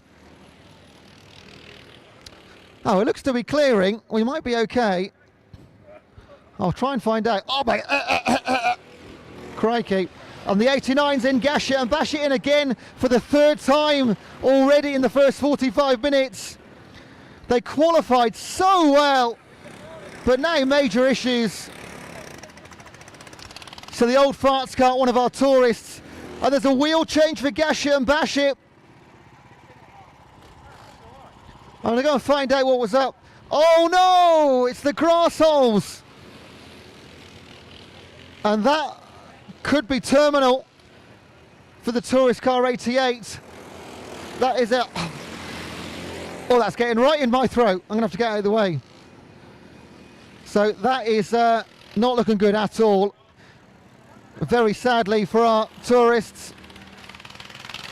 Trying to get out of the way. So the fire extinguishers are out. Of course, safety first. So they're taking the bonnet off the grass holes mower. Gash it and bash it. Still repairing their front left wheel. They've got issues. I can see the replacement is on. But you've got to say, it's been an absolute disaster for the 89 tourists. And it's going from bad to worse. Fingers crossed they can do something to get that car, well, running for a prolonged time without any issues. Now, what I don't want to do is jump in and ask questions while they're still trying to fix this grass holes car. The fire is out.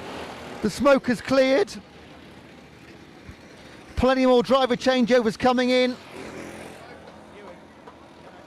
No change in our leaders, the 85, the tourist and the Group 4. So at least one tourist doing incredibly well. So wheels coming off the grass holes front right. Let me try and find out what the issue was.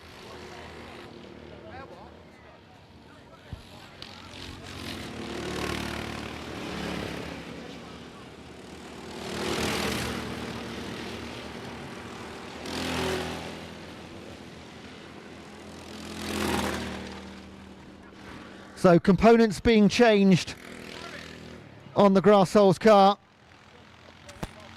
And they're working with some speed, so by the way they're working, they look confident they can get this going again. Ewan, can I just interject? Gash it and bash it. Oh no. So that replacement wheel has come back off again. Oh yeah, go on. And it looks like an axle problem. Plenty of hammering and banging going on. All right, can I make a quick announcement for well, it's turned into a beautiful evening. Not a beautiful situation though for at least two of our tourists. Here comes the Night Riders in the 21, still leading the way. Strong favourites in their group.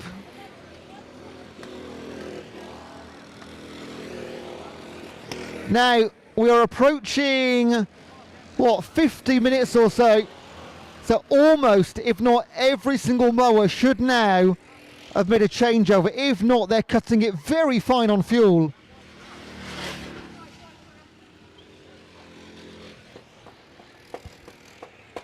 So for the third time now, we're trying to get a wheel on the front left to gash it and bash it. I'll leave them to it. The grass holes working hard. There was a fire in the engine. Didn't get to clarify what the actual issue was. But fingers crossed they can get that fixed. And back out on track. All right, yeah, I know.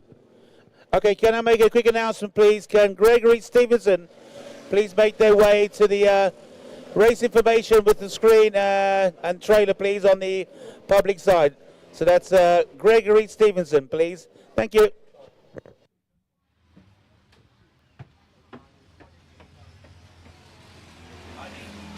You need fallback. I need to give you fallback. Because I need to be able to interject on your comments and stop you. So, but it doesn't matter. I'll just fade you down. So you might disappear for a bit. Okay. But otherwise, what I'll do is I'm going to go back and get an FM radio. Yep. And I'll get the FM going. Okay. And that will cover the site. Okay, cool. So you can because I need to tell him to stop to do something up here. All right. So keep it going. I think actually at the moment though, to tell the truth, the reason I think you've got no power is that there's no battery. It's empty. Even though we're brand new, obviously they don't last very long. So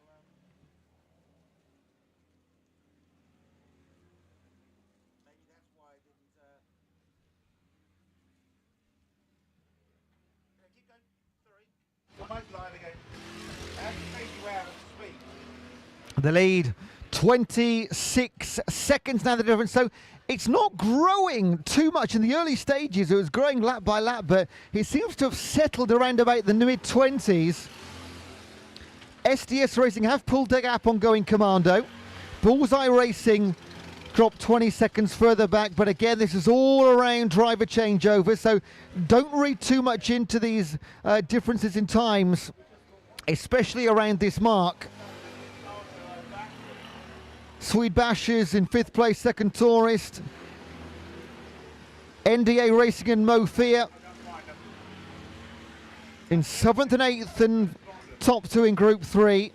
The difference between them was around about 20 seconds. Just waiting for that time to come through. They did have a quicker lap time on lap number 30.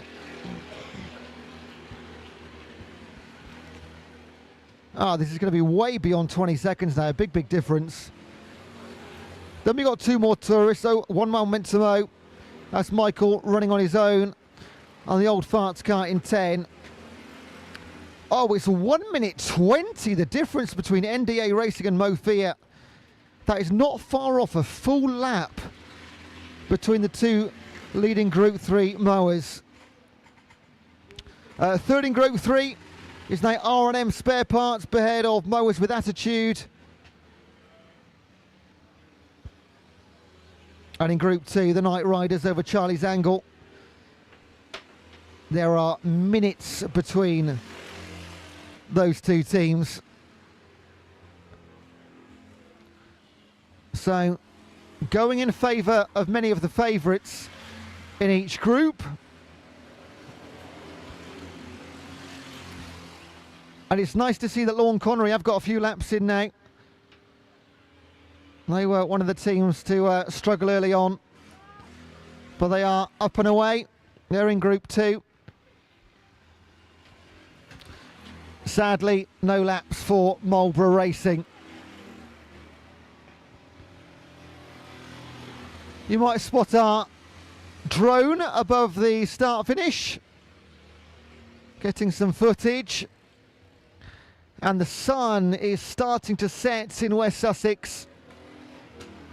I reckon 20 more minutes of sun in the air. just approaching 8 o'clock. The first hour of 12 almost completed.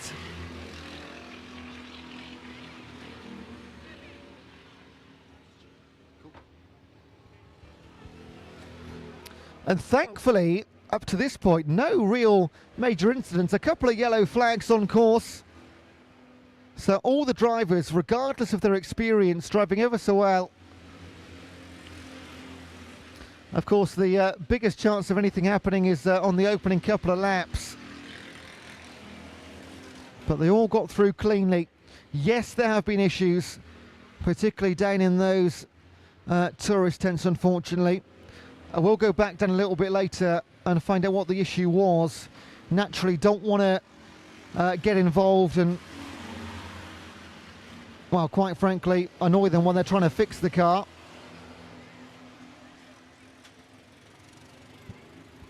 .46 back up and away. And that is the Grass Bandits in Group 4. 24 laps completed. Our leaders have completed 32 laps.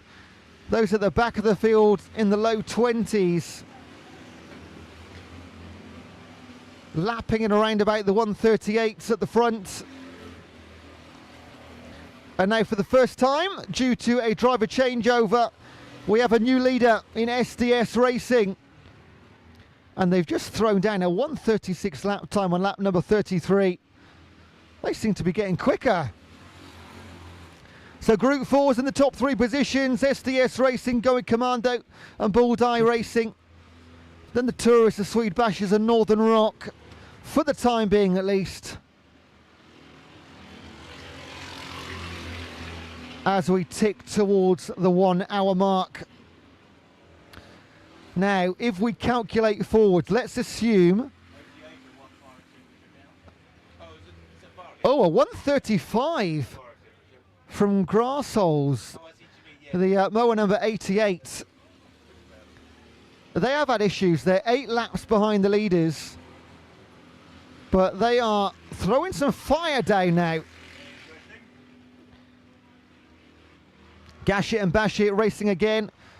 Had a long problem with that front left wheel. Took 3 attempts to get it back on, but they've done so. Mofia, 35 seconds now only behind NDA Racing. That gap has halved. That was a quick driver changeover. We will get Callum up here at some point in the commentary box to give you his insight on how the track's performing. And a feel for the race from a driver's perspective.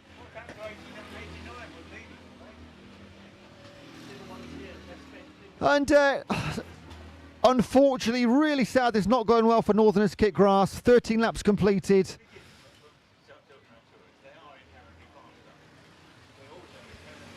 And they are 30 minutes now behind the team in front of them, Mobility Racing.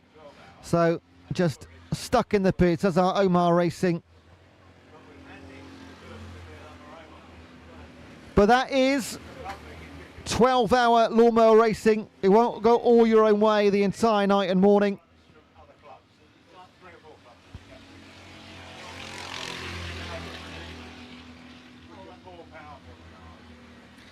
So we have now a very close race at the front. There's 3 Group 4 mowers, SDS, Going Commando and Bullseye, separated by only 23 seconds. Swede Bashers take the lead in the tourist class. Then Team Strongmow, who qualified in 9th overall. So I'm going to try and work out who's made up the most places. SDS, who were 2nd on the grid, dropped back to 5th in the early stages, now into 1st place. But what we don't have is how many stops they've made. Now, I haven't done it for a while, so I'm going to say a big thank you to all of our supporters and sponsors, many of whom have turns named after them in their sponsorship honour this week. And so a big thank you to Technique Engineering, AJW Group, C. Curtis Building, Covers, Drive Point Construction, FDH Hire, Harwood's Five Oaks, K. Drury and Sons, Lucking Brothers South, Meron Freight UK, Martin Leadbetter Carpentry and Joinery, Pipeline Plumbing Services, Savills Petworth, the Oak Blokes and Eiling Groundsworth. These events, due to their increasing costs year on year, are very difficult to put on and go ahead without the support of so many partners and sponsors. So a huge thank you, and we'll continue to give you our praise throughout the entire event. And of course, the hundreds of hours put in by our volunteers over not just this weekend, but the 9 months of effort to organise this event. It is a mammoth, mammoth task.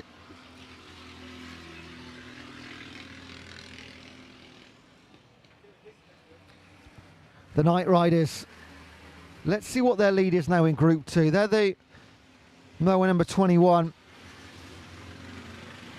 And the luminous colouring on their mower, you cannot miss them.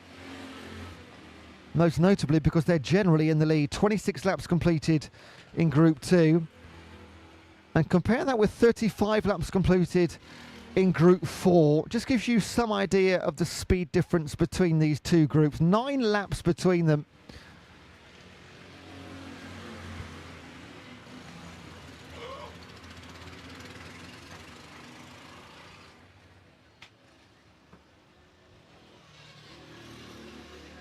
More driver changeovers taking place, and the sun, a beautiful red in the distance above the trees.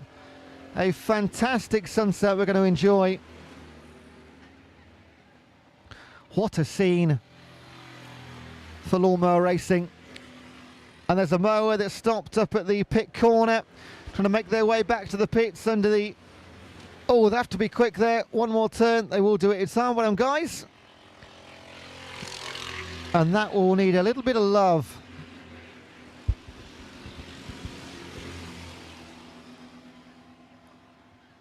But wonderful close racing throughout the entire field.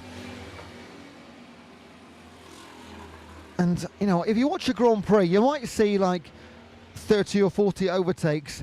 There will be hundreds, if not thousands, across the 12 hours of our race tonight. And that is why concentration is absolutely vital. Through every minute, every hour, the drivers have to be absolutely on the ball. Especially, you'd say, those in the slower mowers. Of course, they're taught, especially... I was in the novice driver briefing earlier on today, just to get some insight. And they're generally told, ignore what's happening behind you. Just concentrate on the front, and it's up to the faster mowers behind you to navigate their way around. And so, if you start to look back and not panic as such, but you look over your shoulder for a couple of seconds, and all of a sudden, you've pulled the steering wheel down, and you've dragged yourself halfway across the track. So, look forward, concentrate, let them do their job.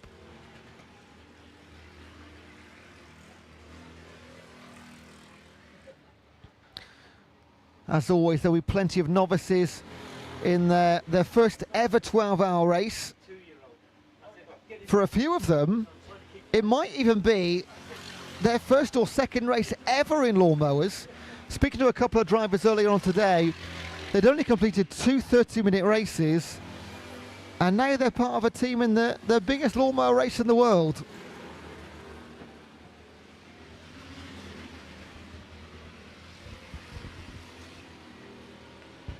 Again, if you're watching online, please give us a message. Where are you watching from? Who are you supporting? We've got a Come On Jack Watson. He's practiced for this race day by cutting my lawn. He said he's up for a chat in cart 33. We will go and find him, don't worry. Cart number 33. So one of our Group 3 runners in the Lawn GP, qualified in 32nd place. currently running in 31st. 26 laps completed. And can you turn up and watch in person at any time during the race, or do the gates shut for viewers?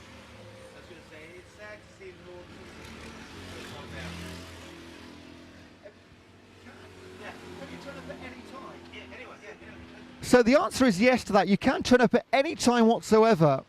So naturally, with the human circadian rhythm, that our majority of supporters will be here for the start and maybe here till about 11 o'clock or so, and they might come back in the morning to watch them finish. So yeah, absolutely, gates open all night, £10 to enter. And we've got another good luck to Lawn GP. Let's go, Jack. That's from A Stub. And we've got the old cutting crew, retired, watching from Finland. Thank you to Simon for tuning in. Let us know who you're supporting. I'm sure you made friends amongst the fraternity here. So to all of those watching online and listening to the stream, we really appreciate you. We know we get viewers and listeners from around the world. Let us know who you're supporting, where you're watching from, and we will read out those messages for you. Of course, the best place to be is here in person. And it might just be me, but it feels like it's getting busier.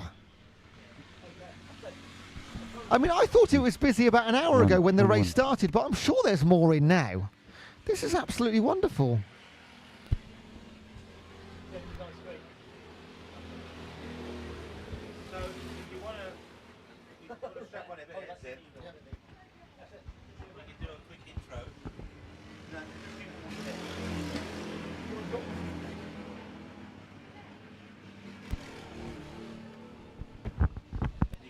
And now, for the first time today, I'm going to bring in Mark Ackroyd, a VP and time and tower. HVP, actually, if I have to say. Sorry to be a bit picky on that one, but yes. So I mean, I run the radio station, but my on-air talent this year is a very brilliant gentleman called Ewan Dunlop, and you've seen him out there working the track, and he's going to continue to do it. But I thought I'd just get myself introduced for tonight.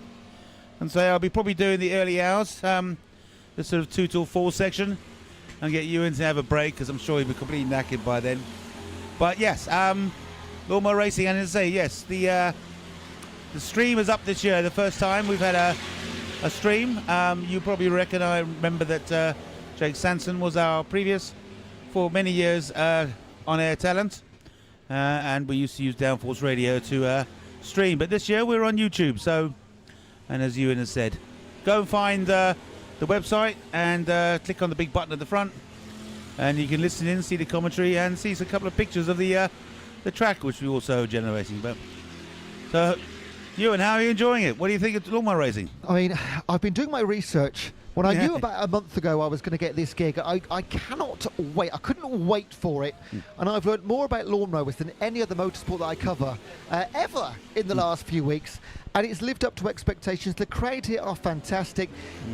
I get the impression it is such a community. Yes. I mean, quite clearly, the teams here become very good friends. Yes, it's competitive, but it's incredibly friendly. But only on the track. Only on the track. I've seen teams sharing tools and sharing bits and Indeed. saying, "Oh, you need a spanner." Any or team will help out. Any other team, whatever they need, including spare engines, spare gears, spare belts, whatever. It is a family community. The club is formed. You become a member, and then British Lawnmower Racing Association. Yeah, we travel around. We drive into a field somewhere, set up camp with white trailers and white caravans and white vans. Does look a little bit like Pikeys, but there we go. But apart from that, the kids run around, the dogs run around, and we all sit down and have a drink and chew the situation and discuss things. And every team helps every other team, but when they're on the track, it's serious. There is no halls barred, and there is a bit of rubbing and a bit of bumping and a bit of shoving, and there's a few people who get a bit stressed and the adrenaline rises a bit, but as a rule, after the track, everyone loves everyone else, and it's back to normal. Now, we've mentioned already, the car park is absolutely heaving. Like, we've not got enough space. Now, for me, first time here, this looks incredibly busy. Is it? I mean, we're over 50 years in now. Well, let's say getting bigger and better, isn't it? Every single year, still grow. We know the costs have gone up. We've got sponsors this year, and that's a great sign. Well, it is a great sign, but this year we definitely, how do you say, engaged the social media scene. One of our new members is very much into it, Callum McIntyre, and he's got his own YouTube channel, or a couple. Has been involved with a number of big YouTube channels with lots of subscribers, and with his assistance and other bits and pieces. Yes, we've definitely sort of pushed it out there. He's pushed it out there. We've also done a bit more Instagram and all that sort of stuff. Something that me as being an old retiree, I'm not really into that sort of things. Yes, YouTube, yes. A bit of Facebook, yes. WhatsApp, wow. But we were here in 2019. We had a race here in 2019, just before COVID hit. And it was a very good race. And we did have a big crowd, but nothing like we got today. That is just, that car park in 2019 was about 3/4 full. But this year we've actually had to make space on this field and take up as much, well, we've taken a load of panic area that we had last year just to make space for cars. And we've also had people inquiring about camping, which is something we've never had before, really. The first time it popped up, I thought, was last year, really. But obviously we don't actually sort of sanction, we don't have a camping area, but yes, you can turn up.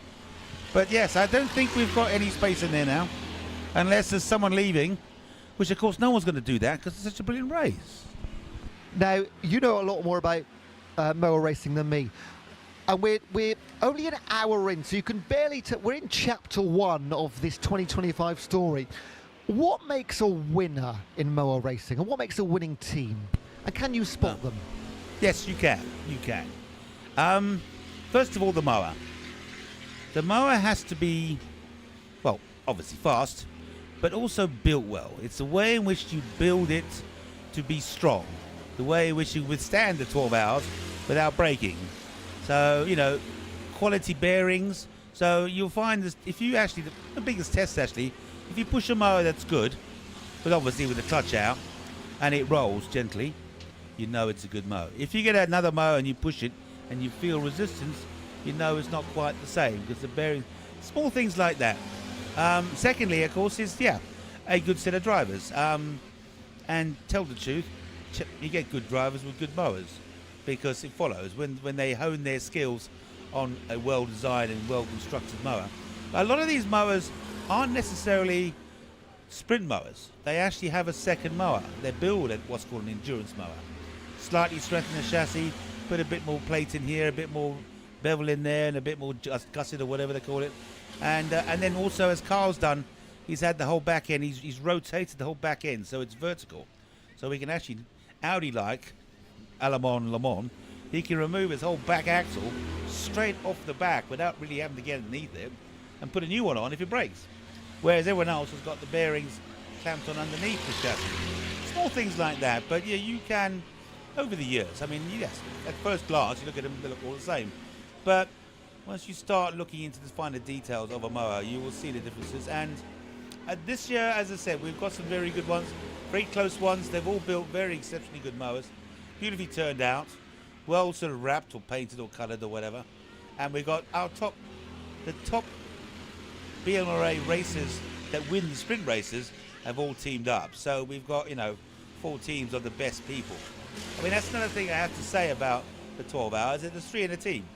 That's effectively 3 sprint races. Now, I mean, so you very rapidly reduce the number of physical teams you can have because you've got all your drivers are split up in less teams.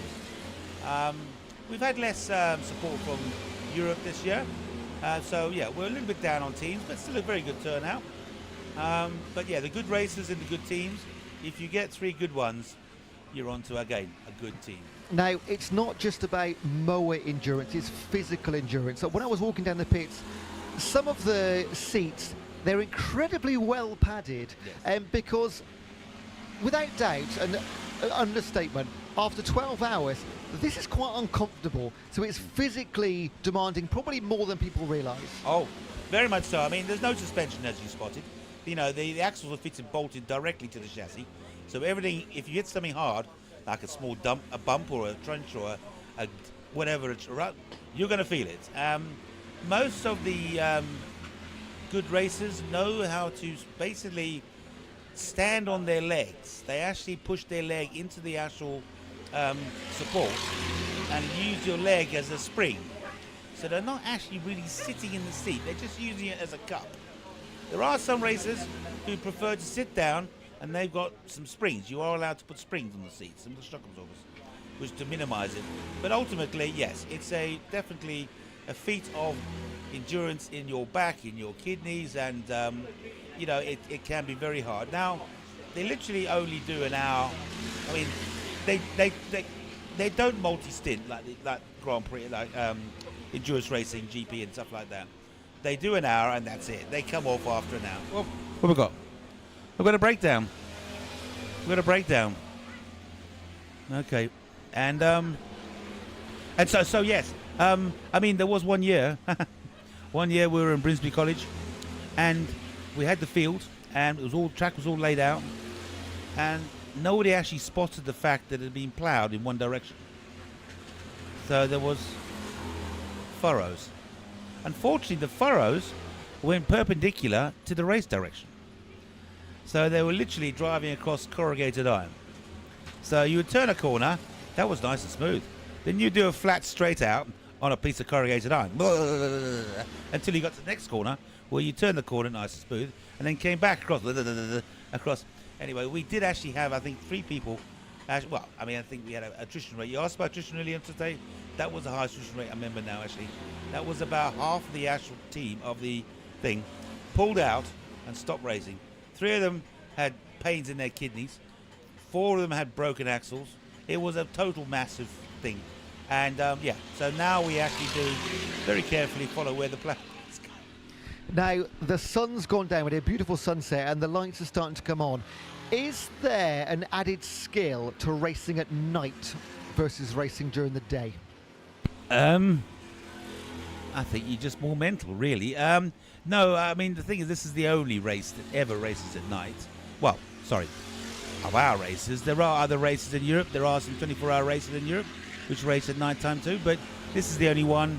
And even the Northerners, the West Racing Association's 6-hour is daytime. They start at 10, finish at 10. No, finish at 10 and finish at 6 hours later. So it's not nighttime. But we don't actually light any of the corners, as you will find later on. We do have lighting towers in important places, and we have them ready for accidents. So we have lighting towers on important places that we need to light in case of an accident.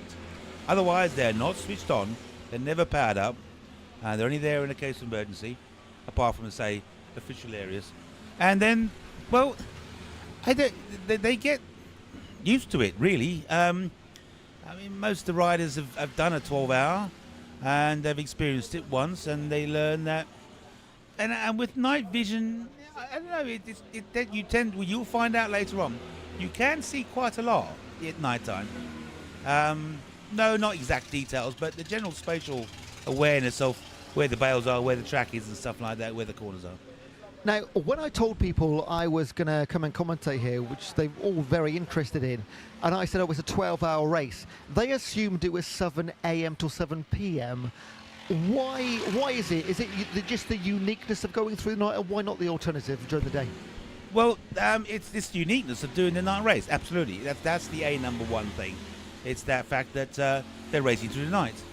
Secondly, it's basically you saw how long it took to get everything prepared, how long it took to do qualifying, how long it took to get practice, how long it got to get marshaled together, how just the amount of time required to do it. If we started at 7 a.m. in the morning, everyone would be up the crack of dawn. Nobody would be very happy about it. You know, they wouldn't have had their breakfast butty, and no, they wouldn't want to start. We would get 0 people turning up for that. Also, tell the truth, I have to say, for the people out there in the crowd, and I'd say thank you very much for coming. Hope you're interested in listening to what we're saying. I don't think you'd like to be here too at 7 o'clock in the morning or start a race. So no, it's 7 o'clock, and we brought it forward this year. We normally have it at 8, and for those of you who didn't realise it was at 8, I do apologise, but we did put it on our posters. We did put it on our website, but we brought it forward now because of the kids, really. Because we noticed that, or found that feedback that some of the families were finding 8 o'clock too late for young kids, and they had to get them back. So they couldn't wait for the start. So they came up, watched the qualify, enjoyed the ambience of the field and the sort of attractions, but basically had to go before the race started. So to us, it's not much difference. I mean, once you've done 12 hours, whether you finish at 8 or 12, it makes no difference, really. And in fact, it gives you more time to basically go and have a sleep and a shutdown before you start packing up, obviously, because, yeah, I mean, our statement on our website is that we take a completely blank field, we turn it into Le Mans, and then we strip it apart. So now, of course, this weekend, yes, the mower racing is the absolute standout attraction, but there's loads of great stuff going on the infield as well, isn't there? Has that grown over time? Because I was not expecting to see this. No, that's something that's definitely grown. We, well, it was basically, we realized that, well, people weren't, the crowds, number of people coming to watch it was dropping. And the general feedback again we got was that, well, I've been to see a lawnmower race. I've seen it. You know, I'm not going to come back. You've seen one before. But we felt that we needed to make it a bit more of an event, to make it attraction. And certainly, I mean, we used to have a burger bar, and we used to have a coffee man, and maybe an ice cream man, and they would sit there in the cold all night and whatever, and not get many people coming to them. And we thought, well, let's turn it into bits. I mean, it costs more money to do, but we feel that it gives an attraction to a different facet to the event. So that, yeah, the kids, when you come in here with a family and kids, you've got something else to do.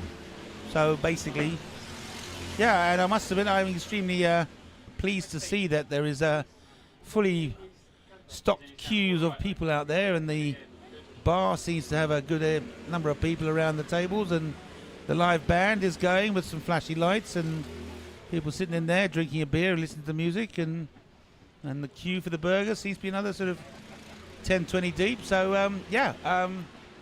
and kids flying down the bicycle. So I mean, all of it really. And we had, I mean, I'm not saying we had a difficulty, but we put our requests out to people. We sent out notes to the various different companies and said, you know, do you want to do it again, or do you want to do it? And they said yes. Now, this has traditionally been lowest entry cost possible in motorsport across any form. And for the first time this year, there's sponsors and partners, of course, increasing costs for you as an organisation to put this event on. Can you see in the future maybe having, if people are here and they've got a local business, and there will be local business people here, if they want to get more involved, how would they do that? Well, they can contact us. I mean, we've had on the front of our webpage a link for all sponsors. You know, any sponsor interested in sponsoring the event, contact us here, and you basically go straight through to the main sort of committee. And what's that? Someone? Oh, another one's broken down. Same place, actually. Oh, that's Gasher and Basher again. They're having an awful start to the evening, unfortunately. Is it just him, or no one's going to support him at the moment? Well, there's a buggy coming behind. So their garage is about 50 yards away. If they're going to be anywhere, that's the place you want to break down. But they had issues about half an hour ago with that front left wheel. They took it off 3 times, and it's that side of the mower. But that's their 4th issue in the first hour and a half, sadly, after qualifying so well, the Tourist. That's not good to see. I think they're going to get a tow back from the support vehicle. So yeah, they'll get a lanyard and tow it back to the pits. Oh, we have Callum joining us. What's up, Callum? Hey, good. I'm just showing a video of someone sending it down the inside and then digging in and rolling. And I had to avoid them. So it was an eventful stint. I watched that and my jaw dropped. I think you need to show that to Mark as well. So a big you don't see that too often rolling over, do you? No, so he went there. It was a really weird stage at the beginning of the race where the middle was still really wet and the edges weren't. And so through some on the way into the corner, you kind of had to cross the mud delicately. And what happened there was he was trying to make a move up the inside, had to go on the mud, slipped sideways, went more and more and more sideways, and he couldn't catch it, and then it dug in. What happened, you know, to NDA Racing? Because you were chasing them for the first hour or so. I've only just noticed during our conversation with Mark that NDA, after leading Group 3, have dropped down to 31st, which in your favour now puts you to the top of the Group 3, where you want to be. But do you know what happened? I don't know what happened. That mower, I raced that mower. I race against that mower in sprint meetings, and it is a bullet down the straights. It can pull away from you out of the corner, and then it looks like he's got a longer gear on it than us, so he could keep his foot down longer. So he drove past me, and there was nothing I could do. He took the lead of Group 3. I was then second, and he pulled like quarter of a lap on me in that stint, and I didn't know what happened, and he's just pitted. I don't know what their issue is. How are track conditions? Because it looks, you know, from our perspective, a little bit soft, so perfect, really, is it? Yeah, it's pretty good. The grip's good. There are some areas that are rutted up, so the top far end of the field, the furthest bit away from race control, is very, very rutted, and it means that it feels like it's shaking the mower to pieces. But, you know, that's kind of what you come to expect racing these races. That's not an issue. So, yeah, the straights are pretty good.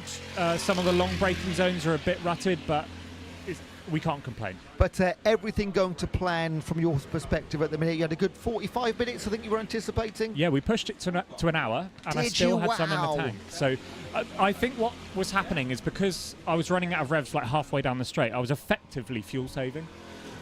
So we could go longer if we wanted to, but the guys in the pits, like Richard, bless him, he was going to be getting on after me, was just stood there waiting and waiting and waiting with his helmet on. I think he was stood there for 20 minutes. So, wow. Yeah, things are good. Track's good. It's really good we've started the race earlier this year, because this stint now would have been the first stint beforehand, and it means that only one person gets that sort of day to night transition. Yep. Whereas now there's two people do. We have less of the pain in the morning. It's going well. It's a lot of fun. Now, we've already seen a fair amount of incidents, some having multiple. So, really, as we said earlier, we've had one mower with 4 times they've come in with an incident so far, unfortunately. So, as we know, consistency is the key. You're obviously had no issues whatsoever so far, fingers crossed. Now, you're running 6th overall ahead of 3 tourists. I didn't know that. Ahead of multiple Group 4s. So, I mean, for a Group 3, you finished 7th overall last year. There's something pretty special about that mower, isn't there? Or is it the drivers? Thank you. I will take that. I do love that mower a lot. It's built to be super comfortable and capable on these like longer tracks. Yeah, really happy with it. Despite getting shaken about, and the punishment these mowers take is unbelievable.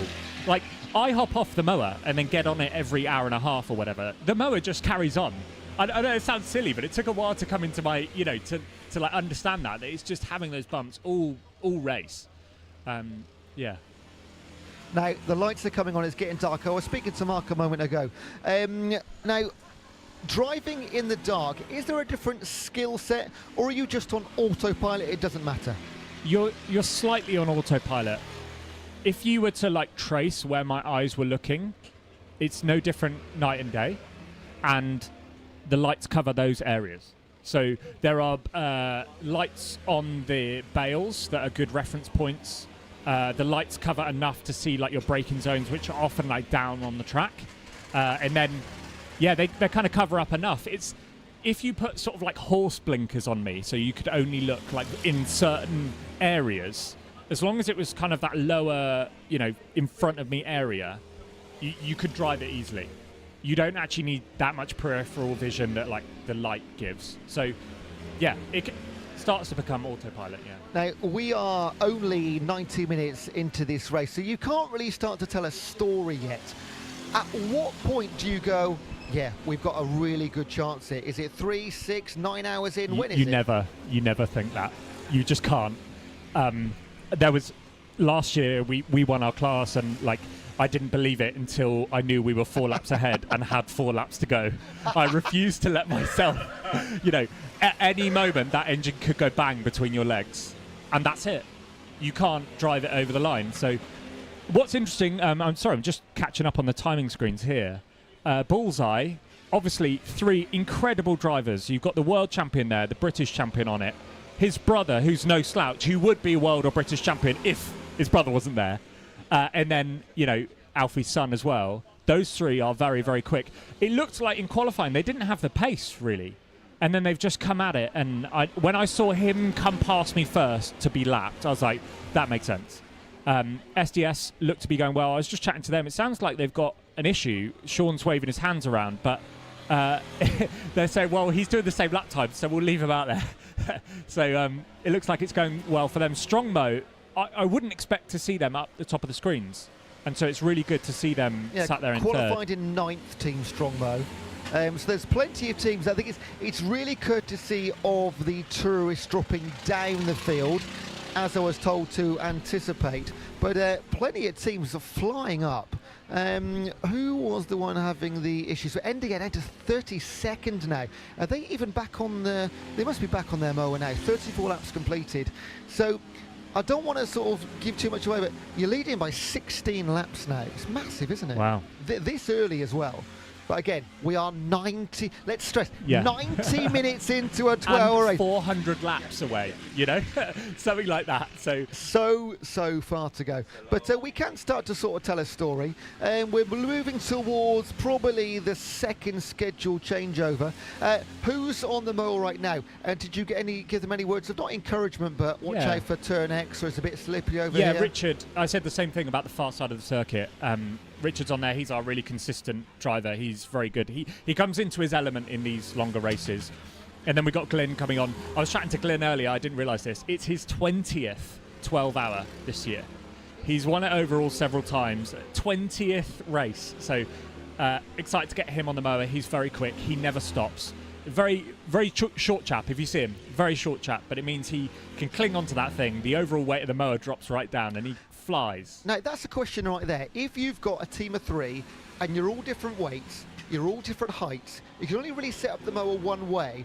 Do you like average it out, or how would you do that? We put a seat insert for him. That's what we do. Really? Okay. Yeah. So like yeah, we sort of booster strap seat. that seat on during the change, and then off he goes. But yeah, really good to see Going Commander up there in third. They had a lot of problems last year. Carl Selby building that mower, you know, that thing is, if you have a chance to go and look at it, very, very shiny, beautifully built wheel horse. Good to see that that's the first wheel horse behind the Murrays. Everyone says you could only be competitive on a Murray at the moment, and that's just not true. These guys show that. The wheel horse with the Lansing 413 engine. 4th place last year, qualified in 8th, running in 3rd. Yeah, that's pure consistency, isn't it? And then Girth on Turf as well, very young team. Those guys are all 20 years old, their parents race. And this is their 2nd year, I believe, racing together on that wheel horse. So, yeah, really good to see them up there as well. Still really holding pace with the top guys. And who's the really young team with the 15-year-old in it? Is that SDS? Tourist. That's Northern Rock.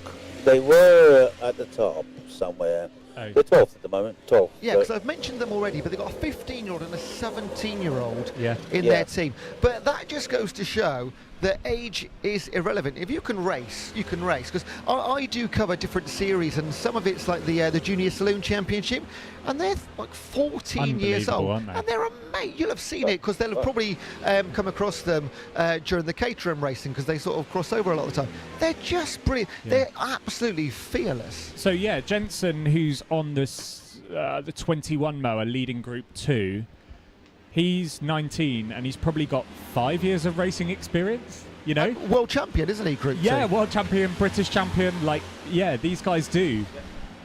Yeah, his dad, Mike Creswell, is the one who basically started the racing. You know, he's got multiple world and British championships, and then he trained his son, and his son immediately got into it. So he's learned very fast.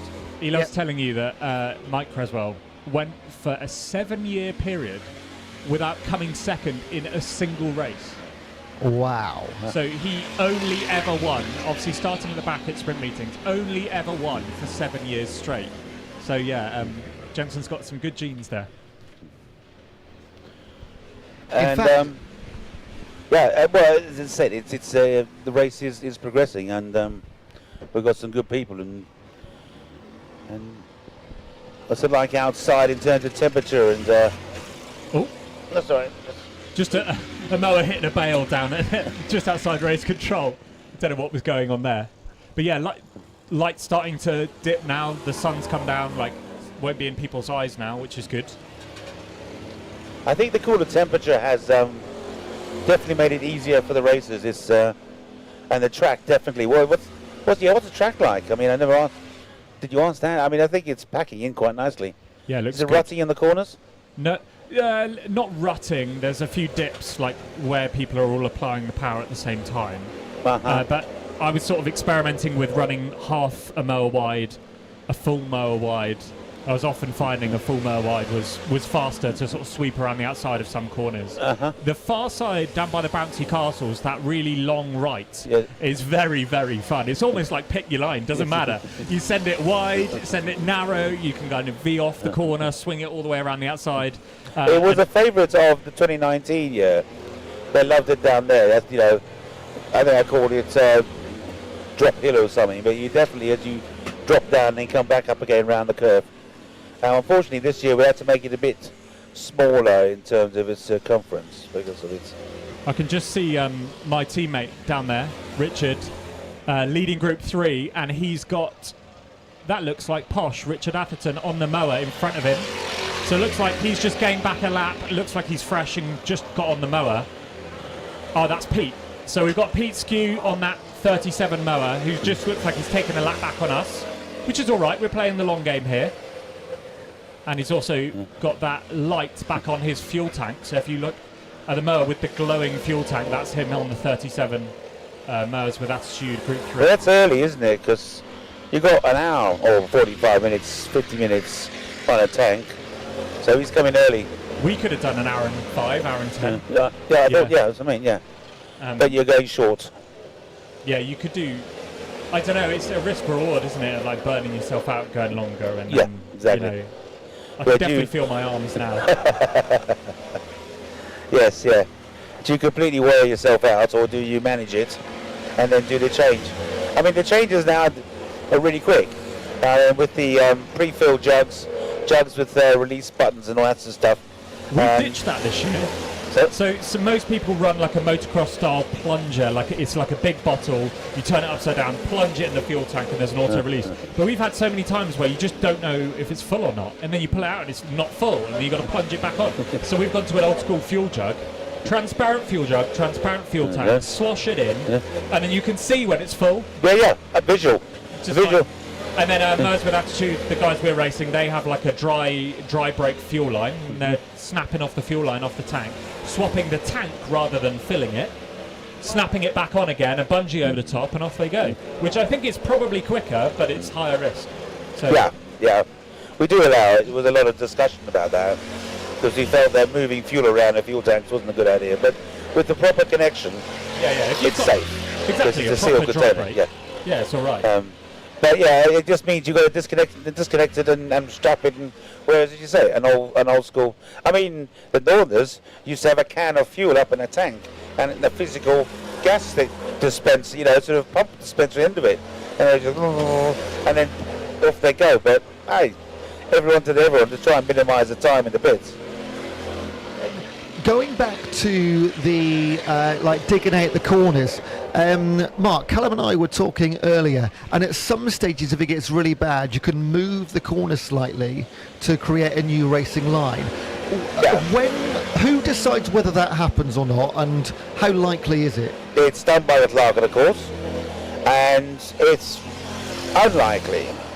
It's really, the adjustment of corners is only done when the corner is a serious problem. And the last year at Petersfield, the corners were so rutted, so rubbish, they're so badly bumpy that people were stalling in it because they were able to brake. And so, as a rule, we won't want to move it. We move it on sprint races because, again, dust, to try and stop the dust. So we get a bit of fresh grass, we get a reasonable racing for a bit, and then it gets dusty. Here we've watered the track, rolled the track, so in theory we shouldn't do it, and we've set rules within the actual the committee that no one's to move it unless the clerk of the course makes a decision I'd like with 3 hours to go and start pulling in corners. You Whenever would. they do that last year, it was like I can't even compare it. No.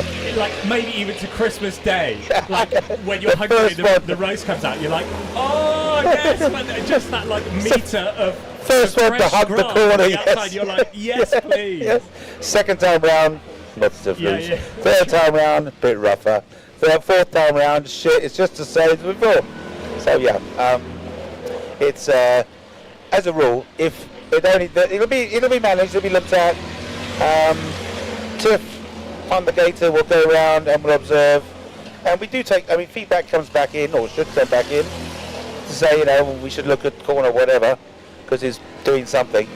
It'll be looked at, but as a rule, we try not to, because you're just using up more grass and adjusting the race. And as a track itself, and this is a question from me, an absolute newbie, I'm guessing back in 2019 when we were last here, do you redesign the track every year? And who designs it? Well, it's a P. Hamilton does the actual design, but it's a kind of a combination of what we say. So we all have a throw input into it and say, look, can we have this here? Can we have that there? The complex was Richard Atherton. He said, can we have a nice big sweeping curve? And the S's was kind of my idea. I said, well, have a zigzag there. And down there was Dan's. But Dan said we've got to have a hairpin start the pits to stop, because we try and slow everyone down onto the actual pit straight. Yeah, otherwise it would be on the exit. Yes, the first pits would be on the exit of the corner, and people would be encouraged to run wide. I mean, also, the sort of boots down the bottom of the pit lane. Yeah. Is really fun, and that was a good idea. I remember being there when you guys we were all scribbling on a design on the call, weren't we? And that was like, oh, that was going to be sort of a circular corner. Yeah. And now we've got that sort of fast right to bleed off some of the speed, and then on the brakes into the bottom hairpin. It's worked well. I call it a toe hitch, but yes, it's the toe hitch. Okay. Yes. But it's but we always, a couple of years ago, I tried to suggest that we have a normal racetrack, which is circular, or and everyone goes in the inside and having bridges and then. But to tell the truth, it's just totally impractical, and the cost is like way out, because we've got the infield with vehicles and buses and vans and caravans and stuff like that, and unless you've got an underpass or a bridge built, like the big racetracks have, if you have a normal racetrack, and then we've got to talk about disabled people, how do they get to the inside of the track? So all of our tracks tend to end up as a U-shape, wiggly U-shape. So you've got an inward passage for the actual spectators, and then the track is in a big view. And this is a serious question. Based on how packed the car park is this year, next year, if we were here again, would you have to make the track smaller to fit more cars in, or how do you get around that issue? Well, in a sense, we'd have to think about that. I mean, we tried to make the racetrack a mile long, so we tried to wiggle it around and have corners and whatever to make it a mile long, and it's 0.93 this year, which I think is 1.28 kilometres. But yes, I mean, we've had to reorganise the planning and the Harris fence amounts and stuff like that to basically get parking into the back of the paddock area here, which was, so we squeezed us up a bit. But I mean, I must admit, I just received money from the gate, and we have surpassed 3,500 people. Wow. Yes. Right, boys, I'm going to go and eat something before I get back on the... I'm going to go I eat know, something. that's why you go and race. See you later, guys. See you in a bit. Cheers, Colin. Thank you, man. Have fun. So, Mark, based on that information, the likelihood of us being here at Five Oaks again next year, good. I mean, how early in advance do you even book? Do you book the land? What's the situation? How do you even do it? I'm going to transfer over to the one because this one. This one has a warmer tone. That one's got a crackle to it, which I need to sort out. But no, how will we be back here? To tell the truth, don't know. And it really depends on our friendly farmer Neil, who owns 7 fields around here, and we've been in basically 4 of his fields already. 2019, 2017, 2018, 23, 25. So we've been round. And it all depends very much on weather, the farmer and his crop, and his timing of what he's doing. Now, basically, and it's crop rotation. And Neil has been extremely supportive of us. He's an incredible man, and he lets us, pay for one of his fields. And no, we're totally up for paying for the use of the field. It's just having the field that's available. Last year, Neil said we couldn't have a field. It was so wet last year that his crop was delayed, and his being able to cut it or whatever wasn't going to happen in time for us to have our actual. And we did move it back a week. We moved it because we said, well, what happens if we go a week later? He said, well, possibly. So we did move it back a week. Everyone booked holidays, and then we found out we couldn't have it anyway. So we moved it backwards forwards, because it turns out the field that we could have in Petersfield was only the week before, not the one we had. And everyone, a number of people booked holidays. They went, oh, even in 2 weeks that we made, anyway. And then it's got to be a field that is relatively flat and can accommodate the caravans and not just the track, but the infield and the cars. You can reach so many places you can go, I can imagine. That is the biggest problem. I mean, finding a field and a friendly farmer that has a field that is basically fallow for a year. You can generally tell when they're fallow because they have what we call lavender hill, or poo pile as I call it, a pile of manure in the field ready to plough in. So the farmer, all farmers do it, there's one down the road there, so I know that he's going to be doing that field probably next year too, or maybe even this year. He places all the manure in the field and then leaves it fallow for a year, and then he ploughs it, turns all the manure into it, and sows his crop. But you do need a field like that that's not hilly, big enough.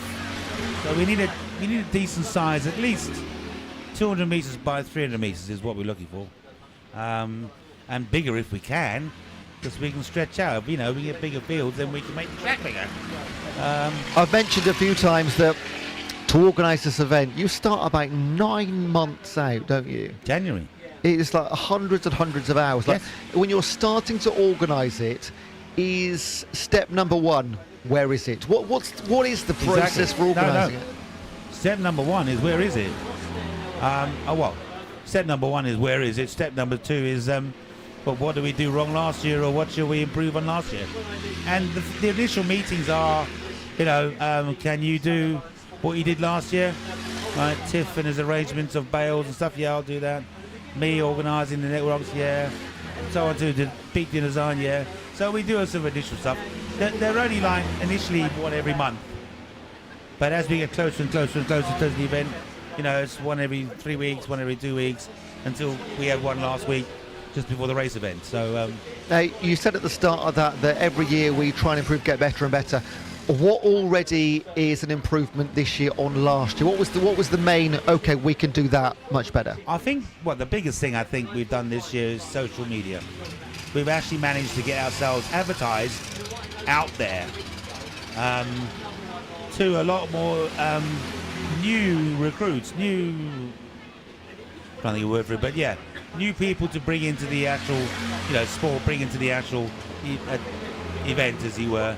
Appealing to the younger members of the public, because, it tends to be more of a sort of middle-aged to older age sort of people turning up. And yeah, we want to bring more people in.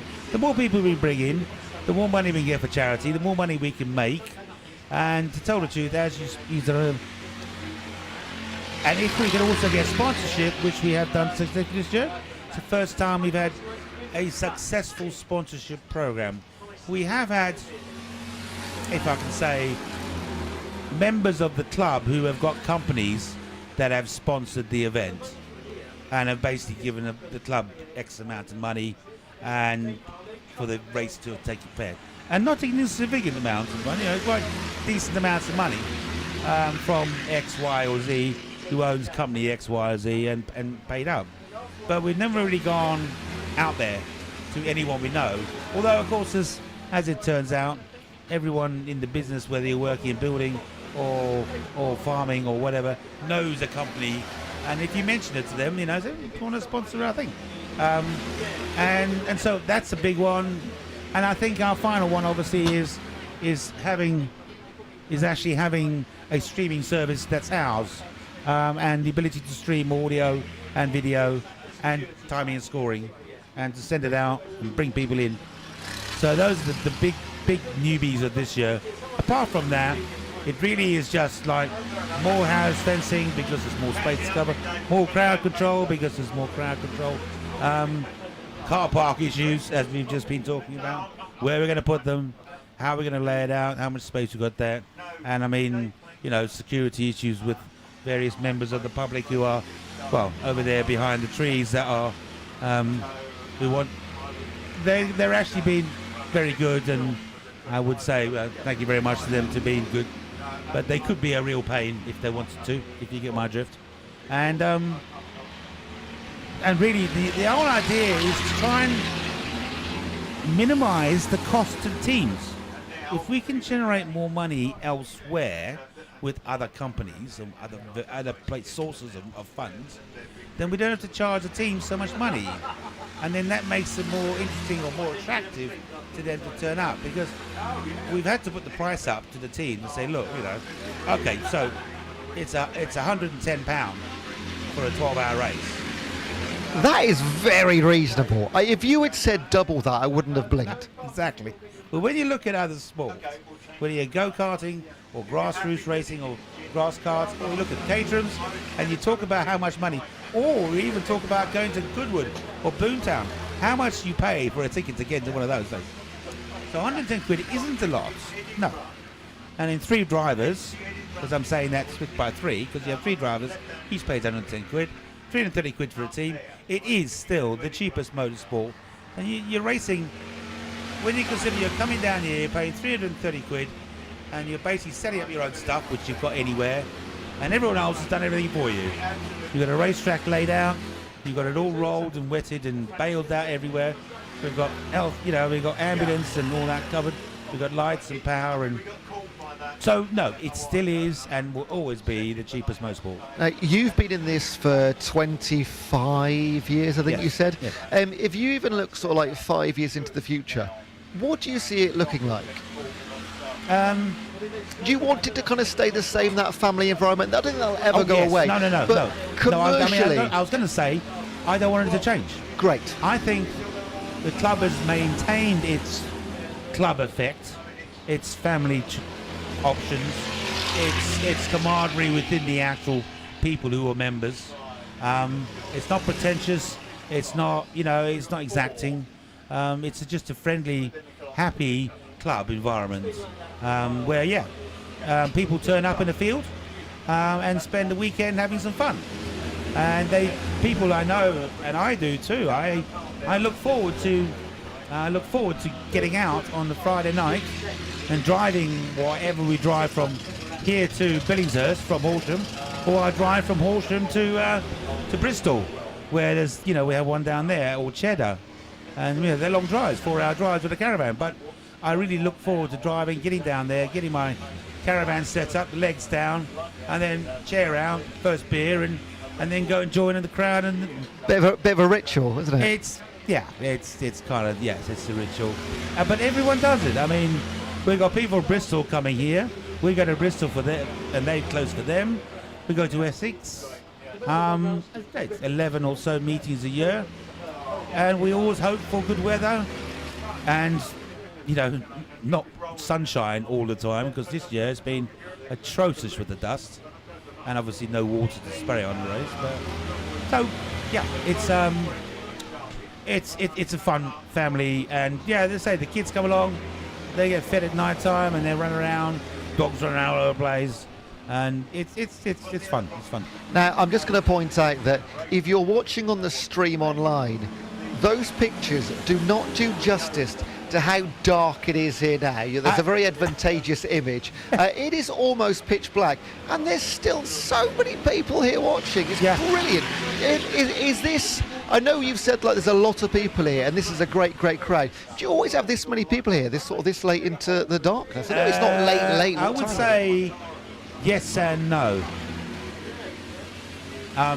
Yes, we have had it before.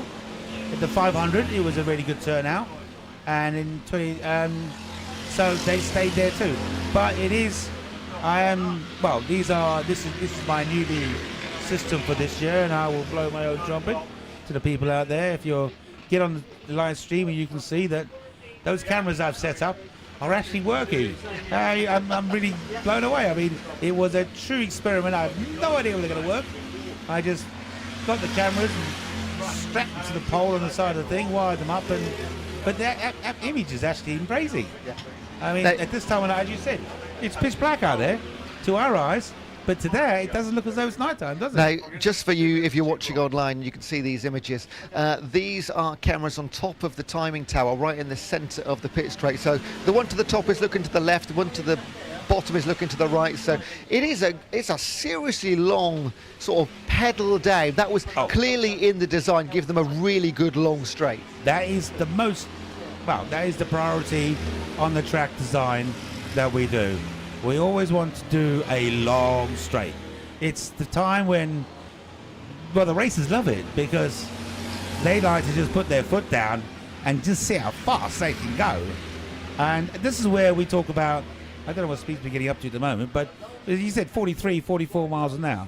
It's not too far away from the 50 that we've seen. The track isn't quite right at the moment.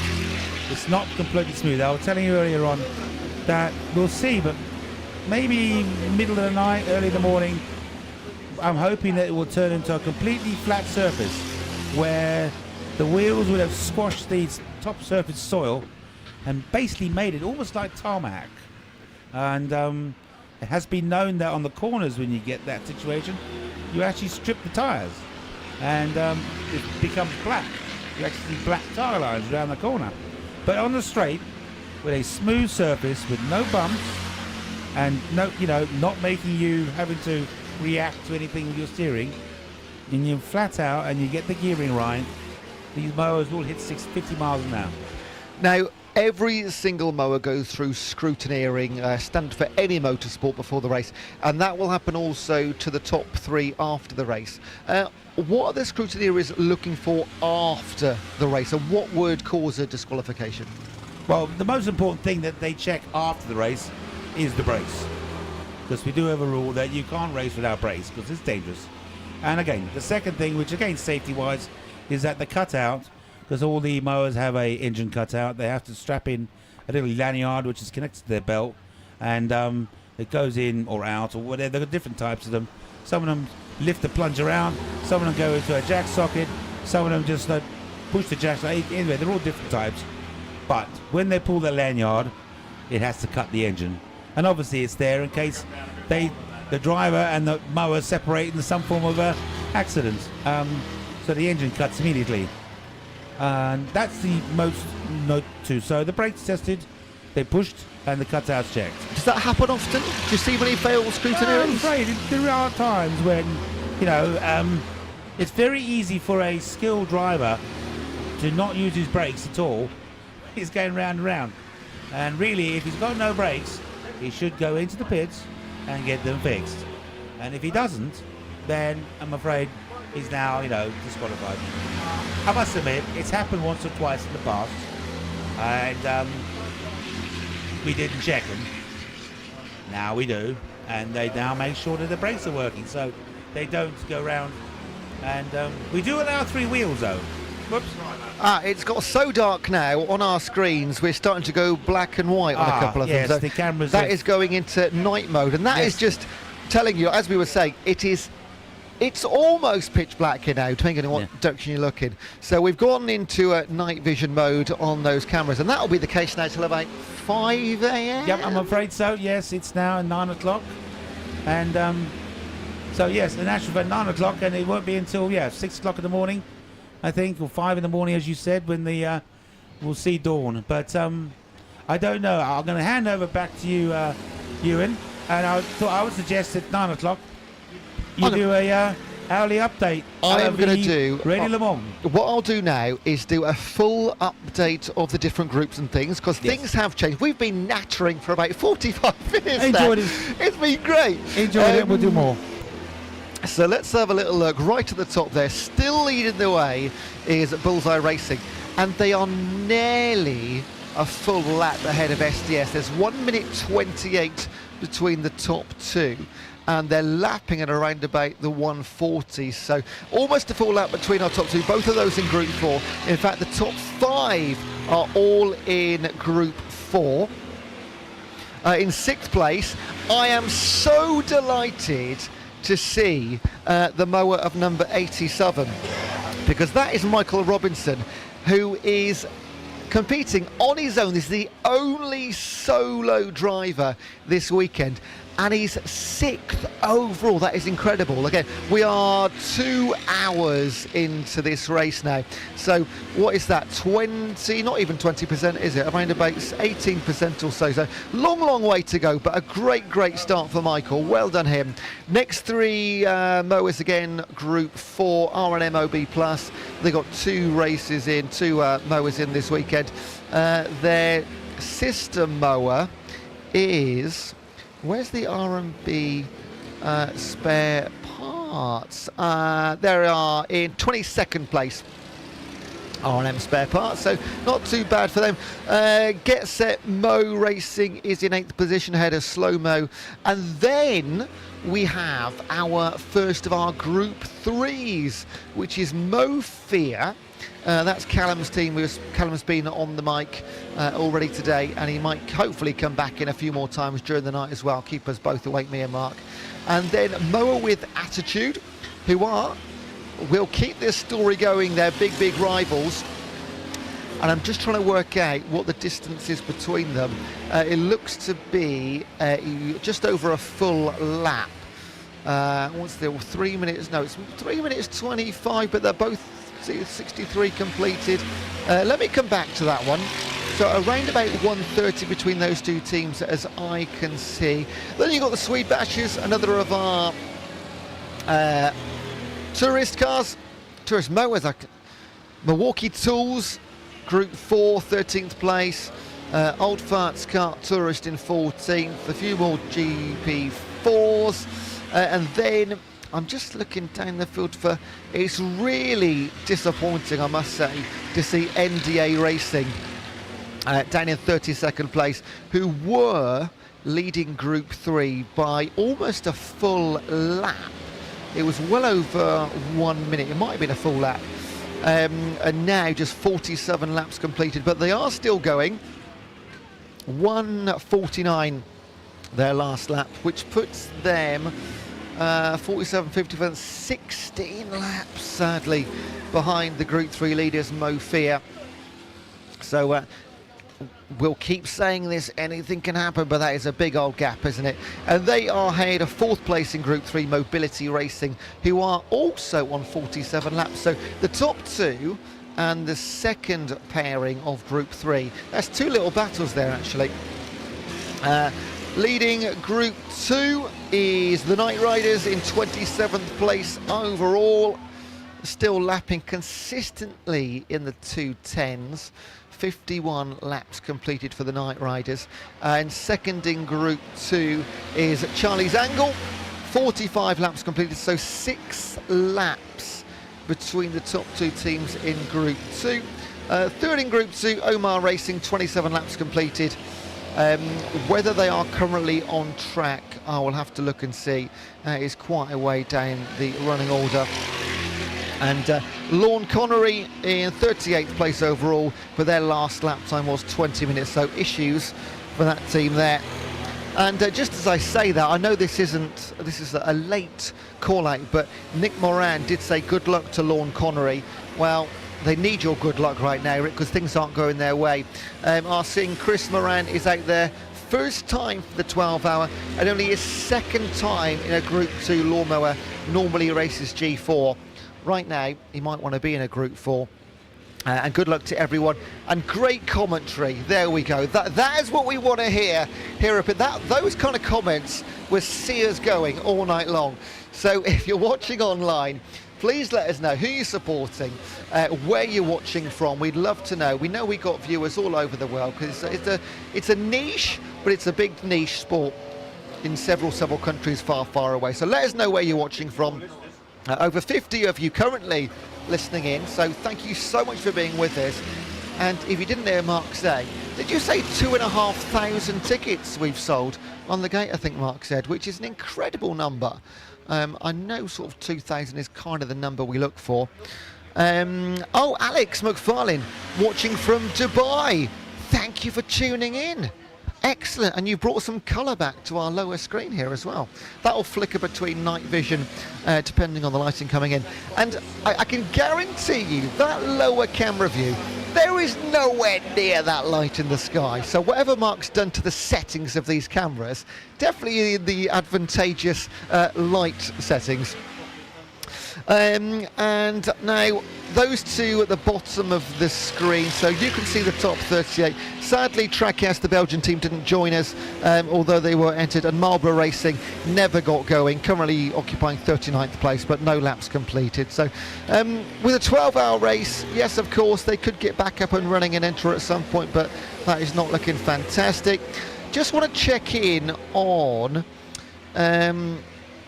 a Group 1, a tourist team. It was the Grassholes, mower number 88. They had massive issues earlier. They had a fire under the bonnet. I did go and see them, but I didn't want to interrupt too much because they were very busy trying to fix it. But great to see they have been up and running again. Currently running in 21st place and lapping well in 1:49. So whatever happened, they fixed it. They're 7 minutes down on those in front of them. So we are starting to see some big gaps form. There is, in fact, between front and back of the race, there is already, what's that, 50 laps between the leaders and those running at the back of the field. So just goes to show that issues can cause severe problems naturally. This is Lawnmower Racing, and I've just seen some it's like the Blackpool Illuminations. I wonder which mower is that? That is brilliant. So on the back of a mower, very distinctively got two light poles just behind this. It looks like a Group 4 to me just from a glance. But they've got light poles in blue, red and green lighting up the way. I mean, if you're running behind that mower, you're never going to miss it, are you? That is that. And they're even changing colour. This is fantastic. Can we see a number? Was it 53? Yes. Was it 53? It was. So Cutting Edge Motorsport, well done to Tom, James and Jack. Qualified in 28th place, and they're running in 30th right now, which means they should be Group 4 with a 53, but I've got a T next to it on the timing screen. I think that might be wrong. But either way, maybe they've changed category. They did, because they had an issue. I think their fuel tank was too big. So the fuel tank has got to be 44.5 litres or smaller. However, I think when they went through scrutineering, it came through a bit bigger. They did not have the supplies or ability to change it that quick before the race. So they've moved from Group 4 into a tourist class. Now, if you're just tuning in for the first time or listening, tourist classes is anybody from other clubs that simply don't fit into the regulations of the BLMRA, and different clubs have different regulations. Of course, we sometimes have foreign teams coming over, they're all in tourist classes. So tourist doesn't mean you've come from abroad, it just means your club does not sit in line with the BLMRA. That's the tourist class. So they've moved from Group 4 to tourist, but they have, quite frankly and easily, got the best lights on any mower of all 40 running around. So well done to you guys. Top 8 now are Group 4, which is a stark contrast to the opening 25 laps of the race, where the tourists and in qualifying dominated entirely. They now occupy 9th and 10th, and the best of them is Michael running on his own in 9th place right now, 68 laps completed. Will he go the full 12 hours solo? That is a big question for the 2025 12 hour. I did have a chat with him first thing when I arrived around about sort of 11 o'clock-ish, and I said, look, why are you doing this? And he said, I've absolutely no idea why I've decided to go solo. There was an inclination, I believe it was his wife with him in the pits, might not have been, but I believe it was, and he said he might have an hour's sleep during the night. I kind of hope he doesn't. I would love to see that singular endurance feat. It would be quite a story. And he is ahead of another tourist in the Swede Bashes, running in the 90, also 68 laps completed. And let's have a look. They are 7:33. Just trying to work out what the difference is between the top teams here. Running at the front, there's a 1 lap lead for Bullseye Racing. They're 1 lap ahead of Going Commando, so things are starting to spread out. We are now 2 hours 10 minutes into racing, so approaching-ish the 20% of completion mark, so a way to go. And of course we are with you right here through to 7 a.m. when the race finishes. Then we'll have the top 3 presentation, and then prize giving estimated around about 9 a.m. after the field breakdown and the release of the full and official confirmed results as well. Another couple of messages coming in. Alex said, oh, okay, how long they driving for per driver? That's been answered online, but just for those of you listening, due to fuel capacity of the 4.5 litre fuel tanks, it means they roughly get in about 45 minutes plus. But as we heard from Callum, he went for up to an hour, and he believed he could potentially get an hour and 10 minutes out of it. That would be cutting it close. What you don't want to do is run out of fuel anywhere on track, particularly on the far side, and even more so now in the dark. That would be a bit of a disaster. Yes, there are a couple of buggies out there that can bring you back, or I should call them quad bike buggies, but you know what, you're going to be losing minutes, and every 90 seconds that you lose is a lap. So if you lose 5 or 6 minutes getting picked up, dragged back, putting fuel in, you could easily lose 5 laps very quickly if you make a bit of a mistake. So if you've got 3 drivers and you've got, let's just say, an hour best per stint, each driver is going to be doing 4 stints each, and that is barring any issues.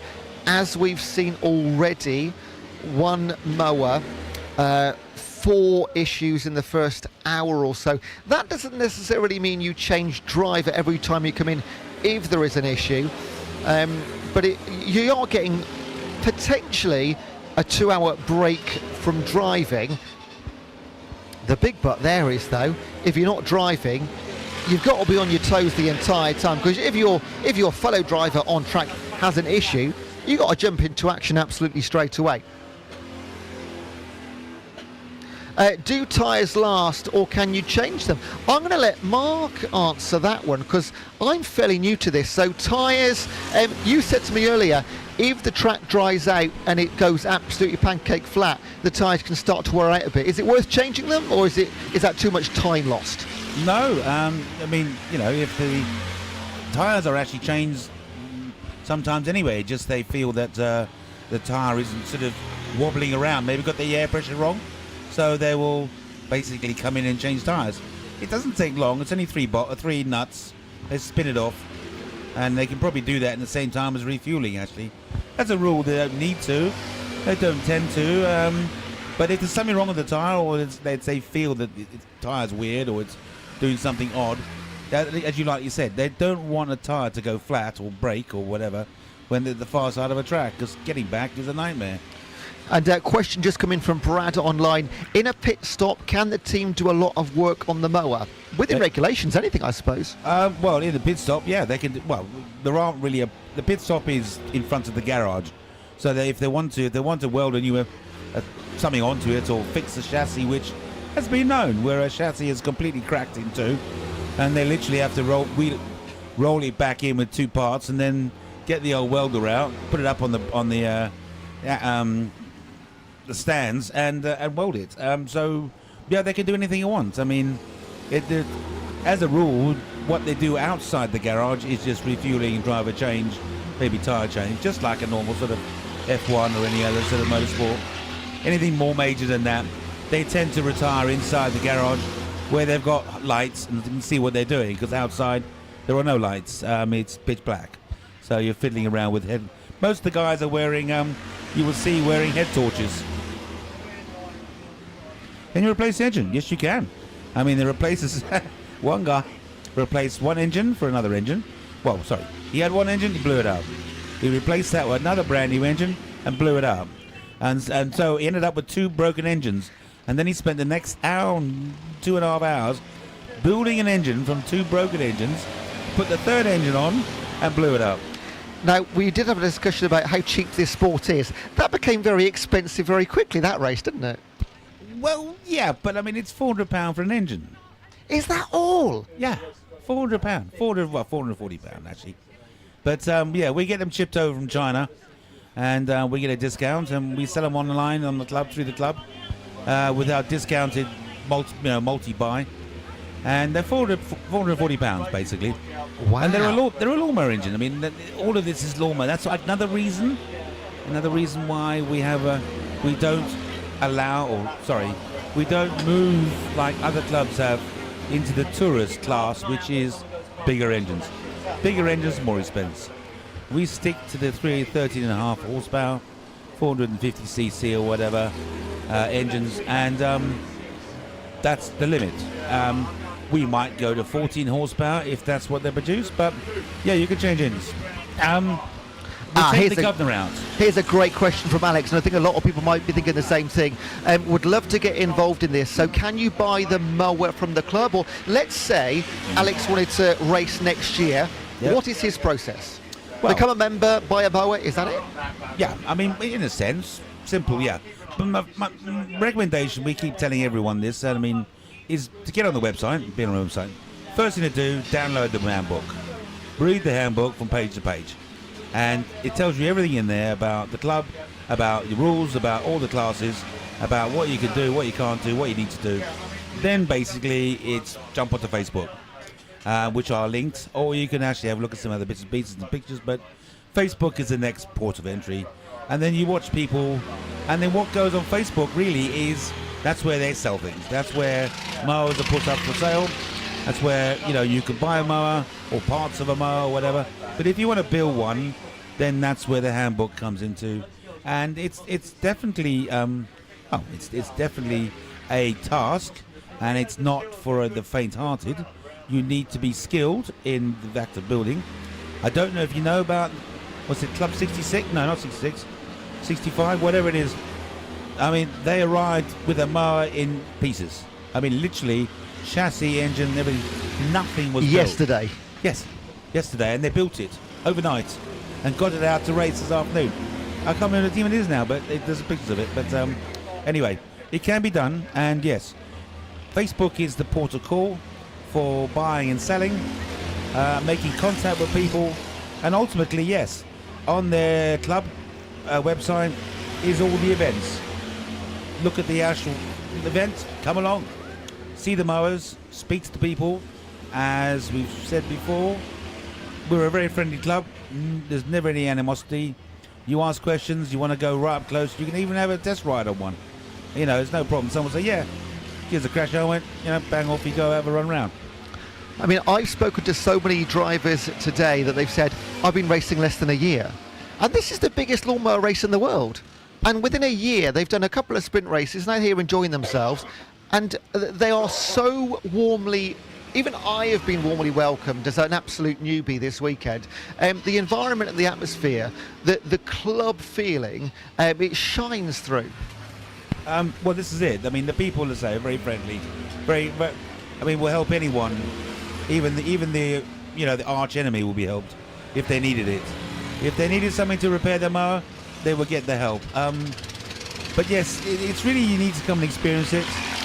But the quickest way in is to buy a mower. But if you want to buy a race mower that's a really good pedigree, it's like buying a Ferrari. You know, you're talking a lot of money, and some people have done. They've got money, and they can spend $3,500 and buy a racing mower. But a racing mower is about that, $3,500. Something that Carl has built is quality. You look at it, it's just beautifully built and beautifully turned out, beautifully painted. $3,500, it's yours. Off you go racing, and you're very likely to win.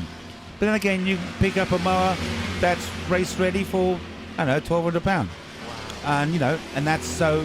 And if you think about it, if you want to have a good fun week, lawnmower racing, you might not win anything, but if you want to get on the track and experience it, £1,200 for a mower, probably about £1,000 tops for 12 events. That's petrol money, travel, caravan, whatever else of that, and that's your expense. So for $2,000, you can have a full year motorsport. There's nowhere else, anywhere in the world or sport anywhere that is that cheap. That is incredible. I was going to ask you about the numbers. We know it's cheap, but I'm lucky enough. I get to travel all over Europe covering sort of GT motorsport and things. And sometimes the entry fees, let alone the car, the entry fee can be £5,000 into some races. It is absolutely mind-boggling. It is. This is it. I mean, the thing is motorsport, and that was where Jim Gavin came up with the motorsport entry fees were just ridiculous. People were, and they still are. They just, the prices are so high that it limits anyone normal. You know, you have to be a billionaire or millionaire or whatever. You know, as they say, you buy a motorsport team and you just lose money. But yes, it is. So entry fee for the weekend to race for 2 days, 60 quid. 1 day, 30 quid. And membership again is 61 quid and 31 quid. So I spend more than that taking my wife and my little boy to Starbucks for a coffee and a cake. This is it. I mean, and it does mean that we do, you know, well, we're healthy. We're very healthy. We've got a very healthy membership and a pretty good healthy bank balance too.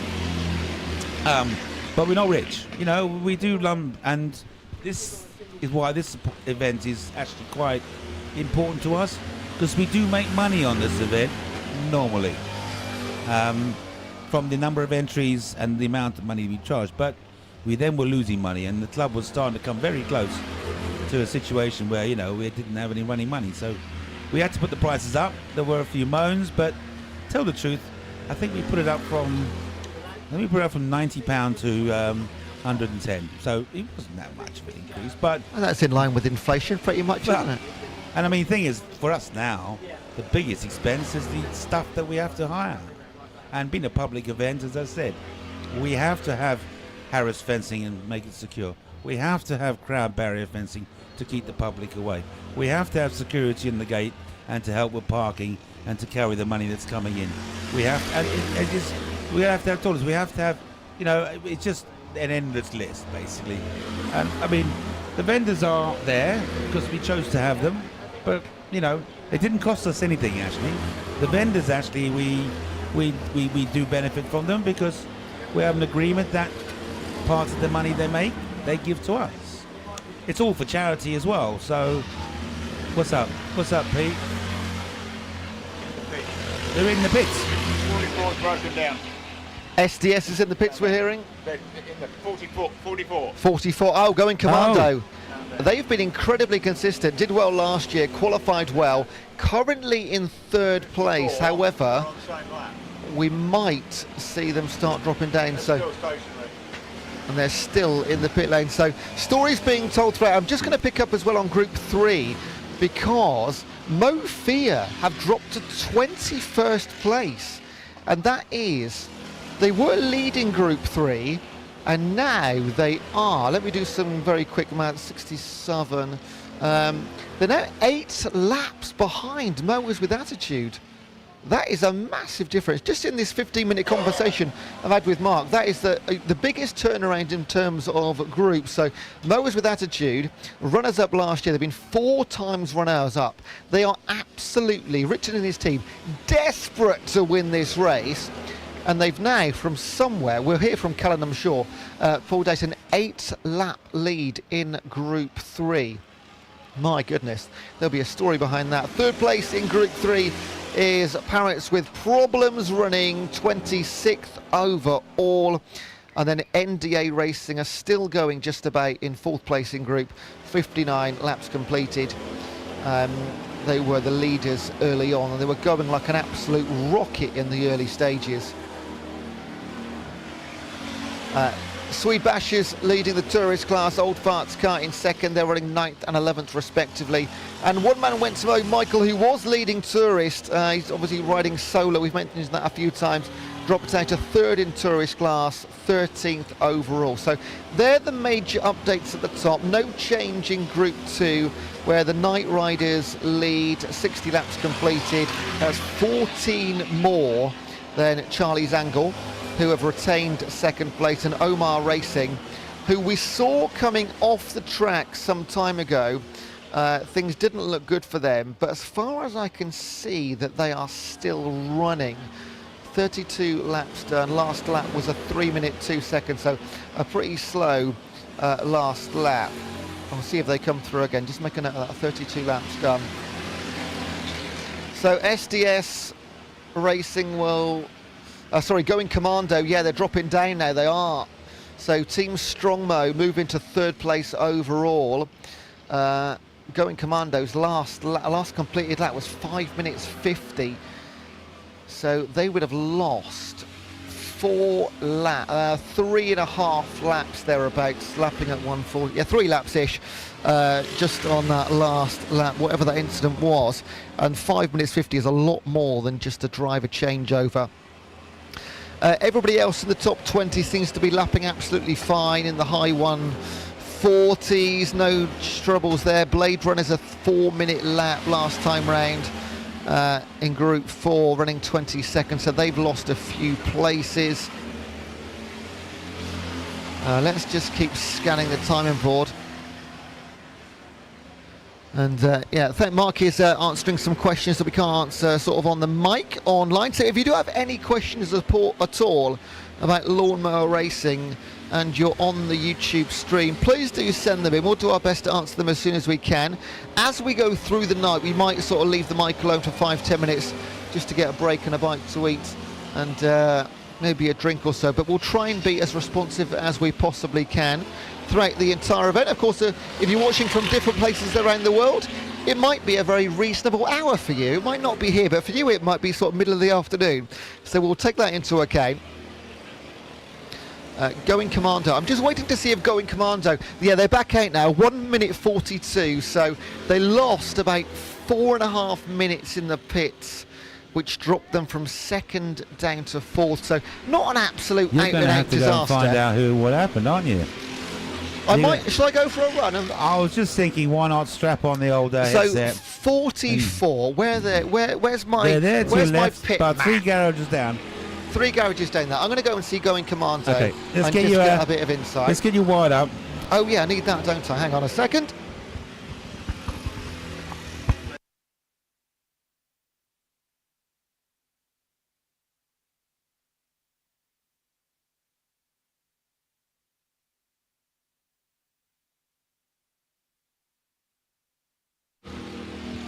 So I think we're all wired in.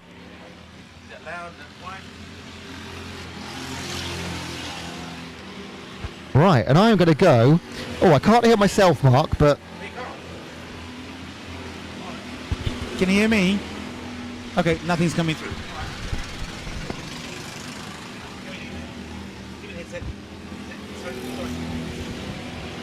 So, in a moment, I am going to go for a little walk. And then I'm going to go and speak to Going Commando. And I might go and find Callum too. Let me get you all mic'd up as they do in the business. And then, there we go. Right, let's go for a walk. I'm going to go and speak to Going Commando. You should be able to hear me now. I can indeed. Excellent. Brilliant. Let's go for a wander. This will keep me awake as well, actually. See you in a couple of hours. You will do. I'll be back sooner than that. You've got a long pit lane to do, mate. Right, 44, Going Commando. Yep. Let's have a little chat. Orange gazebo. Orange gazebo. Yeah, so just coming up. They're outside now. I think I can just see them. And that lot there. Ask for Carl. Yeah, it's about there. No, not too far. It's. You'll get used to the pits and stuff like that. We used to have names. But just walk in and ask and go, what happened?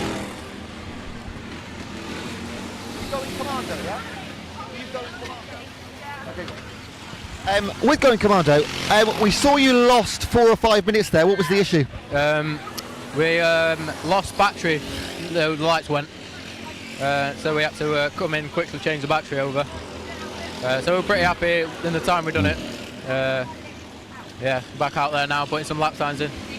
You guys are going really well. You were I think it was 7th or 8th last year. You qualified well, and you're in the top. Even with an issue, you're still in the top 4. So must be super pleased. Sorry. Still must be super pleased with how you're going. Even with that issue, you're going very well. Definitely. If we can keep doing this throughout the night, hopefully we'll stay where we are. Maybe hopefully creep up the places. So. We'll come and see you later. Good luck. Yeah, cheers, mate. Right, I want to go and see if I can find Mo Fear, because they had a major issue as well. They dropped down from leading Group 3 to 21st, is it now, Mark? You can see the time on the screen. I'm looking at it now. Mo Fear is in 21st place. That's 21st exactly right. place, and I think they were 7 laps behind. Oh, unfortunately, also got mower number 45 got issues, stuck in the pits right now. 45. Marlborough Racing. Oh, they didn't set a qualifying time either, so that's long-term issues. I think they're just dead, 66, looking in the pits, but looking very, very happy about it. Mud Billies, 28. No, 27. Ah, here we go. Here's Callum. What happened? Oh, you caught me at a bad time, man. Good. Best time. We had a pit stop, and then when we started the mower up, the belt jumped off. So we sent him out anyway, put the belt back on, and then we're like, it's just going to jump off when he's over the other side of the field. Oh. So we pulled him in for like a let's prevent this happening and swap the gear over. But then at the same time, we noticed that the fuel tank holder was holding off. It was like, it has 4 mounting points and 2 of them were snapped. Oh. So we had to fix that all in one go. We just lost 18 minutes. We were 5 laps ahead, now we're 8 laps behind, we're in second. It's not the end of the world, we know this is what happens, but it's just like 2 hours in, really? Like. Yeah. But cliche, but long way to go. Yeah, we know that. Yeah. Well, we'll catch you in commentary soon. Yeah, see you, man. Everybody, well done. So that was Callum from Mo Fear, who were leading Group 3, but lost 18 minutes. That's so painful, isn't it? And so many laps. That's the problem. I think it was 7 laps, yeah. Yeah, I mean, the thing is, the laps are 140, 145. So, 3 laps is 2 minutes 30. Also, sadly, just walking past Charlie's Angles, who were running second in Group 2. They might still be running second because there's so many laps between them, but they are stuck in the pits right now with torches in the front of the engine. I might try and jump in and find out what the issue is. Second. You okay for a quick chat? Charlie's Angles here. What's the issue? Because you're running fairly well. Second in Group. Might not be right now, but... it's something to do with the clutch. We're not entirely sure what yet, but it's not clutching. It's not releasing properly. Who noticed it? What, sorry? Who noticed it? Was it you driving? Charlie was on it. Okay, it normally is when it breaks.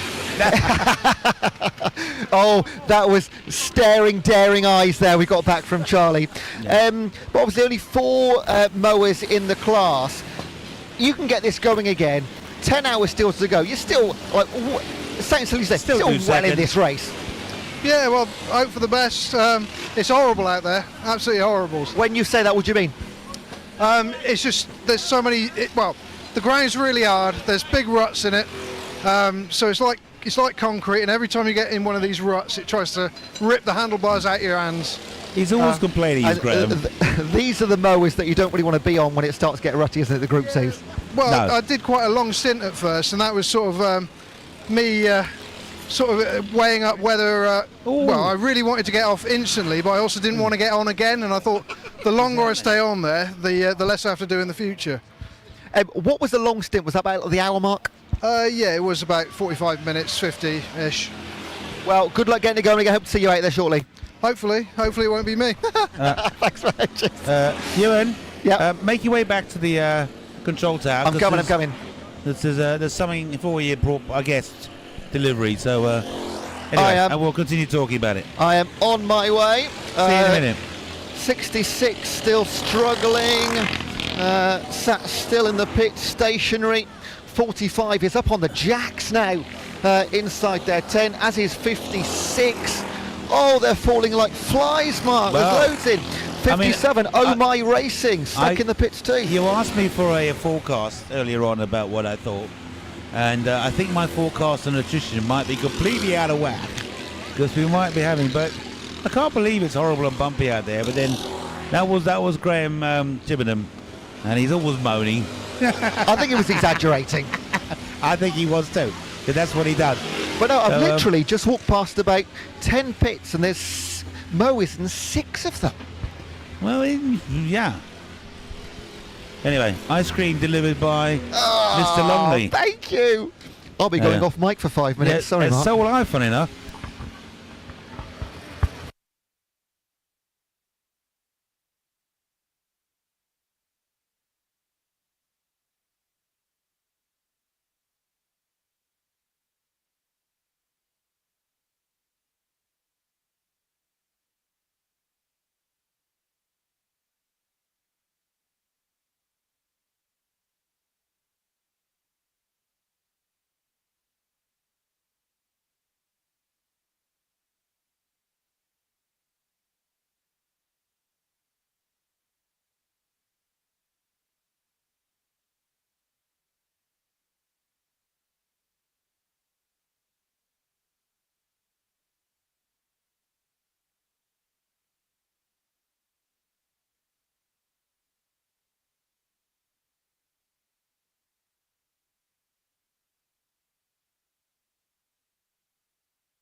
Okay, folks, thanks for bearing with us as we had a ice cream delivery, a late night one. Now, we have had a Lloyd's credit card handed in to the timing tower. So if you've lost a green Lloyd's credit card, please can let us know. If you can tell us the name on the back, we might give it back to you. Okay, we caught up with a few of our drivers about 15 minutes ago. No major changes since then. No change at the top. Bullseye Racing and SDS. Strongbow ahead of Going Commando, who lost 4 minutes or so with a battery issue for their front light, which they were pretty stoic about, to be perfectly honest. We are almost 100 laps in now. We're anticipating around about 400 laps for the race in its entirety. However, might get a few more than that because we're 2 hours 45 into the race. 90, just coming up to 99 laps completed. So if they keep up this consistency, we make an assumption that lap times will fall off slightly. So we're looking at just over 400 right now. Last year, 405 laps was the winning number. 403 was second. And funnily enough, SDS, running second right now, were the runners-up overall last year. But they were runners-up to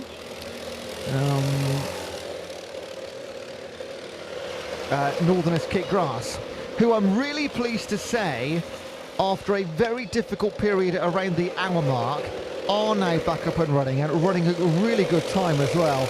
They're one of only half a dozen mowers who have been consistently clocking time sub 140, so moving with pace, although back in 23rd spot, the reigning champions. The Swede Bashers lead the tourist class, no change there. Old Fart Carts in second, and one man went to mow in third place. In Group 3, Mower with Attitude, 89 laps completed, and then Mo Fear. They've lost a couple more because they were 7 laps down, Mo Fear, after losing 18 minutes in the pit, sadly, with, let's just say, mechanical issues.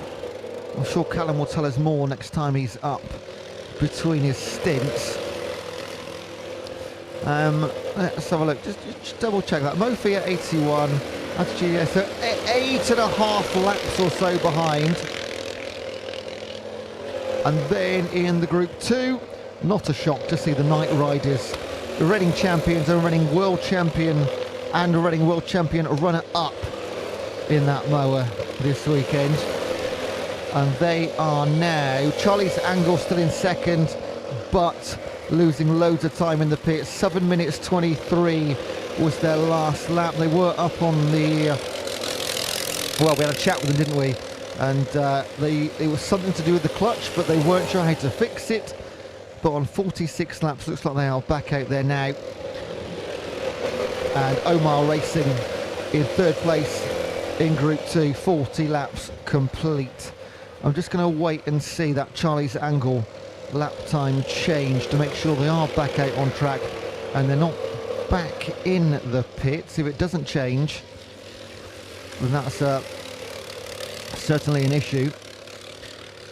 And on that very short walk that I had, just to the left-hand side, outside the timing tower, there were, I think I counted 6 mowers, not just outside their pit gazebos, but inside them. And if they're inside, that's a little bit more serious, sadly. Not necessarily terminal. Our first 2 teams have gone through the 100 lap mark, Bullseye Racing and SDS Racing. And they're lapping well, both in the 139s. So they are still absolutely going for this. 1 minute 5 seconds ahead of SDS Racing in second. Strongmo 97 laps. Going Commando 95. And the best of the tourists on 91. So things certainly stretching out between the leading pack and the middle, let's say 20th place. There's 18 laps separating them. So big old chunks of time being gained and lost.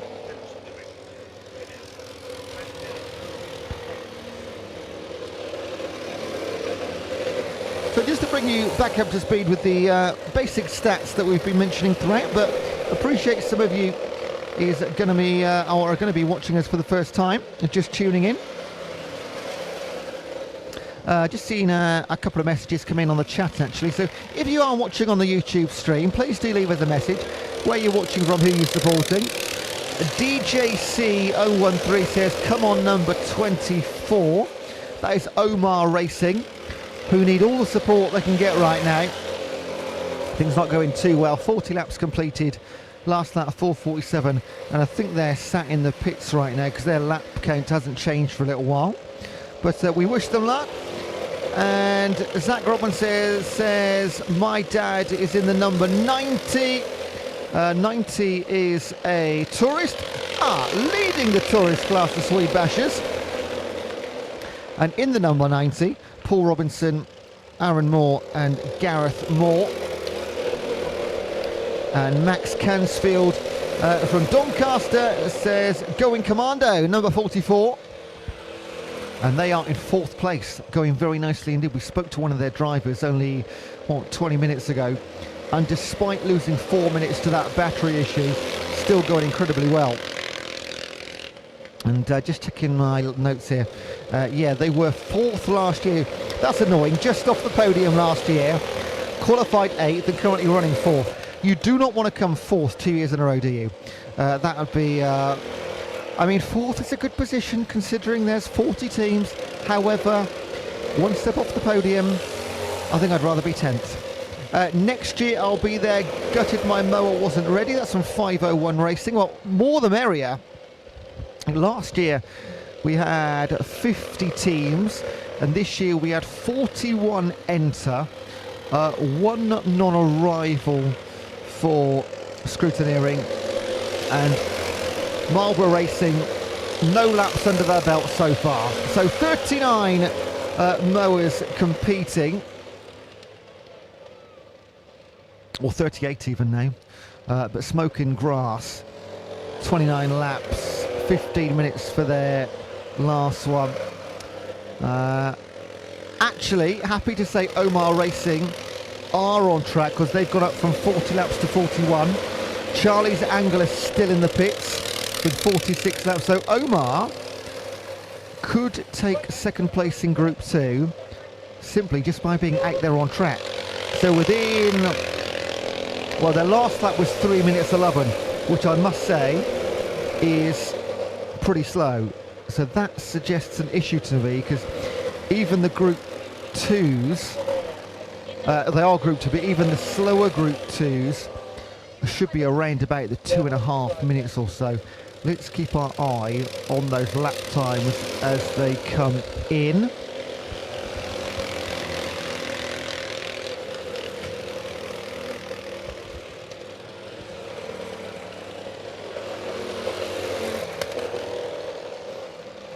Now, if you're here in venue or have been here in venue and are now at home watching us, you may not have noticed, but this year, due to our fantastic sponsors and supporters, plenty of the corners are named after them. So I've got to give a shout out to the AJW group, who have got the opening hairpin corner.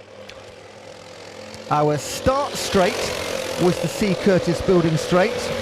That moves into our very first left-hander, the Lucking Brothers corner.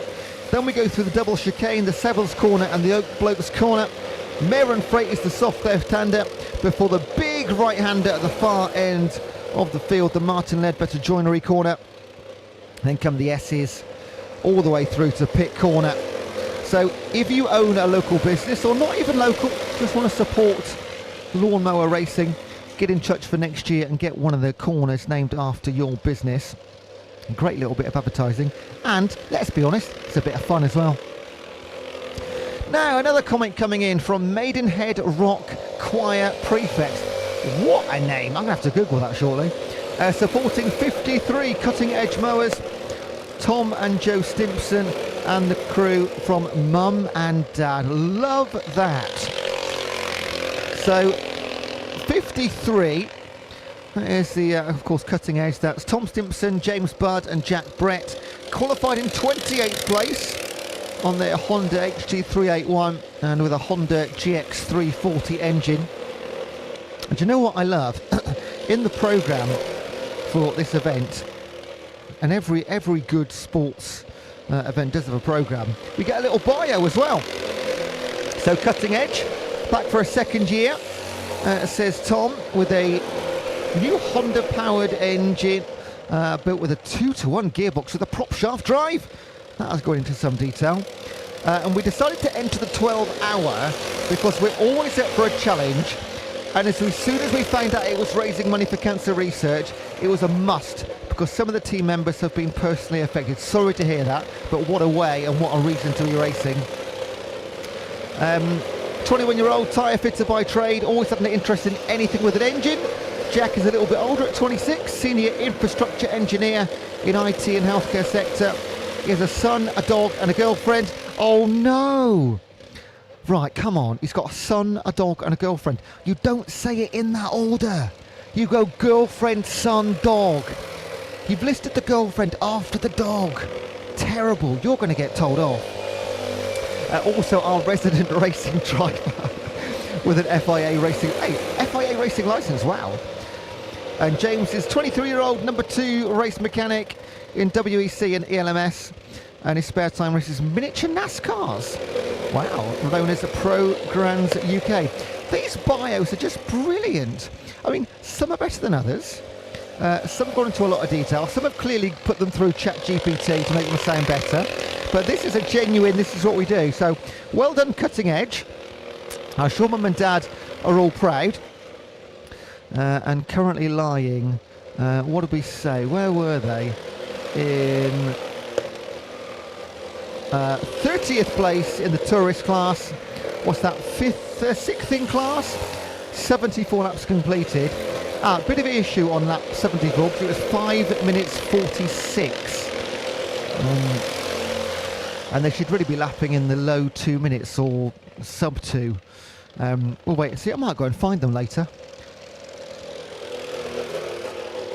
Find out the dog's name. 105 laps for those at the top. Bullseye Racing before SDS. Strongmow Commando, no changes at all. Get Set Row in 5th. Girth on Turf in 6th. And R&M OB Plus in 7th. It's all Group 4 charging in the top 7. Absolutely dominating. Mo with Attitude leading Group 3 with 95 laps completed. Mo Fiat second with 86, 9 laps between those two. And in Group 2, the Night Rider, 75 laps completed. And what are we looking at? 46 for Charlie Zangles. They are stuck, sadly, rooted to the floor of the pits. Which means that Omar Racing, who are lapping slowly but surely, they're now only 3 laps behind second place Charlie Zangle. And all they have to do is stay out there, quite frankly, and they will move into second in class. Lorne Connery on 40 laps. And the last was a 3:23, so they've just got a 41. So Lorne Connery have just done a 3:30 and then followed it up with a 2:30. So they've had a minute somewhere. So this could actually be a little race here. In Group 2 for second and third and fourth, that is probably the closest race we have. I say on track slash in the pits right now. So top 6 now are 100 laps through. R&M and OB Plus are going to join them. Get Set Mo have put in a fairly laboured 2:28, but that feels like it might have just been a driver changeover because that is about 40 seconds or so if you get that done really well. Bit of fuel in the tank, a swift change of driver, engine off, engine on, away we go. And all these seconds add up as we move towards, well, a long way towards the finish line in 9 hours time.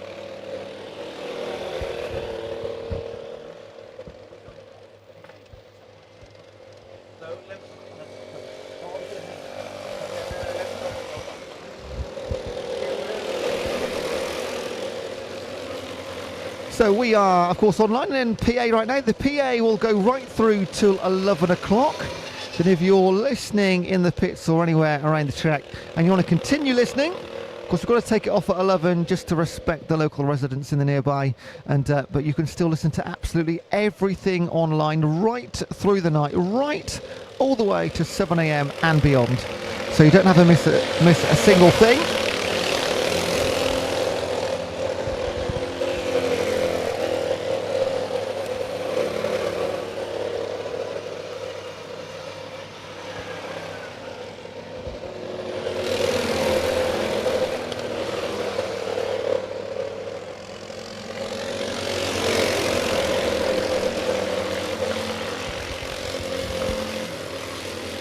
I'm enjoying seeing, let me just double check a couple of numbers here. It was Grass Holes, the 88, so they started third on the grid. So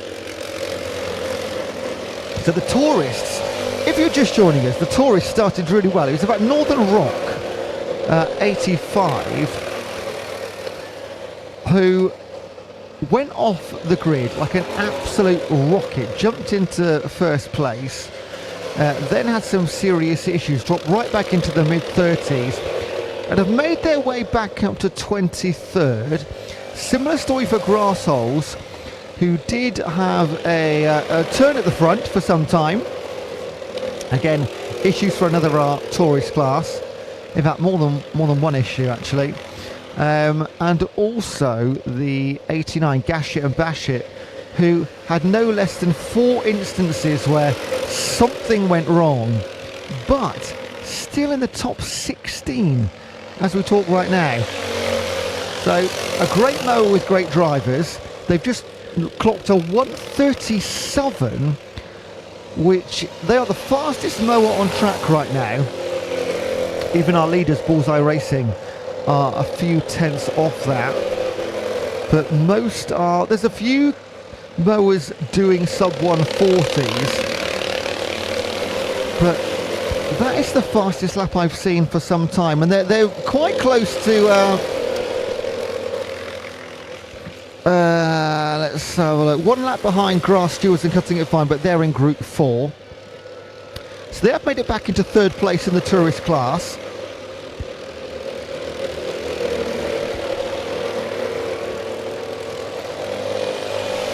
Omar Racing, I'm just going back down to Group 2 now. I think Omar Racing might be back in the pits because they've stalled on 44 laps. And they were chasing down Charlie's Angles, who are also in the pits. So the Group 2's not having the best of times, to be perfectly honest. It might be time to go and have another chat soon. The Night Riders, though, continuing on in fine form. Now 30 laps ahead of their nearest competitors. Last year, 2024, they did win by 25 laps is what they won by.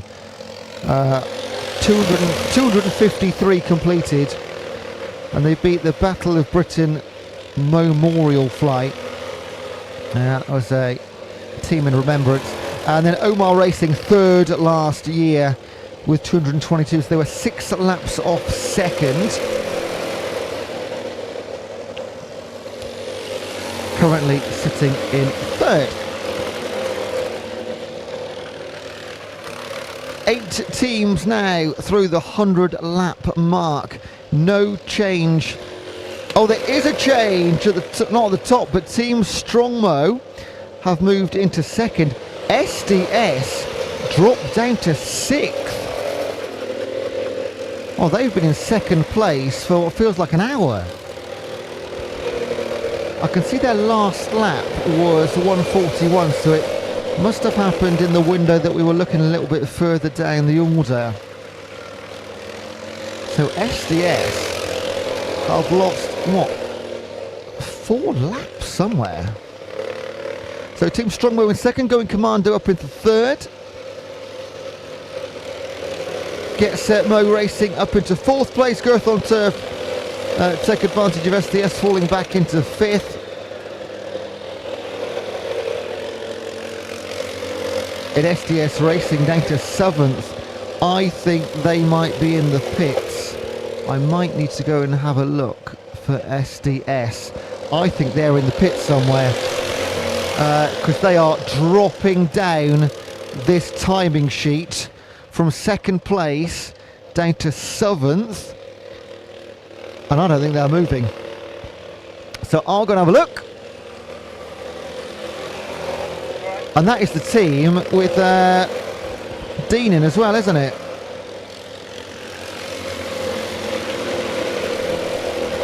Yeah, Dean Fuller, our chairman. So if they're willing to speak to us, I'll go and have a chat, because it will take me about 10 seconds to get there.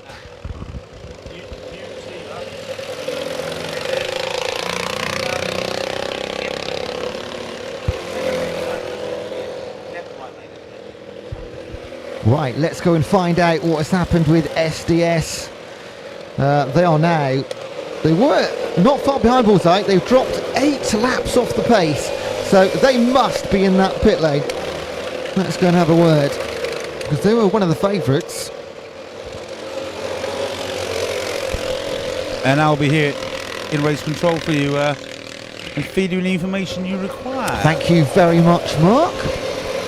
Let's go and see. Hopefully no smoke pouring out. Oh, I can see 5 or 6 bodies around the mower. Okay, let's do some investigation. Oh, is it an engine replacement? Surely not. There is lots going on, lots of things in places on the floor which should be inside a mower, unfortunately. And Dean's digging away inside the engine, lots of wires. I don't want to interrupt because they all look thoroughly involved in getting this back up and running. But plenty of torches being shone. So there's wires being cut. So the wires leading into the engine on the right hand side, the cable ties are being cut to release. Oh, I think it's an engine change. Oh no, the engine's coming out. Crikey. Well, that's going to take time. Somebody asked online earlier, can you change the engine? I think we're about to get one, because I can see the spare on the floor as well. How much time does an engine change take, Mark, traditionally? Well, traditionally, probably about 20 minutes if they do it right. Oh my goodness. Yeah. Because, you've got to unbolt it, disconnect all the wiring, and then re-bolt it back in again, tension the belt, get the wiring right, which didn't happen to the Northerners one year, and that's another story. So, find out, what's happened to the old one? Is it just gone tight? Is it blown? Is it... So, it's actually been carried out now, so they have disconnected all the wires, and it is a heavy object, but it's out, and it's on the floor, been dropped straight there. A big bang on the floor as it comes out, so they're going to open it up now. I can see the wrenches doing a little bit of work, being rested inside an old tyre. I'm not sure whether they're going to find out what's wrong with it and replace it. They've got a spare ready to go on the floor next to it. No, which you've got to imagine would be quicker to pop in than find out what's wrong with the current one. But the thing is, they will probably know what's wrong with it, but leave them alone to change it. Once they've changed it and got out, you can then go in and find out the sit rep. I'm standing back. I'm not getting involved at all. No. I'm trying to be as discreet as possible. And do you know what I really, really like here, Mark? There's about 3 teams involved in fixing this engine. To their left and to their right. It's wonderful to watch. Everybody's trying to help. Well, the more hands in there, the better. And as I said, going back to the 500 in 23, Northerners lost it because they connected an engine, but they wired it up wrongly. and it didn't work properly. So when they went out, it was coughing and spluttering, and they had to come back in again and figure out what was wrong, and it lost them the race because they dropped so many laps. It was then won by Bullseye that year at the 500. But so yes, they're going to be careful what they're doing, and I mean it's only a single cylinder, one spark plug, but there's a few other cutouts and other wires they're going to do. So we'll see. You can time if you want. So what's actually happening, the spare engine doesn't have the plastic cover on the top, so they've taken the broken engine out, they've removed the plastic cover to put it onto the spare one, so it wasn't a fully ready spare engine. This is obviously a pre-used engine, slightly worn in, and obviously yes, they need to put the actual cowling back onto it. If that's all, then that's not too much. Some of them have to put whole components back on, like the actual alternator bit on the top and the flywheel and stuff. But we'll see. Hopefully I mean, this is a professional team, so it generally will have good spares. They are working incredibly fast. Although this is taking time, they are working at pace. Right, I'm going to go down to the Group 2s, because I know Charlie's Angle, they were still in the pits about half an hour ago, and their lap count has not increased at all. No, so obviously their clutch is still not clutching. So absolutely not. So yeah, go and see what Graham has to say. Let's go and you can ask him how the out. ground conditions are, considering he hasn't been out for an hour. I wouldn't dare. Where are we? Down to the Group 2. It's great to see so many folks out here, so many family members supporting. Well, feel free to pop into each one and say how it's going. I'm gonna. You'll get. I don't know. Some will give you 30 seconds of, and you get others who will talk the hind end of the donkey. So go for it. But I just let you know, as a new person to this environment, experience the ambience. Can you tell me, Mark, how many laps are Charlie's Angles on? Charlie's Angles now is on lap 50. Oh, they're going again. That's why I can't find them. Oh, they fixed the engine. They were stuck on 46 for about 45 minutes. They must so be that's out good. there. They're going again. Excellent. So someone will be down there, be able to give you an update. Sadly, without the names on the top of the tents, I can't tell who's I know. who. So we'll I'm going to make sure next year that you have. Oh, I know. He numbers. was wearing a very colourful top. I'm going to look for a very colourful top. Even if it was just a number, would actually work. But here we are. I'm in the pits. Note for this debrief for next year. We've got it going again. Yeah, still not really sure what it was, but it is fixed. Oh, you thought it might be the clutch, so you must have done something. How can you fix what you don't know? Inside of the basket, the inner basket, and all the plates, and problem's gone away. Give it a wash, give it a bang, it's out there. Sometimes just taking things out and looking at them fixes it. And Group 2 is looking quite tight now, actually. Oh, good. We'll come back later.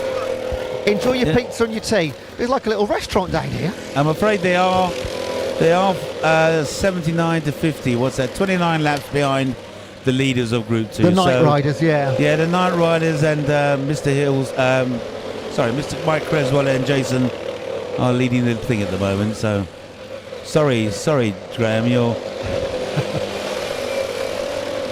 get second place. Right, I'm going to go for a little walk up the other side. I've spent a lot of time down in, I'm going to call it the south side of the pits. Yeah. I'm going to go and wander up to the northern side in respect to the timing tower. I've got to say, the temperature's dropping down here. Oh, I've just been out too, yeah. It is. It's amazing. Did you bring a coat? In the car. I'm not going back over there. I'm going to try and not get run over here as well. Eyes in the back of your head when in the bits. Right, the tourist mowers have had a notoriously difficult sort of second, third hour, but I'm glad to say there are now none in the pits, so they're all out there and going again. Wonderful. Gashett and Bashett did not have a good start to the day. Let's see who else is around. Do you know what? Remarkably, there's very few mowers in the pits, which is really, really good. Because last time I was out here, there was at least 7 or 8. Well, they've got them sorted, repaired, and back out on the track. They never give up. I Never say give that. in. 42, which is Miller and Turner, qualified 17th. they are in the pits with their bonnet off. Ah. So that's going nowhere fast. Let's find out. Oh, bonnet's going back on, and a driver's getting his gloves on. Ready to go out. Oh You no, timed it well. it's being lifted onto its side. That's why. Oh well. But as far as I can see, there's another one in the pits here, and it's up on the blocks. 33, one of our Group 3s. That is Lawn GP. Stick your head in and find out what the problem is. That's Daniel Comer, Jack Watson, and Jaden Seabridge. And sadly, our novice team, their first ever time here, 65. That is the Blade Runners. Joe and Dan Gale with Ralph Toddhunter. Spoke to them much earlier today. They were really looking forward to their first ever 12-hour race, but things have come unstuck around about 10 p.m.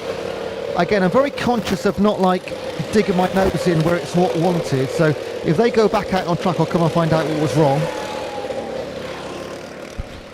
Oh, somebody just drove past with a big woo! Somebody is really enjoying themselves on that mower. They all do that. No. And I tell you what, this first corner, the left-hander. Yep. I can see from this angle, when they go round it with the lights, it is looking like glass. And I mean, in terms of looking incredibly hard and flat. Well. And that's exactly what you said might happen, Mark. Yeah. Well, it does. You've done this before, haven't you? Yeah. A few years of it. But it varies every year. Say last year we didn't have glass. we had train tracks and God knows what, kart tracks and whatever. But it depends. If the ground's right and we can roll it and we can get the corner and they don't dig it up, then they will flatten it. Just like, I mean, as we were saying, lawnmower racing, we don't cut grass. We just rip it apart. So. Now, I'm just waiting next to the Miller and Turner, who were named because Simon, in his job, mills and turns things. So, quite a good reason to give a name to a mower, isn't it? Yeah, perfect name. 96 laps so far, sitting in 21st place. Mills Yeah, they've unfortunately been here for at least 5 minutes. That's going to lose them at least 3 or 4 laps. They are going again now. So let me find out what the issue was. What was the issue just then?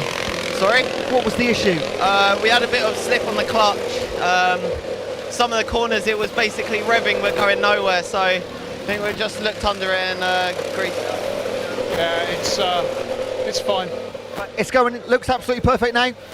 Yeah, we had that small issue earlier, but no, it's okay. And you guys are running pretty well at the moment, aren't you? I don't know, where are we? I think we're top 10-ish. It's 11th or 12th now, yeah. No, that's fine, that's okay. Not fine, that's really good. At 10:15, that's fine. Good luck, guys. Catch you later. Who was that? That was 42. Oh, well, they're 21st, yeah. Yeah. So back under, I think they were running about 12th, but they've just lost a fair chunk of time. It was an issue they said they've experienced already today, but that was the first time they've had to stop. Oh, 64, one of our R&B teams.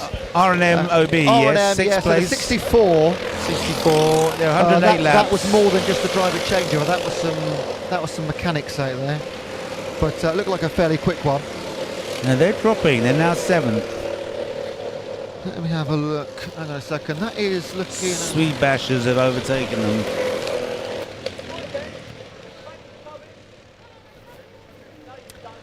Do you know what? It is like Blackpool illuminations then are in these bits. There's so many bright lights flashing around. It's fantastic. It was a little bit Christmassy, to be honest. Well, I mean, look at the pits. They're all lit up. All along big long line of lights, and it is quite, it's quite spectacular when you think about it. Middle of a field, and it looks like Le Mans. We've got a couple of things pop in. What happened to 43? 43? Oh, yeah, that was an engine change, wasn't it? We've already discussed that. I'm going to go back and visit now. Yeah. I got out the way, No, of course you did. No, I'm going to make No, you a never little go in order when now. they're making things. No, No. no. Oh, it's still going on. So the engine is in now. Okay. And there's 2 people diving in the side. There's one underneath and there's one at the front.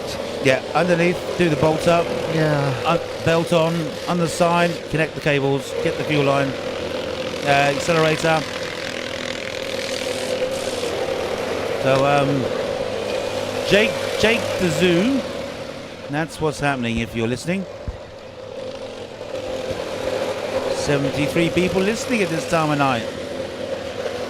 This is going well. This mower 43, no exaggeration, there are 7 people working on it right now at different angles. It is, and there's not 7 people in this team. So like I said earlier, I can see 3 different teams working relentlessly to fix this mower. Well, they've dropped to 13th, I'm afraid, and they've lost a lot of laps. And considering where they were in second place to Bullseye. Bullseye is now 119 and STS so 102. So never say never, because there's a long way to go, as we just said earlier on. Yeah. But they're 17 laps behind now. So yeah, runners up last year, second in qualifying, were running second, and then it's all gone a bit downhill, sadly. Beat Pete Tong. Right, I'm coming back into the warm. Okay, you're coming back. Yeah. Well, you might want to, if you want to, feel free to take a quick detour and pick up a fleece or something, because that's temperature is dropping. We'll start closing the windows.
Well, I suppose while Ewan takes a little break and a refresh and a warm up from being outside in the surprisingly cold evening, considering the sunshine and heat that we've had. It looks like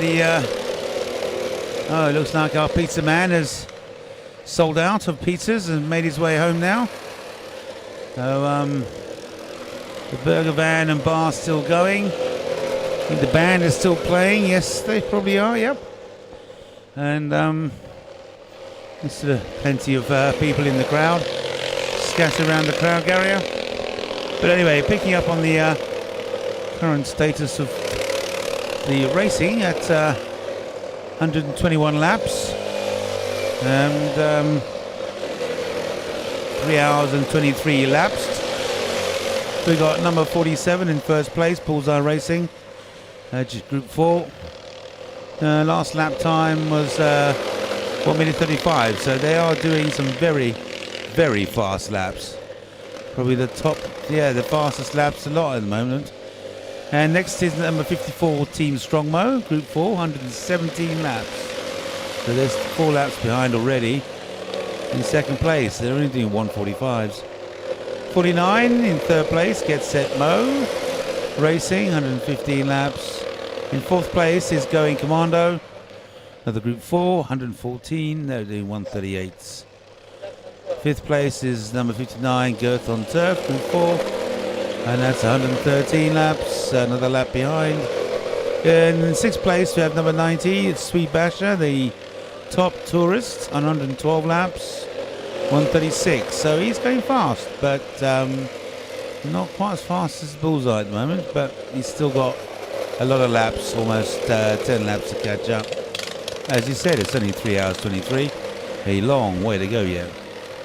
Number 7 is RNMOB, Group 4, 112.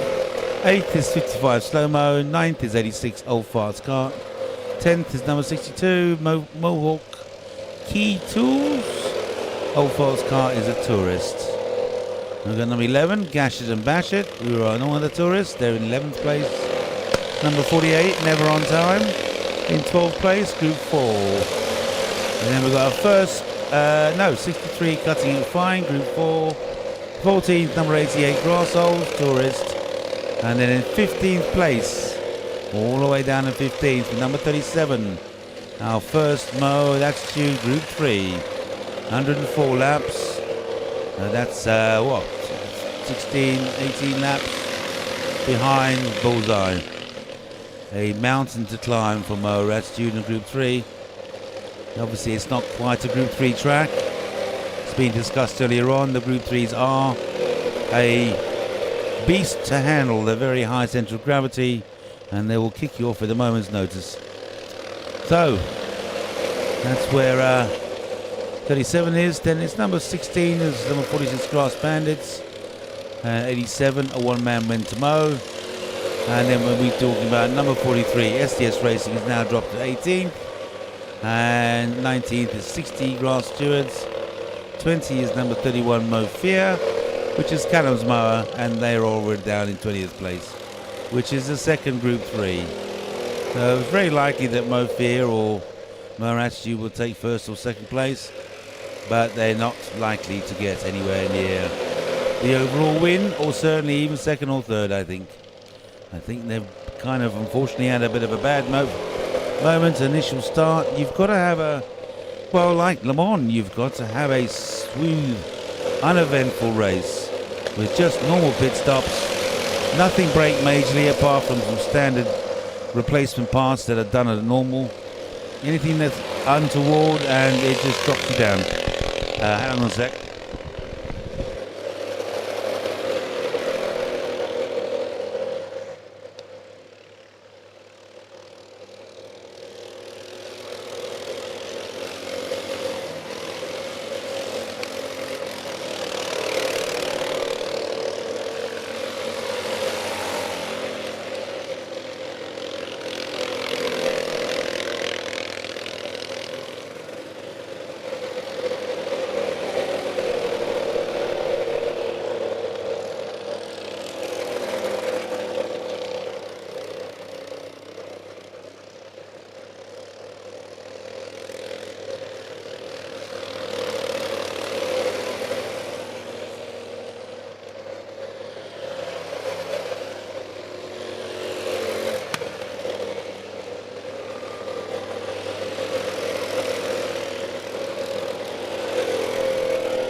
Sorry, interrupted there. So we're at SDS Racing, 20th place. Miller and Turner, we just had found out that they got a problem with their clutch, but that's been fixed in 21st. They're back out and circulating, but still in 21st place. And then we've got 22nd, Northerners Kick Grass, obviously last year's winners, running number 1 as to last year's winners, and they've managed to turn themselves around and are. Someone's put in some fast laps of 1 minute 37, so that's good. And they're crawling their way back up the chart in 22nd place. 23rd, number 85, Northern Rock. That's the team from up north again, Tourist, with the 15 and 16-year-old. So, yeah, they're doing all right, 23rd, but then we've got 24th is number 35, NDA Racing. 25th, number 34, Paris with problems. And then we've got Mobility Racing, number 32 is 26th place. Shonky Racing, number 52 in 27th place. And where are we? So we've got 21 Night Riders. Okay, there we go. In 28th place, number 21, our first Group 2. 86 laps, but you see they're doing, well, you see Group 2's doing, what, 2 minutes 24? Yeah, 2 minutes 24, 2 minutes 22 laps. So, unfortunately, this is the difference between a Group 2 and a Group 3 or 4.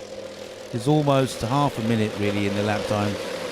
they're just not as fast. And but it's, well, for them it's a competitiveness. They're just between themselves. They will win, obviously, first, second, and third in class. And I suppose it's a difference between hypercar and the GT3s. That's what it is. You know, you're not going to be in the same class. But anyway, mountain riders are going well. They appear to be having an uneventful evening.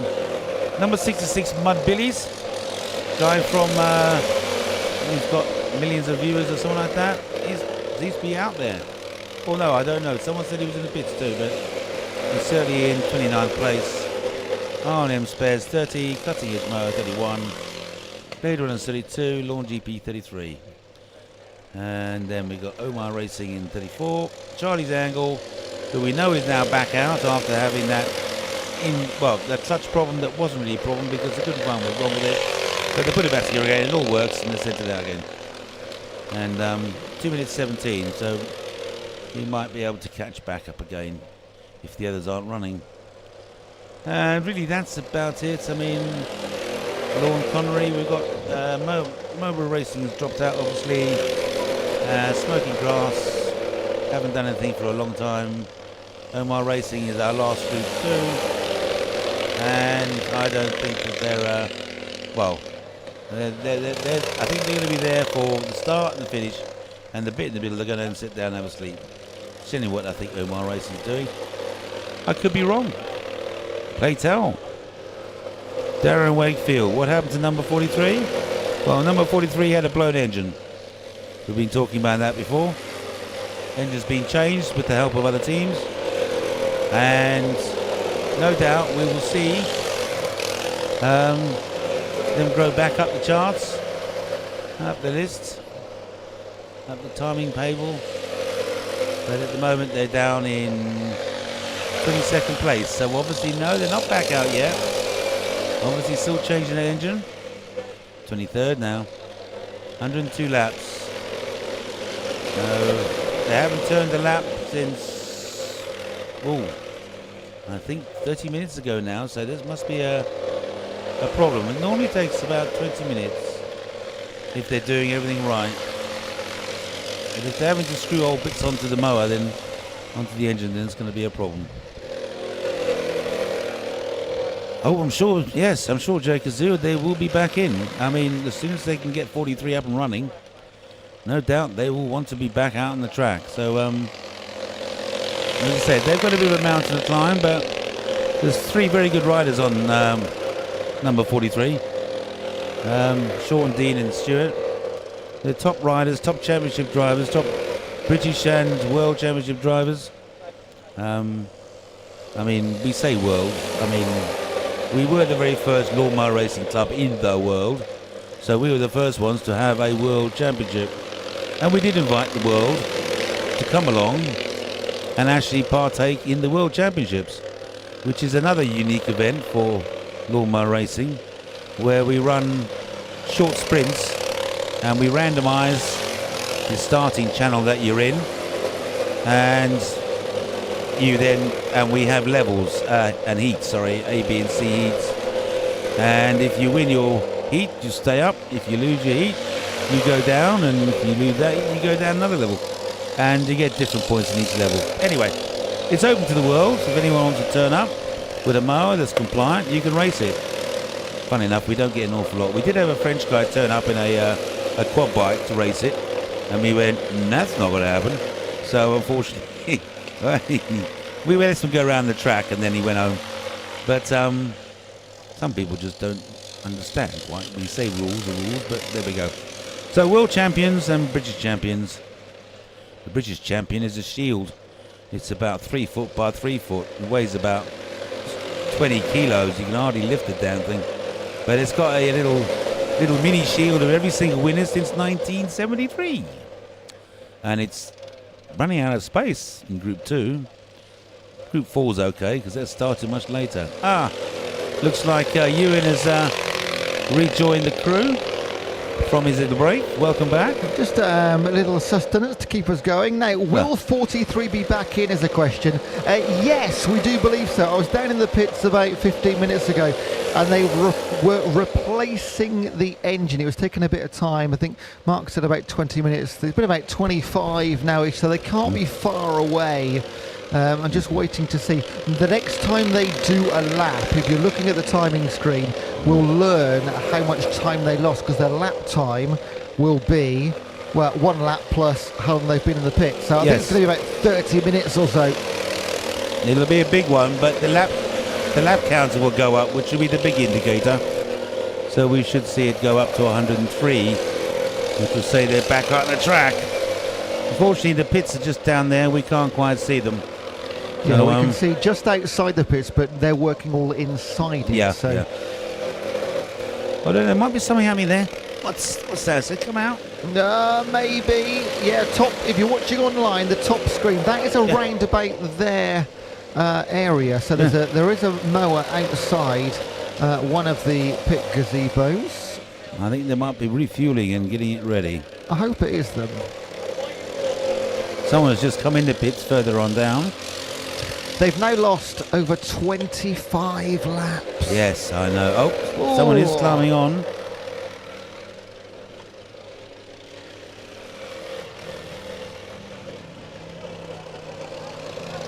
It's difficult, actually. You have to put my hands up. I did make a mistake in where we put the tower.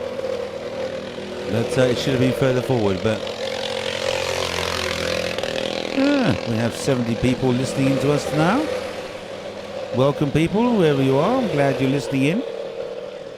First year of streaming this way via YouTube and OBS and a bit of technology. No, that was 57. Just going back out. So not quite yet. And that is Oh My Racing, who are 60 laps in to their weekend. Currently 34th overall. Now, Bullseye Racing and Team Strongbow, who are occupying 1 and 2, they're actually next door to it. They're very good friends, those two teams. So they've been sharing some sort of expertise or knowledge or tactics. Because to have those two teams next to each other in the pits, best of friends, leading 1 and 2, they're going to be having a party down there. Well, the thing is that one of the drivers of Team Strongbow is Alfie Smith's son, Alfie Smith Jr. And because they've got another guy called Matt Smith who's racing with Bullseye, so it's Alfie Smith, Kenny Goodsmith, who is Alfie Smith's brother, and then got married and changed to Goodsmith to make it different. And basically Matt Smith is racing in that team, and then after that we've got Alfie Smith Jr. is racing in Team Strongbow. So it is all, as you said, a family affair. No, it really truly is. They're all family, and so therefore they're joining next door to one another. They are specifically to be in the pits next door to another, and now they do everything together basically as a team. And they're obviously very good. All of them are very good at racing because they're top first and second. So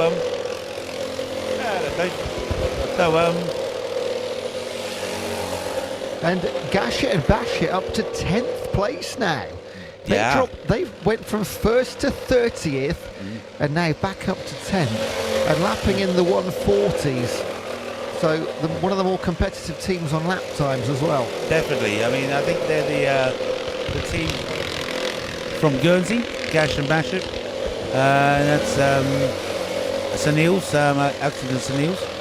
And yes, they are a very good team. I think they actually came.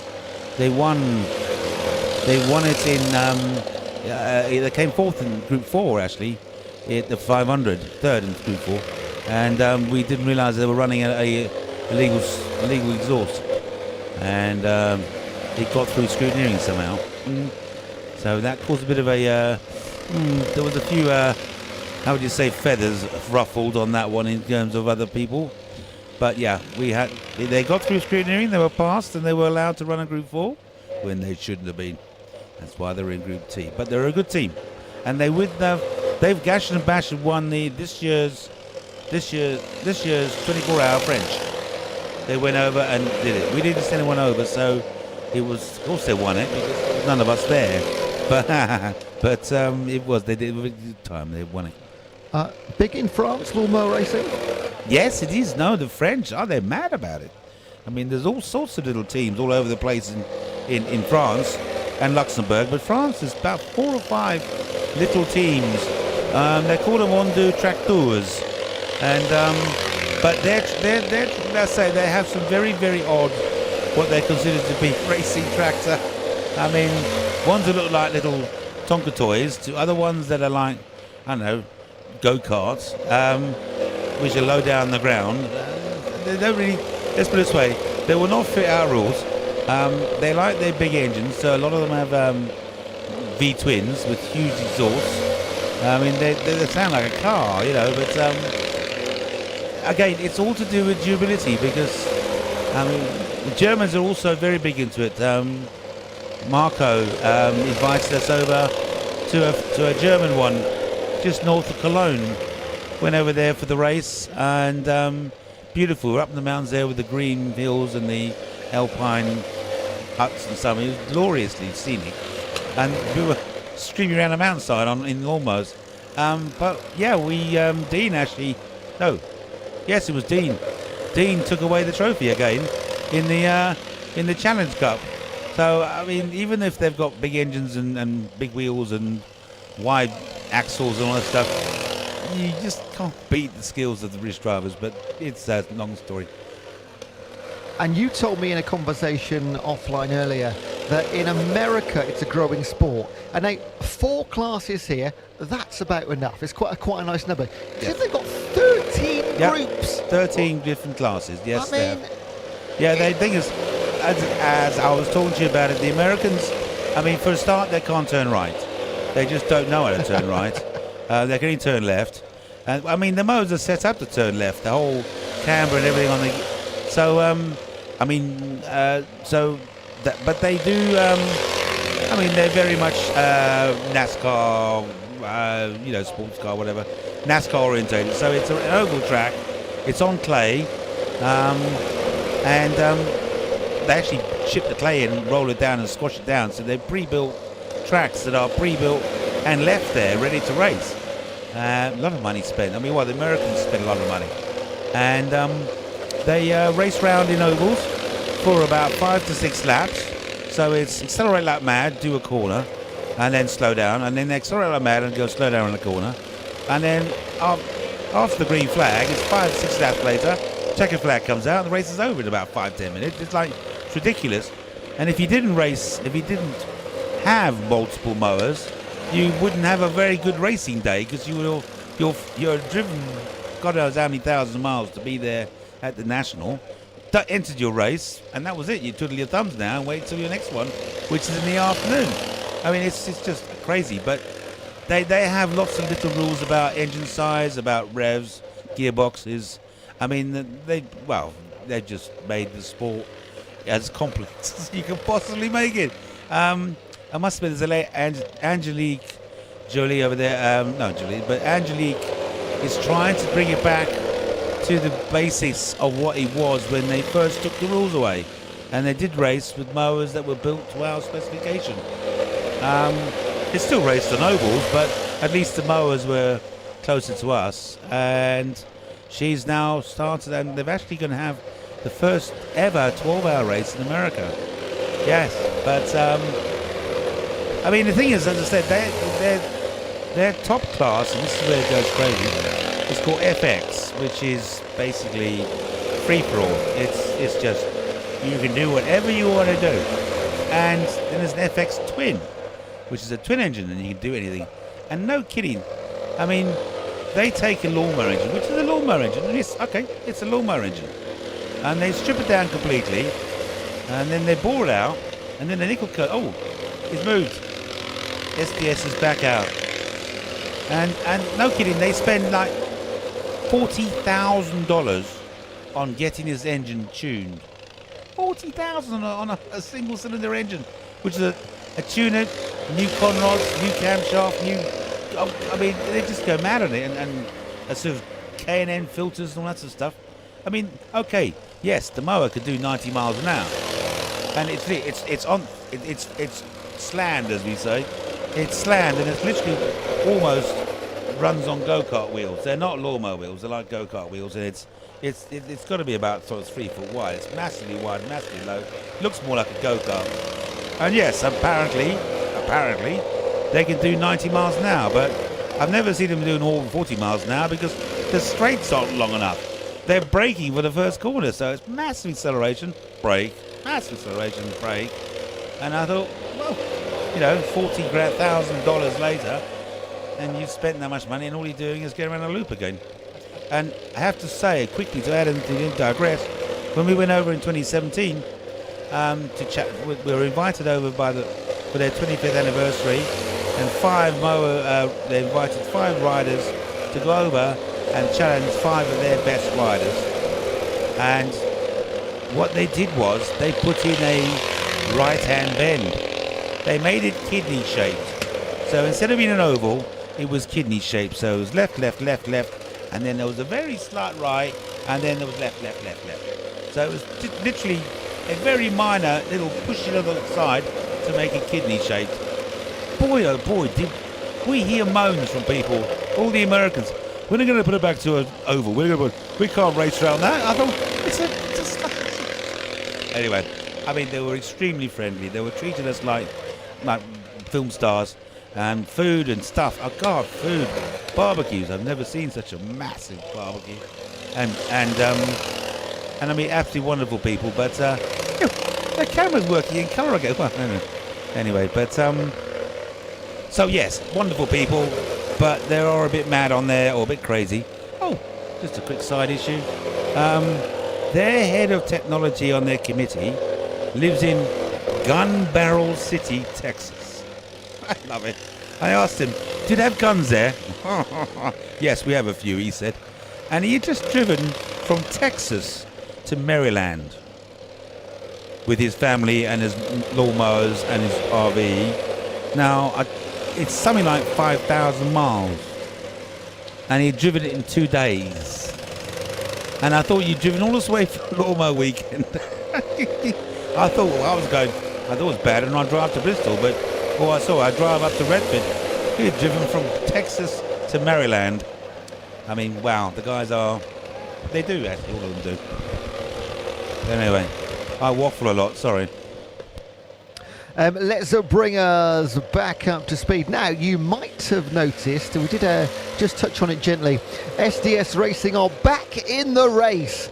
They did lose 45 minutes with an engine change. It cost them 30 laps against the leaders. They were up there with Bullseye Racing at around about 10 o'clock. They've now just gone 10:45.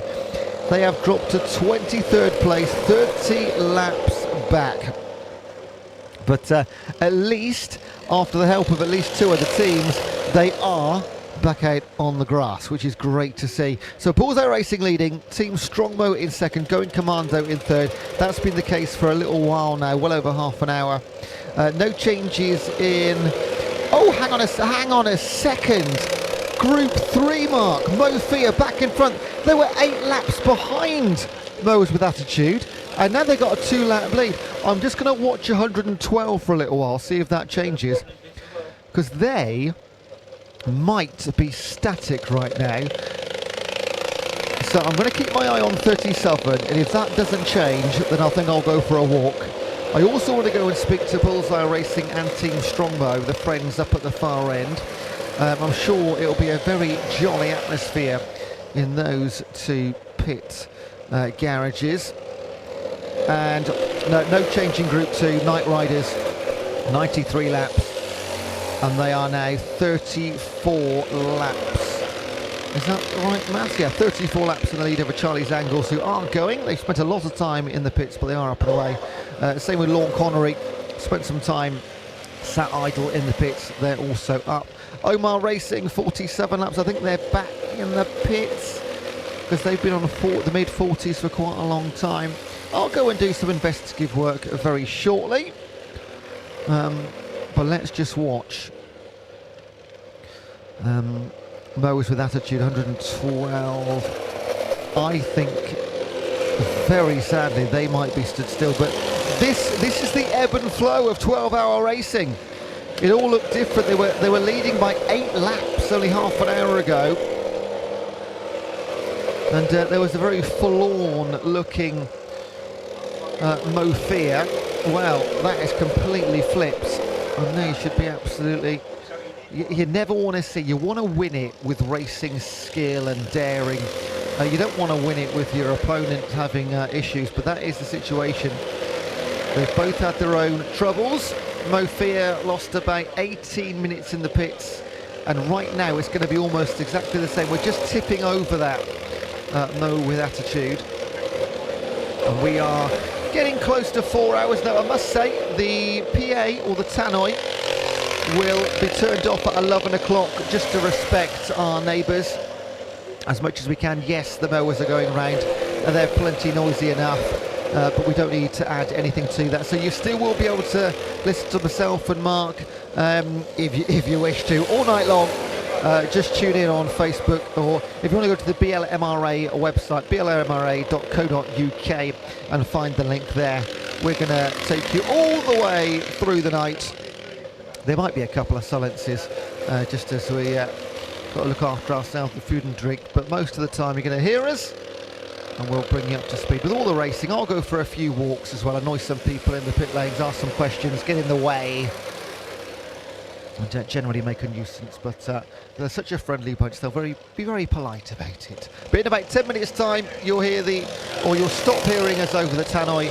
We will be available online throughout.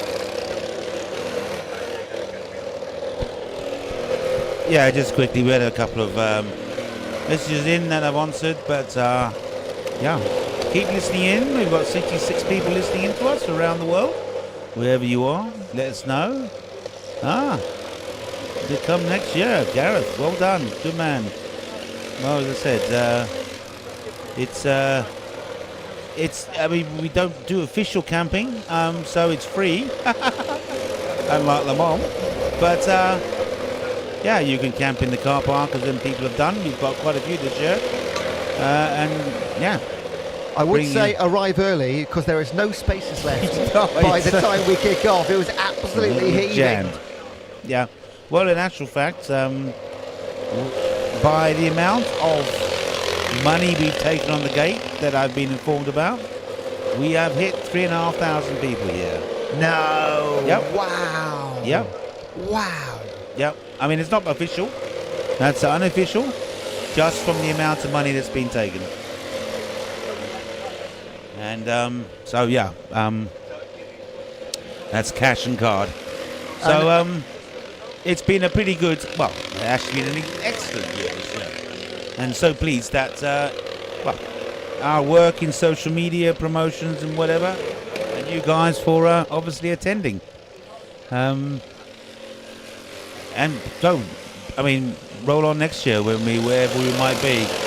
Unfortunately, we won't be in the same field, because this field will now be ploughed and seeded, and there'll be crops in this field next year for the next 3 years. But we might be over the road in one of the ones over there. We might be back in one of the 2019 or 2017 fields, which were long and thin. So there wasn't much space, but fortunately we had 2 fields. So we had one for car parking and we had the other one for racing in. So we had plenty of parking that year. Although we didn't have a big crowd. Oh, yeah. Why does the bottom screen keep changing from colour to black and white? Well, the thing is that this was a bit of an experiment there, Nigel. It's basically a security camera, which is sensing the light from the pits and thinking that it's sunlight, and so it flicks itself into colour mode, and then obviously it then decides that no, there's not enough image, not enough brightness for me to stay in colour, so it flips itself back into nighttime mode, which is black and white. So yeah, these are effectively just security cameras that I'm streaming, and as I say, this is a pure experiment this year to see if we could do something with like this, so you could see an image of what lawnmower racing is. Obviously, we've never ever streamed live images from a race ever. So this is the first time unique we've done film, and there's been images, FaceTimes and things like that. And there's various media agencies who've come along and filmed. Whoops. Oh no. No, you okay? I'm just watching the screen come down. But it does appear that it was successful, so my next task for next year is to try and find some better cameras that will continue to show colour at night time. But anyway, you'll still get the effect of it. I can't stop it, the camera's doing it automatically, and there we go. But like you said in a conversation earlier, every single year we look back and we go, what can we improve, what can we improve? Well, how maybe can we this get will be better? one of those things next year, won't it? Absolutely.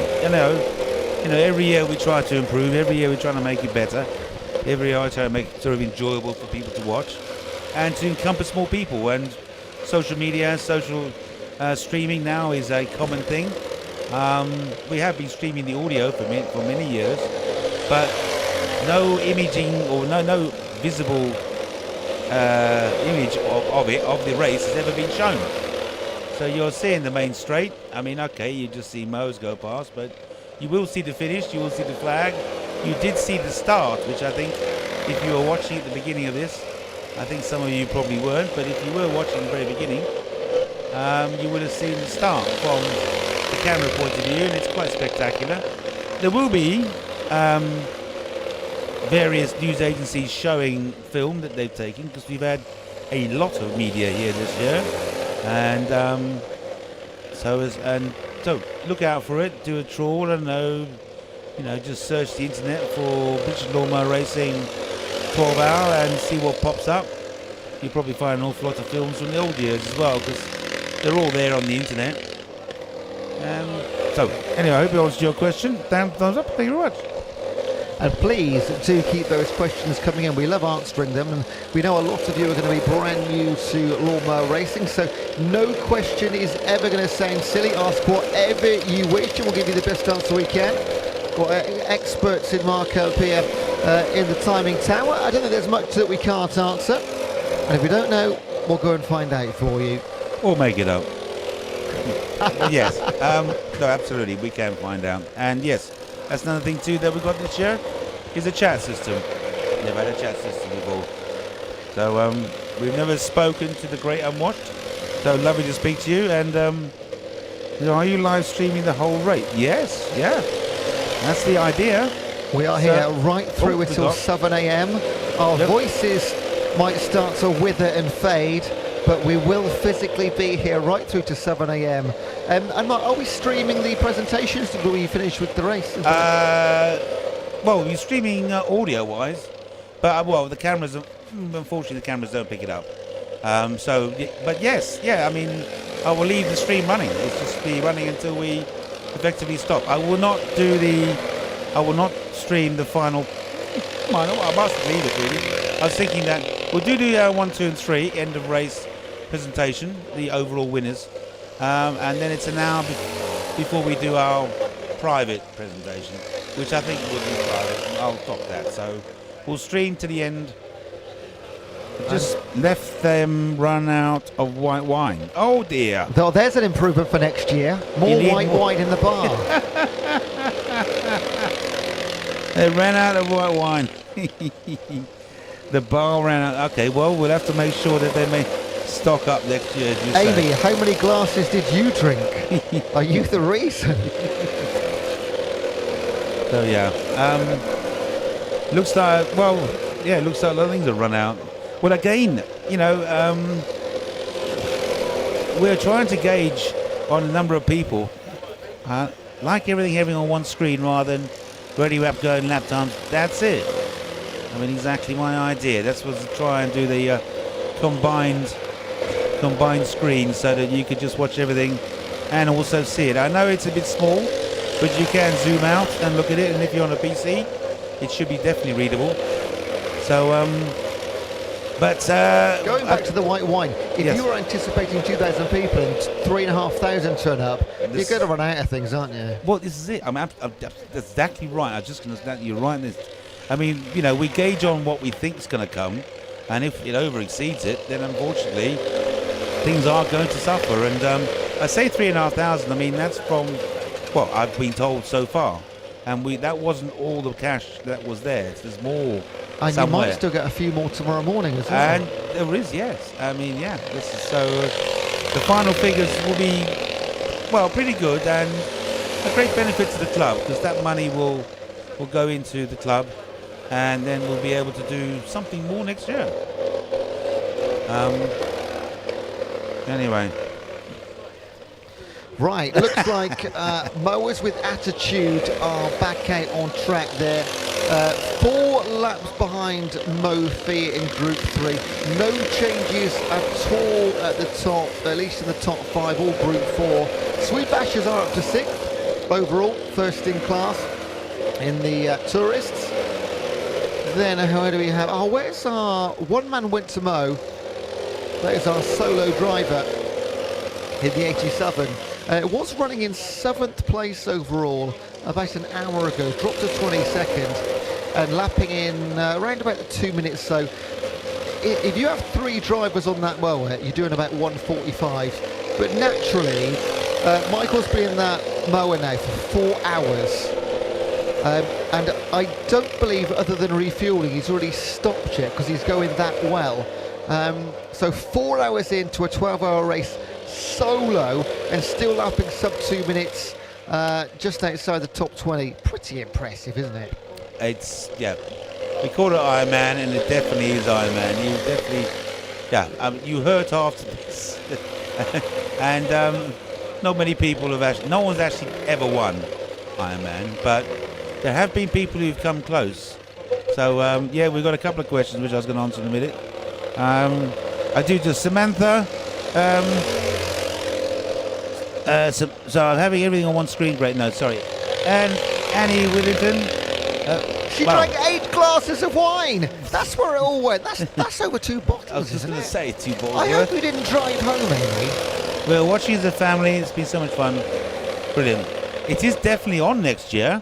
Where I cannot say because it depends on if you've been listening earlier on. Basically, it depends on which field we can get. We can't get this field. It's going to be ploughed and sown, but it might be across the other side of the road or it might be somewhere else. As for camping, yes, you don't have to book camping. We don't offer a service of camping. Unfortunately, there's all sorts of legalities about doing something like that. So, but yeah, if you want to camp in the car park, bring your camper along, and we do have a large number of campers here this year. Loads, aren't there? There's loads of people camping. Yeah. I turned up at 11 o'clock today, and I think people have camped even the night before as well, haven't they? So the car park, of course, is on grass. So if you want a picture of pretend you've been saying, chuck it down. Yeah, you chuck it anywhere you want to, in between, well, you know, or you got a mobile home, put a wheel out. And Steve Coles, what sort of budget is required to obtain a modified Group 4 mower to Lake Park? Well, I think we did talk about this earlier on. You're talking about, well, obviously you'd find some old barn find somewhere of a mower. You wouldn't take a brand new mower and do this to it because you're going to rip it apart. Because literally, you do strip whatever you get, you strip down to the frame. And then you start with the frame and you literally build it back up again. So you find a barn find, I don't know, 50 quid. And then probably about, well, if you want to go on the website, and there is actually a very good video by Callum about how to build a mower. But it's round about 12 to 1500 pounds, and you can build yourself a mower.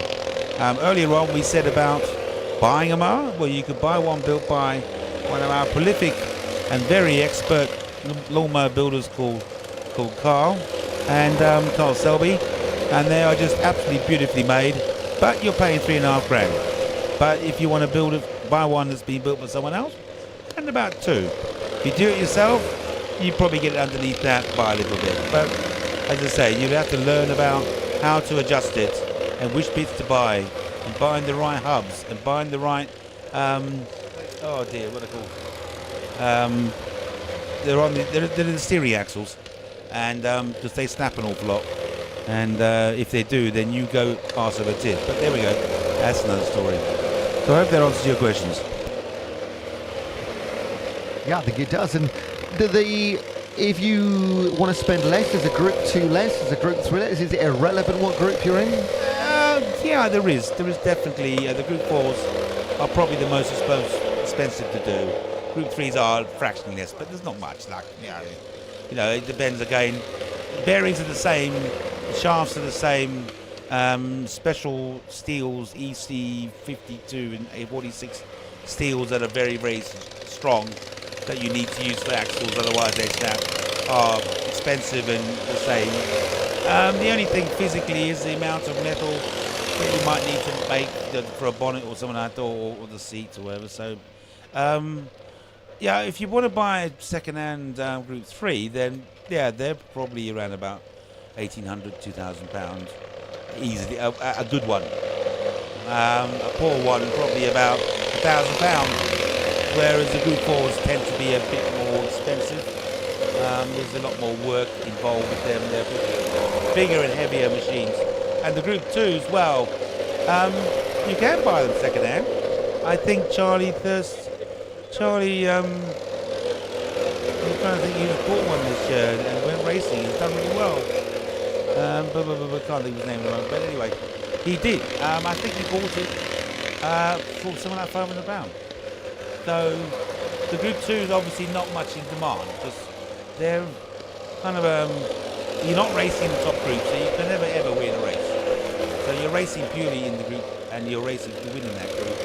And if you like, I don't know, being out the ground, down the ground on the trailer, steering with your feet, wearing motorcycle boots with metal all over them, oh yes, you do have to wear a protection item for your nether regions, because you'd be amazed how many stones come up from underneath and can hit you right in the various sensitive parts and can hurt. So yes, there's protection all over the place for the Group 2s. They do look a bit like, they do look a bit like MotoGP's riders. You know, they walk out in their leathers and they're with their arms sticking out, they can't move. The bloke you were talking to down there, Graham Tivenham, I mean, he got run over by Mike. We were down at Westwood show last year, and Graham rolled the Group 2, and he rolled it, and then he was on the ground. And unfortunately, Mike Creswell came round in his Group 2, and I mean, they weigh about 100 kilos, they're not light. But he couldn't see him, so he literally drove over him with his roller and his trailer. And all that Mike said to me, he looked through the gap between the roller machine, if you look closely, and the steering, and he could just see Graham's face as he went over the top of him and down the other side. Poor old Graham. He was a bit sore after that. Fortunately, nothing really badly happened, but he was quite seriously bruised. But yeah, Mike Creswell, I could see his face as I went over it.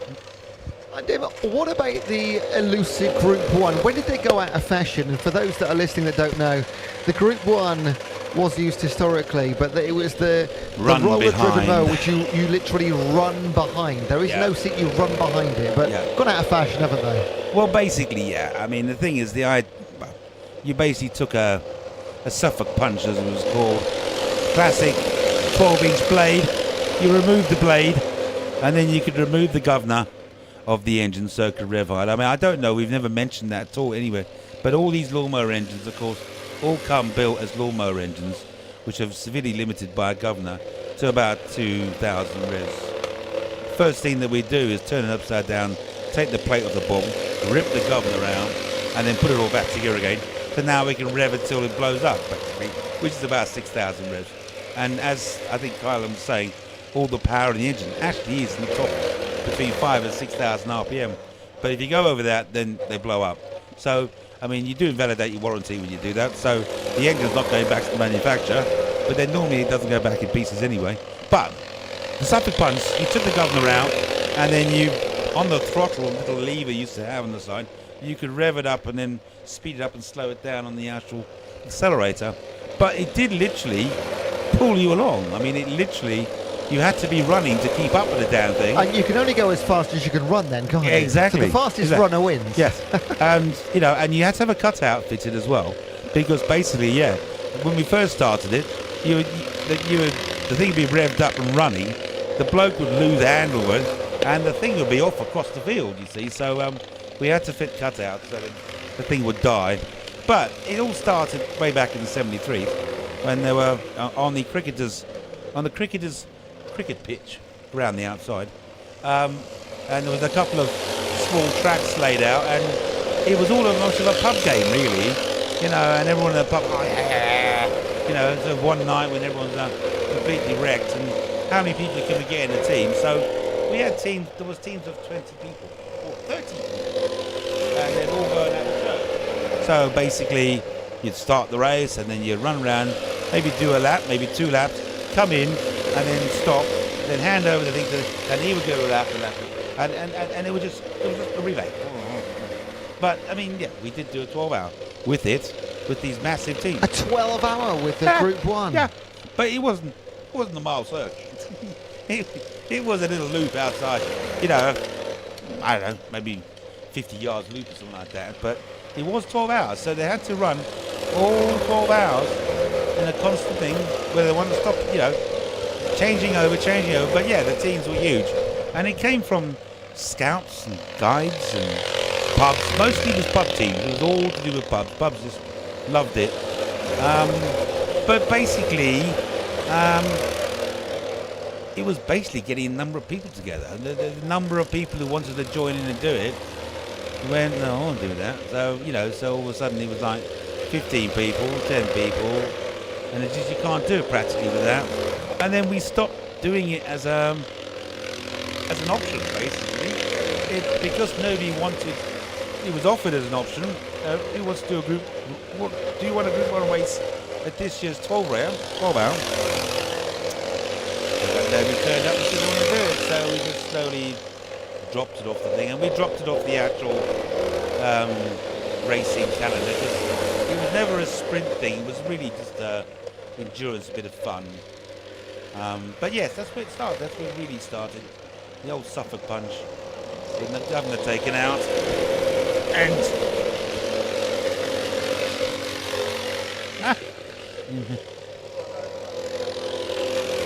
well done, Steve. No problem.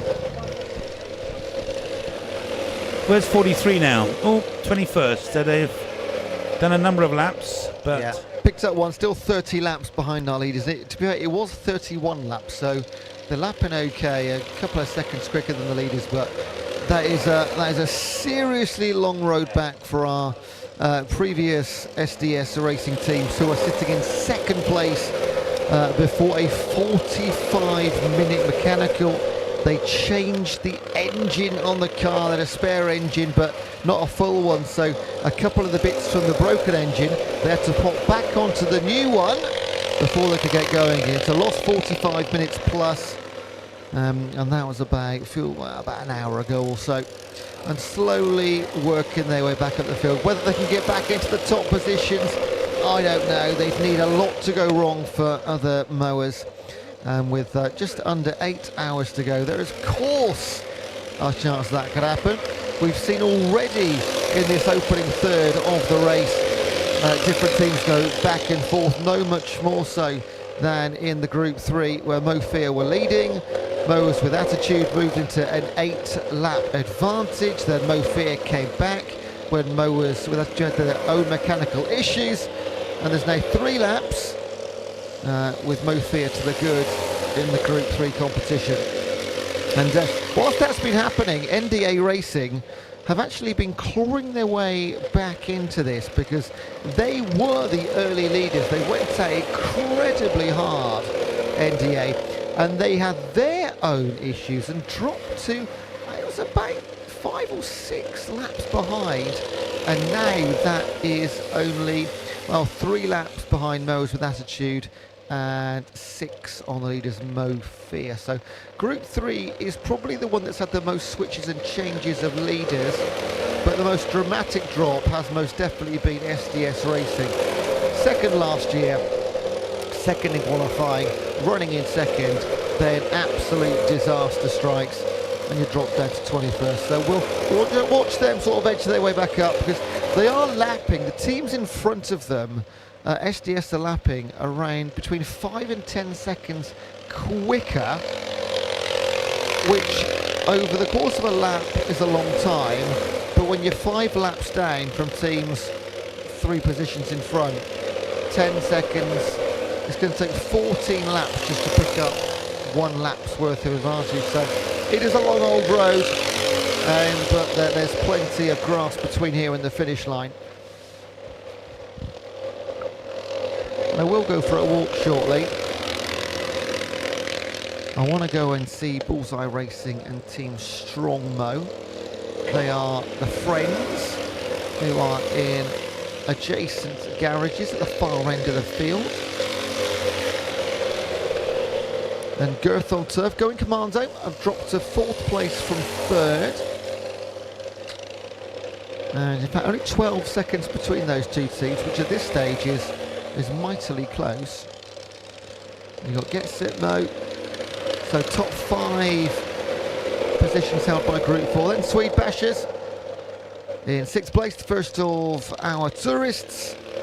RNMOB Plus and Slow Mo 7th and 8th. Then tourists were up at the top 10. Gashit and Bashit, who are, I must say, doing a valiant job to get back into the top 10. Early leaders drop back to 30th after issues and back up to 9th. And they are, and they have been for some time, the fastest mower on the track. Still lapping in the 137s. Everyone else, other than Bullseye, they've just done a 139. But nobody else in the 30s, everybody 40 plus.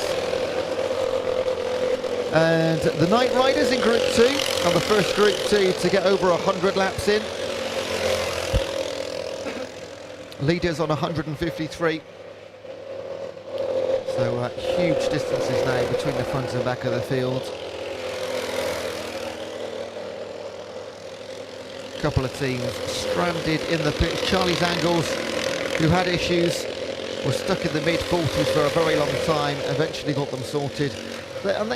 They fixed that mower in Group 2, and I went and asked, in case you missed it, how'd you fix it? I didn't really have any answer. They just took it apart, looked at it, put it back together, and then it worked, without really changing anything intentionally.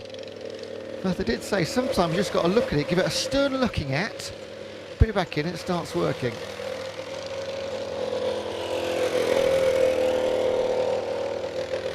Now, very happy to say that over the first 4 hours of the race, we've had in total almost just shy of 2,000 views on the stream, which has been just brilliant. It's been so great to see so many of you encouraged to get involved and watch along, whether it's for a few hours or a few minutes, just spreading the word about lawnmower racing. Getting bigger and better, as Mark has said a few times, with the addition of some social media, our first ever live streaming of images, which will get better year on year. This is all experimental, best way to do it sometimes. And we learn and we improve, and every single year the production just goes up a notch, up a notch, up a notch. You wait, give it 5 years, we'll be live on Sky Sports. Pay-per-view. Well, that'd be good, isn't it? Pay-per-view. Well, maybe even Sky can give us millions of pounds like they give Premier League or Formula 1. And they can then, be the only ones that show it. I mean, boy, that'd be good. But, I mean, they'll probably then want to put their branding all over it, and we'll turn around and say no. Because to tell the truth, that's another thing that happened very early on, right at the very beginning. There was an awful lot of, how do you say, there was a lot of pressure from various motor companies like McLaren and Ford, who wanted to sort of try and put their brand on it. But we turned them down because we knew that we didn't want to make it a sport of money. We wanted to keep it as a club. And so, yeah, we turned it down. So, yeah, we'll take sponsorship. And yeah, if you want to sponsor the whole event, that's fine with us too. But no, we'll never subscribe or get in. It's nice to see that I think every single sponsor is probably within about 30 miles of this field, isn't it? They're all local. They're all local. They're companies that have been here for years, and they are known to various members of the club, whether they're racing or just officials or on the committee. They know them personally, and this year wanted to help us out. Well, also put their branding up. I mean, we've got a sign for everyone in the corner. We've got a sort of banner up for them, and we've labelled the track with their name on it, and we've put their logo on the front page of the website, which does get, you know, I mean, let's say we've got 2,000 views coming up now, but the website gets hit probably about 500 to 600 a day, easy, maybe more, from around the world, and again, it's all helped by a bit of Instagram and Facebook promotion that Callum's been working on and linking to various sites. There's all sorts of machinations of Facebook and YouTube and Instagram that I have no idea about. But if you do link to someone who's got millions of hits or whatever, or millions of subscribers, apparently it all jumps up all over the place because it begets other people. I mean, you might be known. Clever algorithms, yeah. But yes, it's definitely a sport where we do not want massive injections of money, and we certainly don't want it branded. You know, this is now the whatever 12-hour race. It's always going to be the 12-hour race. You know, supported by 12 hours, supported by, never the race.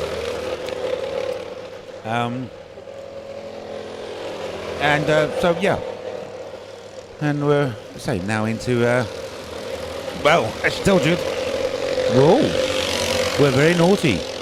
Ah, we're still on the tunnel, are you? We are being rapidly away, so much so. Now we are actually slightly illegal here. So, sorry people, hadn't realised the time, but you're going to have to move on to. You did mention it earlier on. We're going to have to move on to streaming. So, get your phone out, go to the website, plug your headphones or your what do they call them? AirPods, iPods, earpods into your ears, connect to your phone and listen to the stream because it's coming out and it's working. So PA is now going off and I'll say good night. Good night from me and good night from Ewan.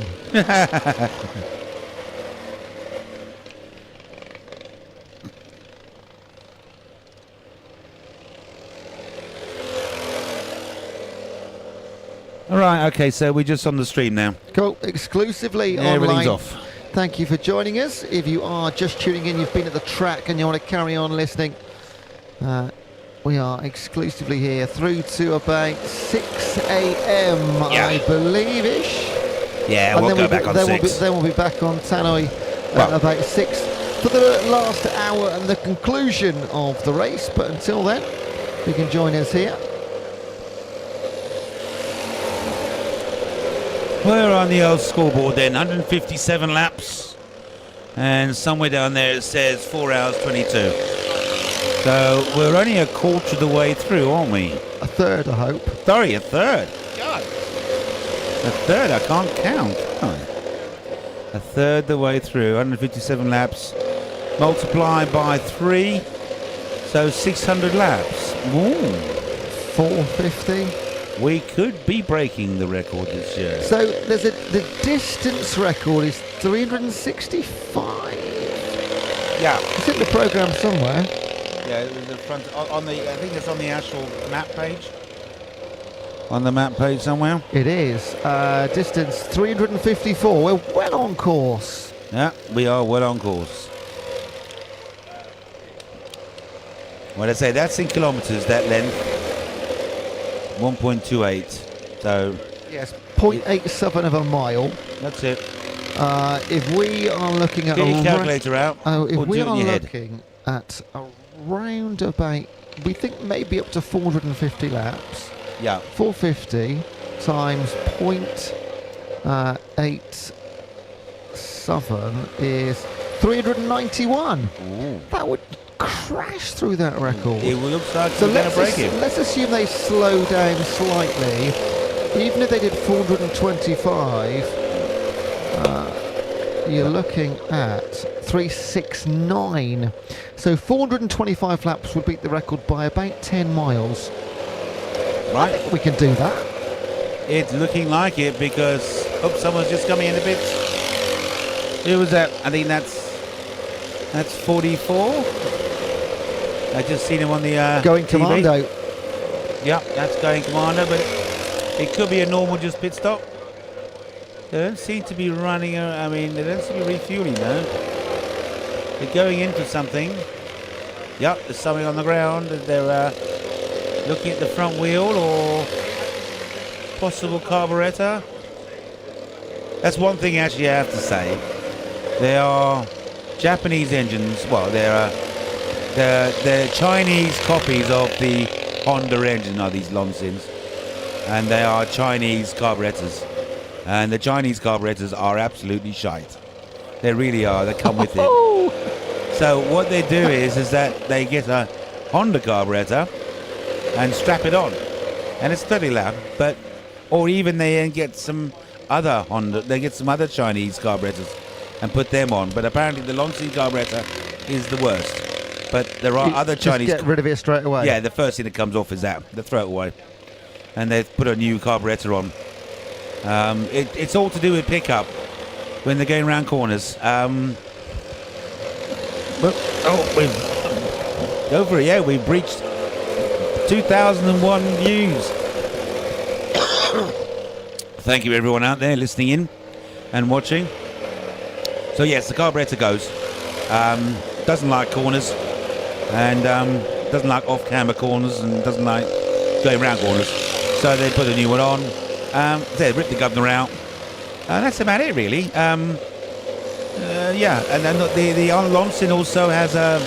It's still, they haven't quite done it yet. Sorry, frog in the throat.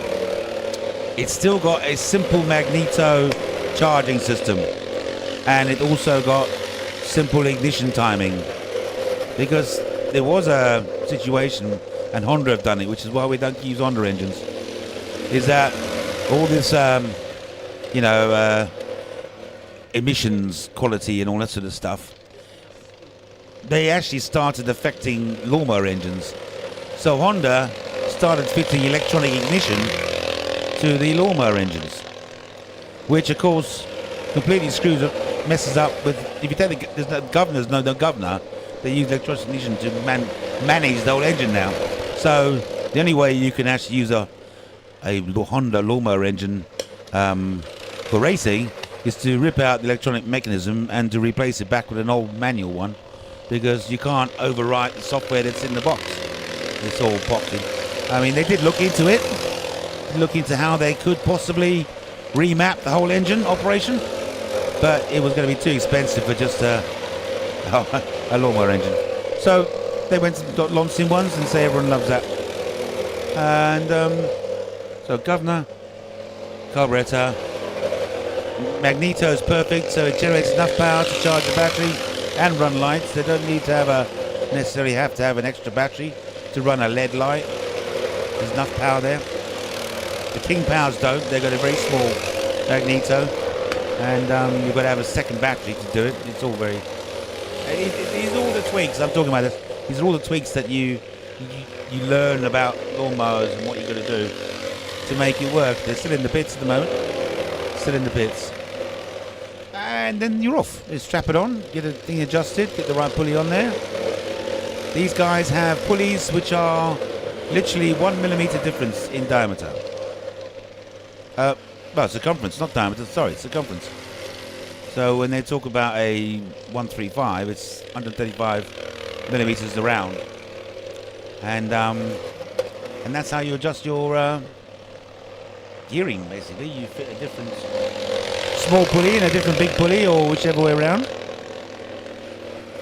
and you get your different characteristics of race.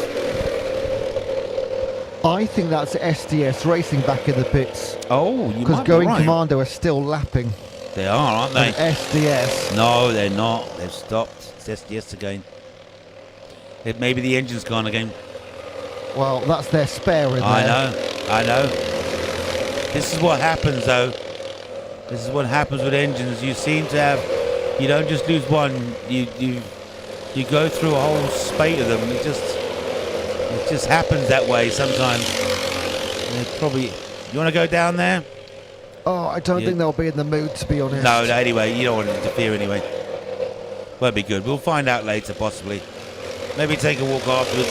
Yeah. Did you bring a coat from your car? I'll go and grab it shortly. I'll be brave. I'll be a big boy. Oh, okay.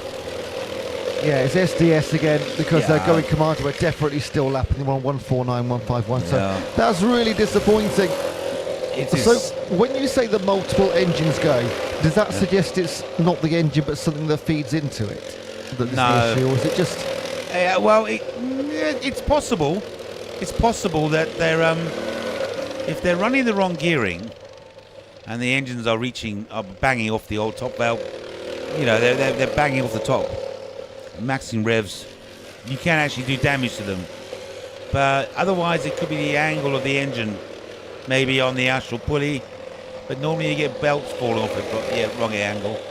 No, it just seems to be funny with teams.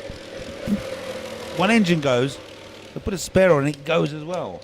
I mean, I've known teams who've gone through 4 engines, team who would sell him an engine.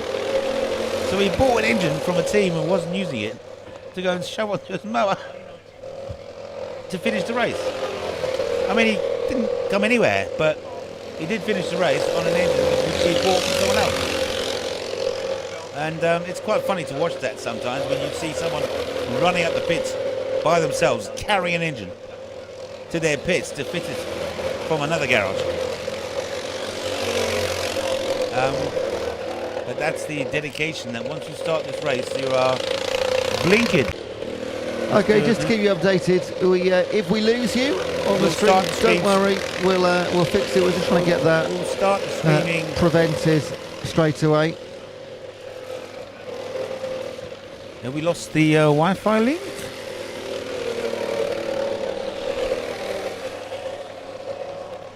Don't think so. If we go down, just come back in a couple of minutes. Please we'll try do. And resolve it prior to that. I can see you got full Wi-Fi on there as well. Yeah. It just says we've got no data, but no, it seems to be. It says a good connection now. I don't know. Maybe it's just there we go. Again, a little blippy. This is all new, isn't it? We're learning as we go. Well, it's absolutely. Didn't know I could do this.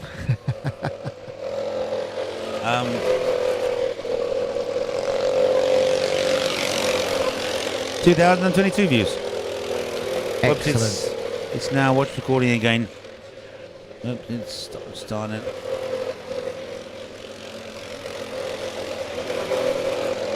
We definitely are blipping at the moment. We're certainly having a up and down.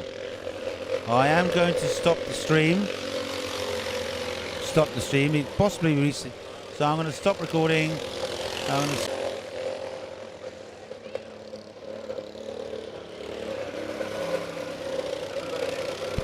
Right, we're back. We're good?